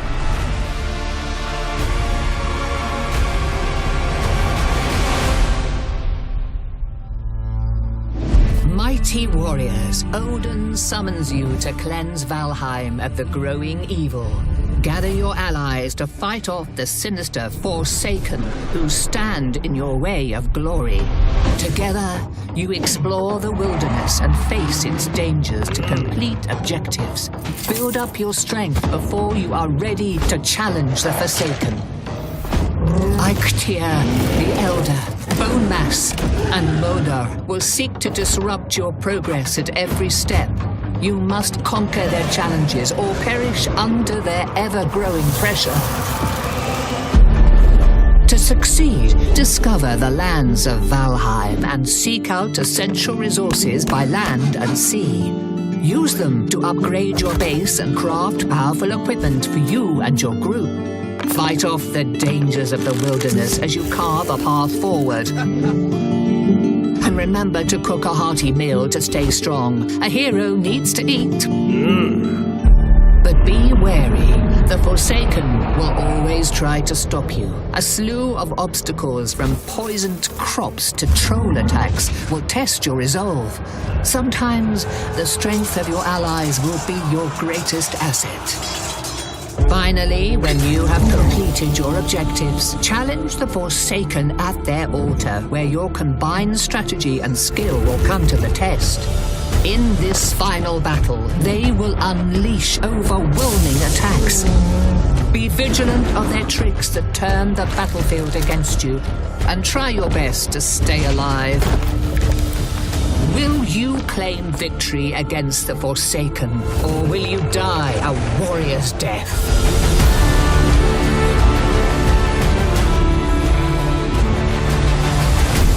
Step forth into Valheim and prove yourself chosen warrior.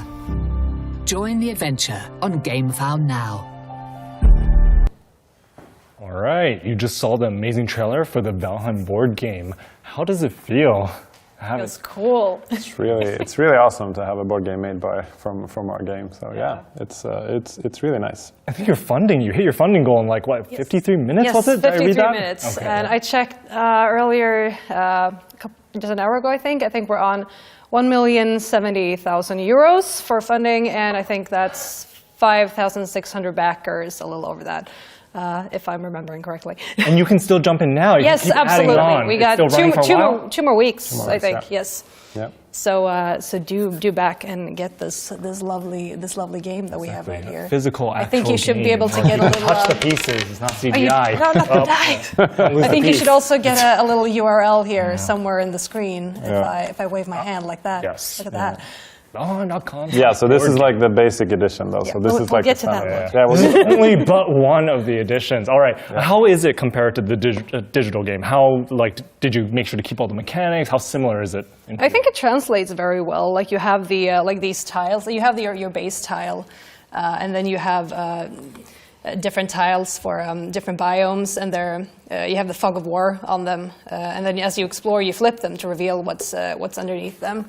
Right, but you can tell the biome from the back exactly. Cool. And then you gather resources, you encounter enemies. If you're unlucky, chopping wood will result in enemies attacking you. So it's pretty close to the computer game in that sense. Indirectly lethal. You craft gear, you craft items, and you visit bosses, and and you go to Haldor, buy some stuff. Good. So yeah, I played this a few weeks ago, actually, first time for me, and I thought it was great, actually. I mean, I'm not really into co-op board games as much, but I thought it was a lot of fun. You always had some interesting choices to make. It feels, especially coming from like a Valheim, I think Valheim players at least will enjoy it a lot. I think also non-Valheim players, but it definitely feels like a good board game version of the game. Yeah, board gamers could definitely get into this. The biggest difference, I guess, is that we don't have 10 players available for this. It's one to 4 players, and every game is a scenario that you set up. So you play either. We have the 4 first bosses in this game, so you play either a scenario for Eikthyr, the Elder, Bone Mass, or Modar, like you saw in the trailer. So every game is a scenario set up towards a boss fight. Yeah. In terms of game time and sort of complexity, what can a person expect in terms of from Dominion and sort of Settlers of Catan up to something like, I don't know, Twilight Imperium? What are we looking at here, right? It's about 2 hours, and I think if you're used to the game, it could probably be a bit shorter than that as well. Yeah, and I feel like you learn it pretty quickly, and they also have these like neat little cards where you can show, you can see all the actions that you have on a turn. So it's, I feel it plays pretty naturally. Right, and there's different campaigns to scale the length of it. Yeah, there are some shorter scenarios that are only, I think, maybe not only in the meadows, but only meadows and Black Forest if you don't want to do the more difficult scenarios as well. That makes sense. How is it working with sort of Mood to get everything made, to fulfill everything basically? Like, was it an easy process for making this happen? Yeah, it's been really good. Yeah, so for everyone who doesn't know, we are not making the board game. It's Mood. You can see the little logo on the box there. They're a Danish studio, and they have also made the board game for Deep Rock Galactic. So they already had a good track record, and it's just been great working with them. They're kind of just doing their thing, and we're happy to provide feedback. That's awesome. No, it's great, and they work very closely with you. They ask for feedback rounds. That's awesome. Yeah. In terms of, well, I know you just said you teased it earlier, basic version, but I know there's deluxe versions. I think if you checked out the backing site for it, you can actually see they're even chunkier than this. This is already this is the very box. standard edition. Yeah, so it has miniatures for the players, but for enemies and such, it's just standees. But it's still like it has the content that you will need to play the game. And then you have the deluxe edition, which features miniatures for all the enemies, and it's got little gold foil edges to the box, so it looks extra luxurious. And then there's the collector's edition, which is the deluxe edition plus the Haldor's Hoard. I hope you're enjoying my sales pitch here, which is a Haldor miniature, as well as, I believe, some more Haldor items that you can buy. And then finally, there's the deluxe all-in collector's all-in edition, which is everything from the collector's edition plus all the add-ons that you can buy. So dice, I think, coasters, a dice tray, a bunch of stuff. STL files for the miniatures, so you can print them yourselves. Like there's a bunch of things which you can all find it on the board game page on GameFound. Will you even get a Viking ship in here? Like yes, if you followed the game before the campaign started, you will get a boat miniature for free if you back. But it's available as an add-on as well. Excellent. That was very cool. And the box was almost a cube, you know, with the biggest edition of it. You could roll it for luck. Yes. If anybody has seen the Deep Rock Galactic box, it's pretty big. So yeah, it's big. Probably the same. Yeah. Well, all the miniatures, they take a lot of space. They're really nice. They're really nice. really nice. Yeah. So this is like a prototype version. That's why we can't really pick out everything. It's not as nice as the actual finished product. So yeah. Even better than this. Yes. Yeah. Oh, and also they, since it's campaign, it's still live. Mood have also responded to the comments they have gotten. So there's an expansion that I think they announced it just today or yesterday maybe, with more GameFound exclusive stuff. So if you back the game on GameFound, you will get some stuff that you won't be able to buy in retail later. So go back it now. Yeah, you still have 2 weeks to back it? Yes, a few more weeks. Can we get the link in here? I think someone was asking again for the link, so let's just drop it one more time. It is valheim.com/boardgame, so it's not hard to remember. All right. Yeah. Thank you so much. We're going to bring in, speaking about Mood and DRD Board Game, you're staying on, so we can chat about working with Mood. So you already have a board game out. Yes. You're I just backed this one because right now on your phone. Which version did you get though? The big one. Oh yeah, good for you. Otherwise, so I've been designing this along with my son, who's a big Valheim fan, right? And we've been talking about how to design a Valheim board game. So I'm really looking forward to how Ole he solved this one. Yeah. Board game design is very fun. For anyone into video game design, board game design, I highly recommend it. And super hard. Yes. Yeah. I have a published board game out. I'm going to rep myself real quick. I have a published board game right now with Arcane Wonders, Critical Mass. Anyway, not really. Yeah, go buy it. Board game design is wild. It's totally different, but also very fun and very similar. So, yeah. Awesome. Glad we have a lot of cool board games to play now. Yes. But, you already worked through this sort of backing process. How was it did you run it yourself, or did Mood help out? No. So Mood, they took care of everything in terms of running the campaign. They're so helpful. Yeah, so helpful. They have done this a few times now, so they really know the inside out of doing a Kickstarter or GameFound, basically the same, right?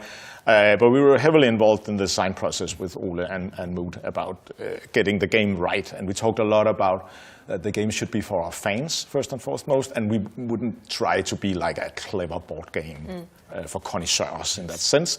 I think we hit somewhere in between, but definitely aligned more to the fan than the fantasy about playing a Deep Rock board game. That makes sense for a video game adaptation. You know, you want to stay true to your fans. I mean, those are the people that are going to back your game, really, foremost. So, that's awesome.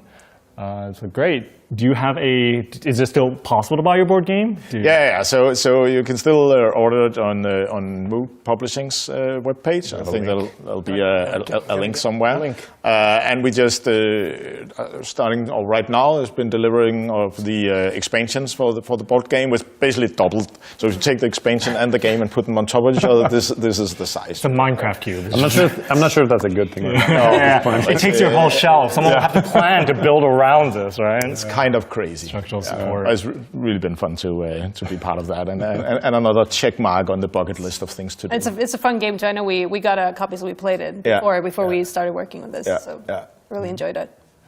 We actually have a bit of a special thing since we know you're both into board games. And by the way, they do not know how to play this game yet. I have a special board game for them to play. This is the As We Descend into Darkness duel game. Yeah, can you clear the table if you don't mind? I didn't sign up for this. You didn't sign up for this. We're going to do a show match now, okay? So this is a dueling card game, and they're going to have a show match right now and see who wins. And it's a quick 5 to 10 minute game where you have to bluff a little bit. You got to try to figure out what your opponent's doing. It plays very quickly. I'll teach you the rules right now. Chat, you'll actually get to vote, assuming the voting system works. Carl, did you? Yes, sick. All right, so if your team, Valheim, that is voting 1 soon, whenever it opens. I'll say it again when the voting is available. And Team DRG, 2, show your support to Soren. You're by yourself, so I'll be rocking stone. So rocking stone. No, I'm biased. All right, let's set up the game. Which one do you want to break out? So is it like 2v2 or what is it? It's 1v1. So you two can work together. All right. So actually, we just take one. So let me just bust this one open and give it a shot. So should we have brought a knife? Am I too much in camera? Yeah. Okay, I can't open it. They're already betting on you. They're already betting on you because you got him. You know the rules. So. Should not have shrink wrapped this. You should have pre-opened it. Yeah, I should have pre-opened this and not. Knife. Technical issues on stream. Roll the trailer. I got fingernails. Yeah. All right. But that's how you know it's new. This is a brand new set. It's not rigged. No. All right. So who wants to be the Radiant side and who wants to be the Corruption side? Corruption. Corruption. Instant pick. All right. So Corruption. So do we play? How does and this? You'll work together and you'll play together, and I'll give you the rules. So in order to win the game, you have to break all 3 of your opponent's shields, and this is your barrier cards. Okay. And you'll shuffle up all of those cards right now. You can do a quick shuffle. Let's do a quick shuffle. Sorted, so and you want to separate out 3 cards without looking at them. Just put 3 cards aside and make a pile of 2. I'll help you. Make a pile of 2 and a pile of 1. Okay. And basically, these are your 3 barriers here. 1, 2, 3. This is your final barrier. You lose the game when you lose all 3 barriers. How do you lose a barrier? Well, whenever you win a round, you break one of their barriers. So that's how the game works. To win a round, you're going to play cards from your hand face down onto the field. I'll just demonstrate with one right now. So this is a unit. It has a power. Yeah, the Vermin has 1 power and has a little effect. +1 if there are no 3s in play. So there's no 3s in play. This is actually a 2. This is called a normal unit. Then you have a different kind of thing called a finale. And these are the only 2 card types in the game. Each turn, you'll play one of these face down. You'll reveal at the same time. I'll walk you through that, so don't feel so stressed about it. And then finale. Once you play your finale, you're done for this round. You're saying, hey, I'm ending the round. After your opponent plays the finale, you can follow up with any number of normal units. And then that round concludes. Whoever has the highest number in total combined wins that round. So I'll reshuffle this. How many rounds? And you play until you're out of final barriers. Okay. 3 minutes on voting, because by the last round, you're going to figure out who's winning. So get your votes in now. You got 3 minutes. What did chat win? Oh yes. So Chat always wins. Thank you for asking. If you're on the winning team, you get you get in a sweepstakes to win these things. We're giving away 4 of these to the winning side. So whichever side wins, if you voted right, we're going to find you, ask you in chat, get you in this. Yeah, you need to be 18 plus, US NA/EU or something. We have some extra sweepstakes rules in chat, I think. So we have some extra rules, but you're eligible to win if you vote right and fit the other rules. So.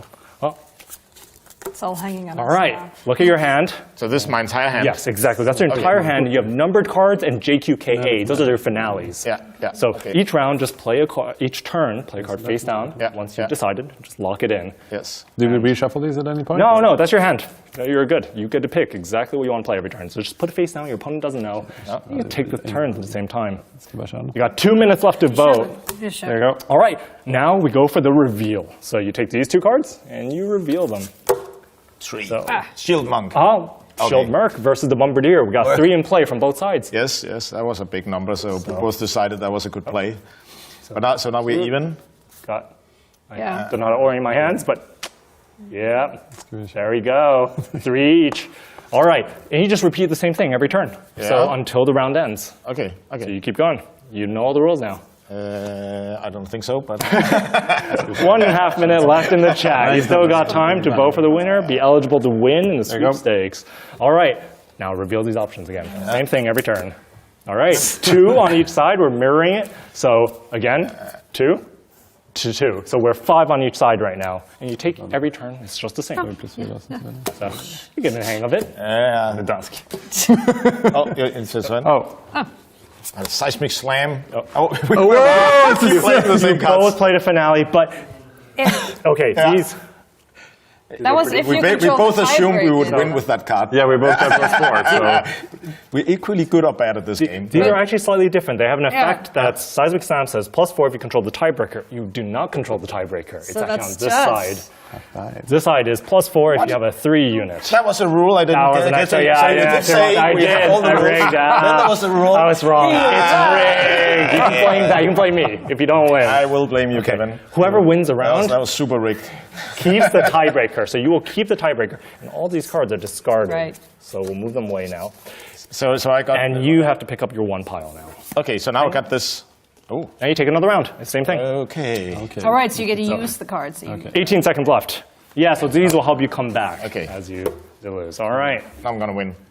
Now that you actually know the rules. I know that extra rule.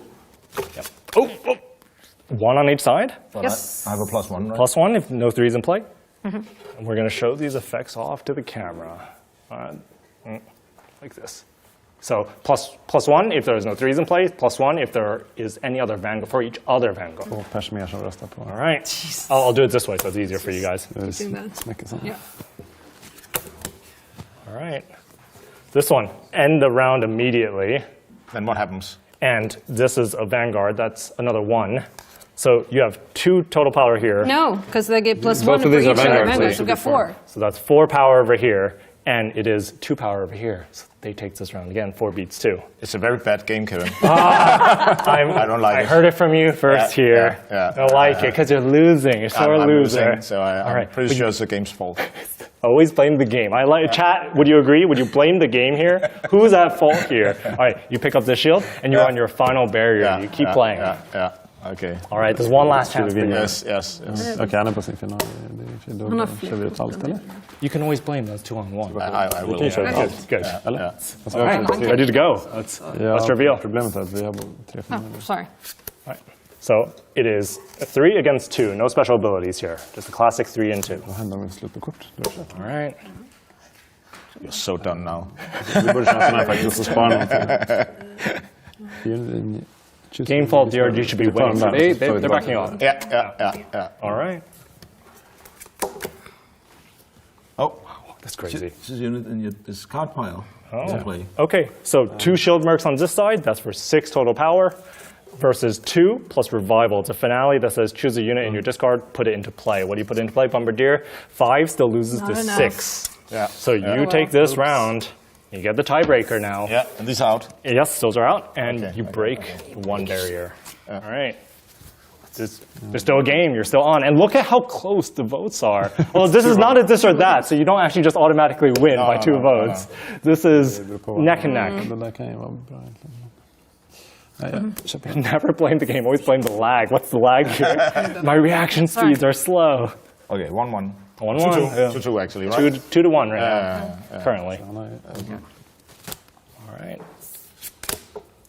All right. Okay. So 4 versus 4 right now. Yes.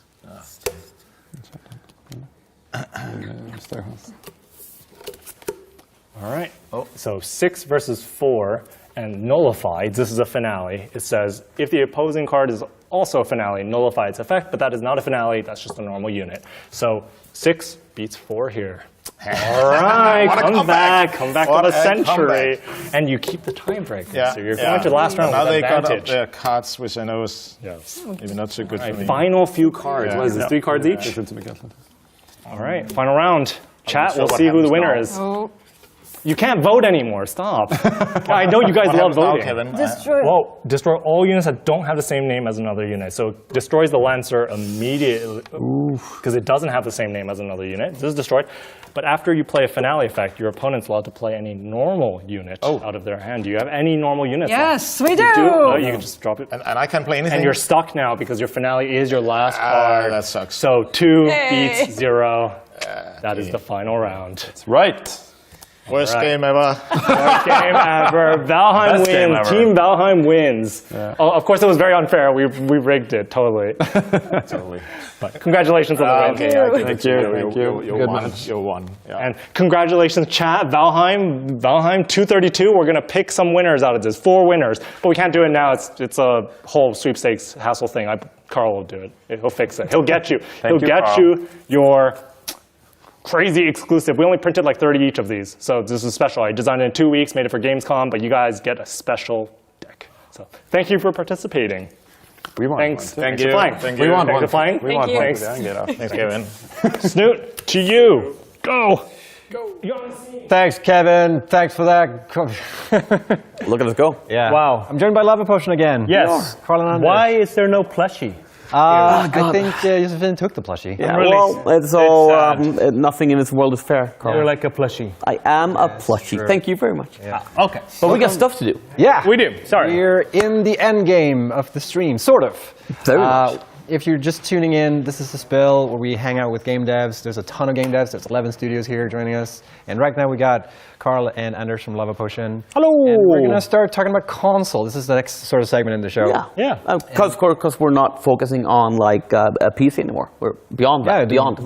Moved on. Multi-talented. Oh, so much. Yeah. So much. Whatever you can put in your hands. Yeah. So, and I think it's kind of cool that you guys are making a console version because when I heard the news, I was like, that's weird. But it kind of makes sense. To be fair, we were the same. Yeah, right? That's the thing. It was just really. like, console kind of just came about because we started kind of playing around with it just at the beginning of like development, just to like try out controls. And then that was left in the game and we forgot about it. And then we released early access and someone picked up a Steam Deck.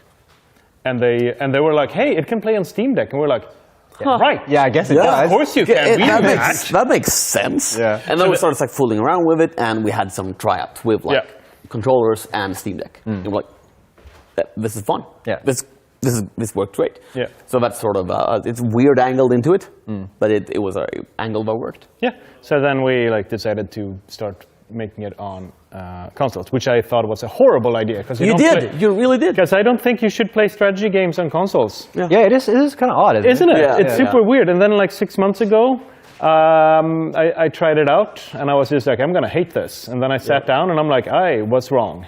It's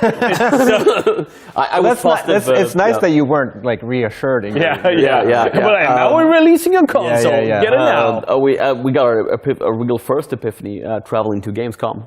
We brought a Steam Deck, played it, worked great. Yeah. Like weird infomercial. Yeah. type segment. Yeah. But it works great and surprisingly good game for it. Nice. Yeah. It worked surprisingly like. Yeah, and we've talked about this now, where like the controller was that the main reason why you thought it would be weird to play it on console? Yeah, absolutely, because I was just like, I'm such a like mouse and keyboard kind of guy when it comes to like strategy games. And I used to be like that on FPS as well, like as a person. But then I started playing console games on the controller, and then just like picking up our game for the controller, I was just like, oh, it was like the same kind of like, it works. It's like, this is nice, and I can sit in a It's like the old sofa. saying, you can't teach old dogs to play consoles. I heard of that saying before. Yeah, you know, it's an old ancient Swedish saying. Yeah, it's an old Swedish saying. No, and you can't teach young dogs to play on console either. It's a dog thing. Because like because it makes sense to me when you're on like the battlefield sort of. Like, that it makes sense because it's turn-based. You know, you're doing in segments. I guess maybe you lose out a bit of readability when like you want to check. Or I was just like, not that much, not as much as you think. No, you miss out a little bit on like the fast switching between things if you have a lot of things going on in your kingdom, but not as much as you think, because like the shortcuts work really well, and it's a pretty smooth experience. I'm just like, I sound surprised as I say this, but it's just like, we shouldn't sound surprised. No, it's really nice. It's like I'm very honest picked it up with you. to play it on like I think it was Xbox or PlayStation, I can't remember. And I picked up the controller and I sat down just to kind of like get familiar with it for like 20 minutes, and then I sat for 2 hours like after work hours. I was just like, nice. Yeah. But how does it work on the overworld? Like, is it the... Again, I mean, this is going to be just the same quote over again. Not the old dogs one, but the next one, which is, it works surprisingly good. Because basically we have, when we play on, especially on Steam Deck, it has a little sort of an autofocus. Very like you cheating on FPS games back in the day. Auto aim. Auto aim. So it sort of helped you, but not too much. Yeah, but it's just like, you control the crosshair. Yeah, clever. Thing. Have you had to like redesign a lot of UI to make Yes. it work? Yeah. Okay, Yes. we're in the same boat then. Oh god! I mean, everyone who has been through that process, every dev who's been that, thoughts and prayers. It's a strong one. Yeah. So you guys have a roadmap of some We sort. do. Of some sort. Thank you very much. Of some sort. Yeah, this is our new roadmap. So first up is Vanir that we already talked about, and you can wish list it now. We forgot to say that before. Go and wish. But we did it now, and then as you can see, it's PlayStation and Xbox. Yep. Nice. And it's all in winter 2024. Vague enough. No Switch? I'm going to say the official quote. You can go with the official which is, no, we really would want to do Switch, and we have not forgotten that dream, but there's... I can see what the process is. I know everyone in chat too. It's definitely something we want, because it was the first handheld that we sort of we totally want to, but the Switch is old. And I want to do a special shout out to Bitwave, which is we're working with Bitwave. I love Bitwave. And we're working with Bitwave to do console stuff. Because they have the expertise in it. Makes sense. So we didn't really want to spend like our own resources, because we're not experts in console. We're experts on PC. And they're good at that shit. And they are really good at that shit. But we're also, I'm looking at their roadmap. So we're actually doing like iOS and Android, which means phone. And it's nice to see that work sort of go hand in hand. So we're releasing our game that's very cool too. It's super, and it's just like I have like a pre-built in my phone, and it's just like crazy. So you're gonna be able to play Songs of Conquest wherever you go. It's like like play it on the go, and it's turn-based. Our plan is just to have everyone like Songs of Conquest in your pocket. And then Conquest Mass to be decided. TBD and a nice blurred image. That's all you're getting, folks. That and weird quotes from our childhood. Very nice. Thank you. Nice to have you guys again. We love sitting in this sofa. It's a comfy couch, right? I'm sleeping on this one tonight. I'm not going home. This is my couch now. This is your couch now. All right, we're gonna send it over to another little trailer from. We had the Goat Sim team here before. They got another little trailer. That we haven't seen yet. So let's check it out. Nice. Peggy 12.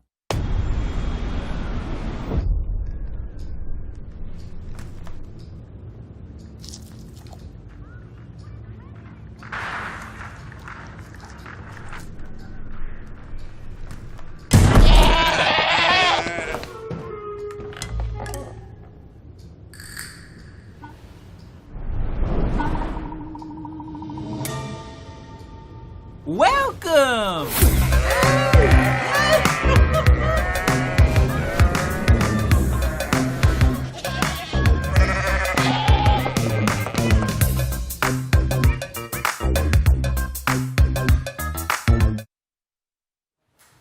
look at that Goat Simulator on PS4 and on Xbox One, the remake. Very exciting. So yeah, we got a quick little console release roundup here. So Goat Simulator 3 is coming to PS4 and Xbox One October 24th this year. And then we have Songs of Conquest. We just talked to Anders and Carl here. You can expect that winter 2024. And then when it comes to Satisfactory on console, we say early 2025. That's the goal right now, and hopefully we'll be able to keep that. So yeah, that's it for console, everybody. Very exciting. And that is actually going to be sort of it for the show. We do have, I don't know what happened with the no, we're just going to skip that. No end of the, yeah, we're going to hand over to Kevin and see how that ends, the whole feud. Let's see how the finals go. Different kind of this or that. This is entirely not this or that. Okay, yeah. We're back for this or that. You thought we were done. Final 3. 2 semifinals and then the finals. So, Neck, Lizard Doggo, are they lovers, haters? What's going on now? They get along so well. Can't you see? Look at I think these should both win, and we should just knock out Ghost Ship Games right here. All right, well, we'll have to see. Chat will decide who moves on, unfortunately. So, chat, you ready to vote?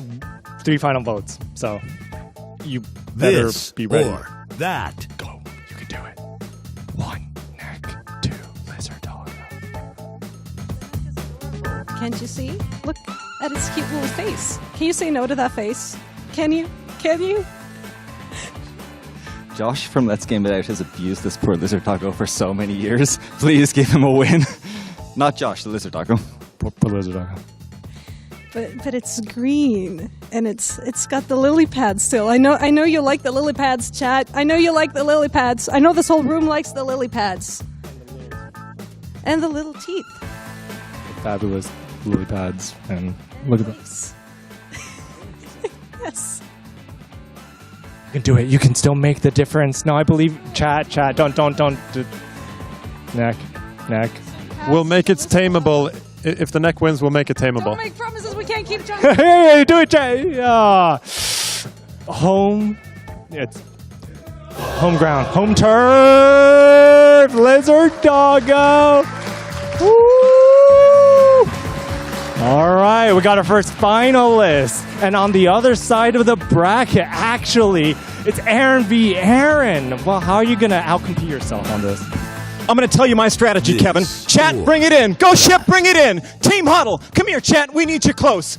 All right, team, it's the playoff game. We've got everything on the line. We've got our own here, and we're sending the loot bug to the final. We're sending the loot bug to the final. You know, we're up against the Lizard Doggo. It's a tough one. The bookies' odds, they're in favor of the Lizard Doggo. The local papers, they're saying we're the underdog team. We don't have what it takes, but we know they're wrong, don't we? Yeah. We know we can do this, can't we? Yeah. Vote for that loot bug, won't we? Yeah. This is an uphill battle, but we are dwarves. Our legs are strong. We can do it, can't we? Yeah. Now, chat, when it's time for the finals, I need you to vote like your life depends on it. I need you to vote like there's a leech grabbing you and you're trying to get out. I need you to vote like the hand of Carl is guiding you.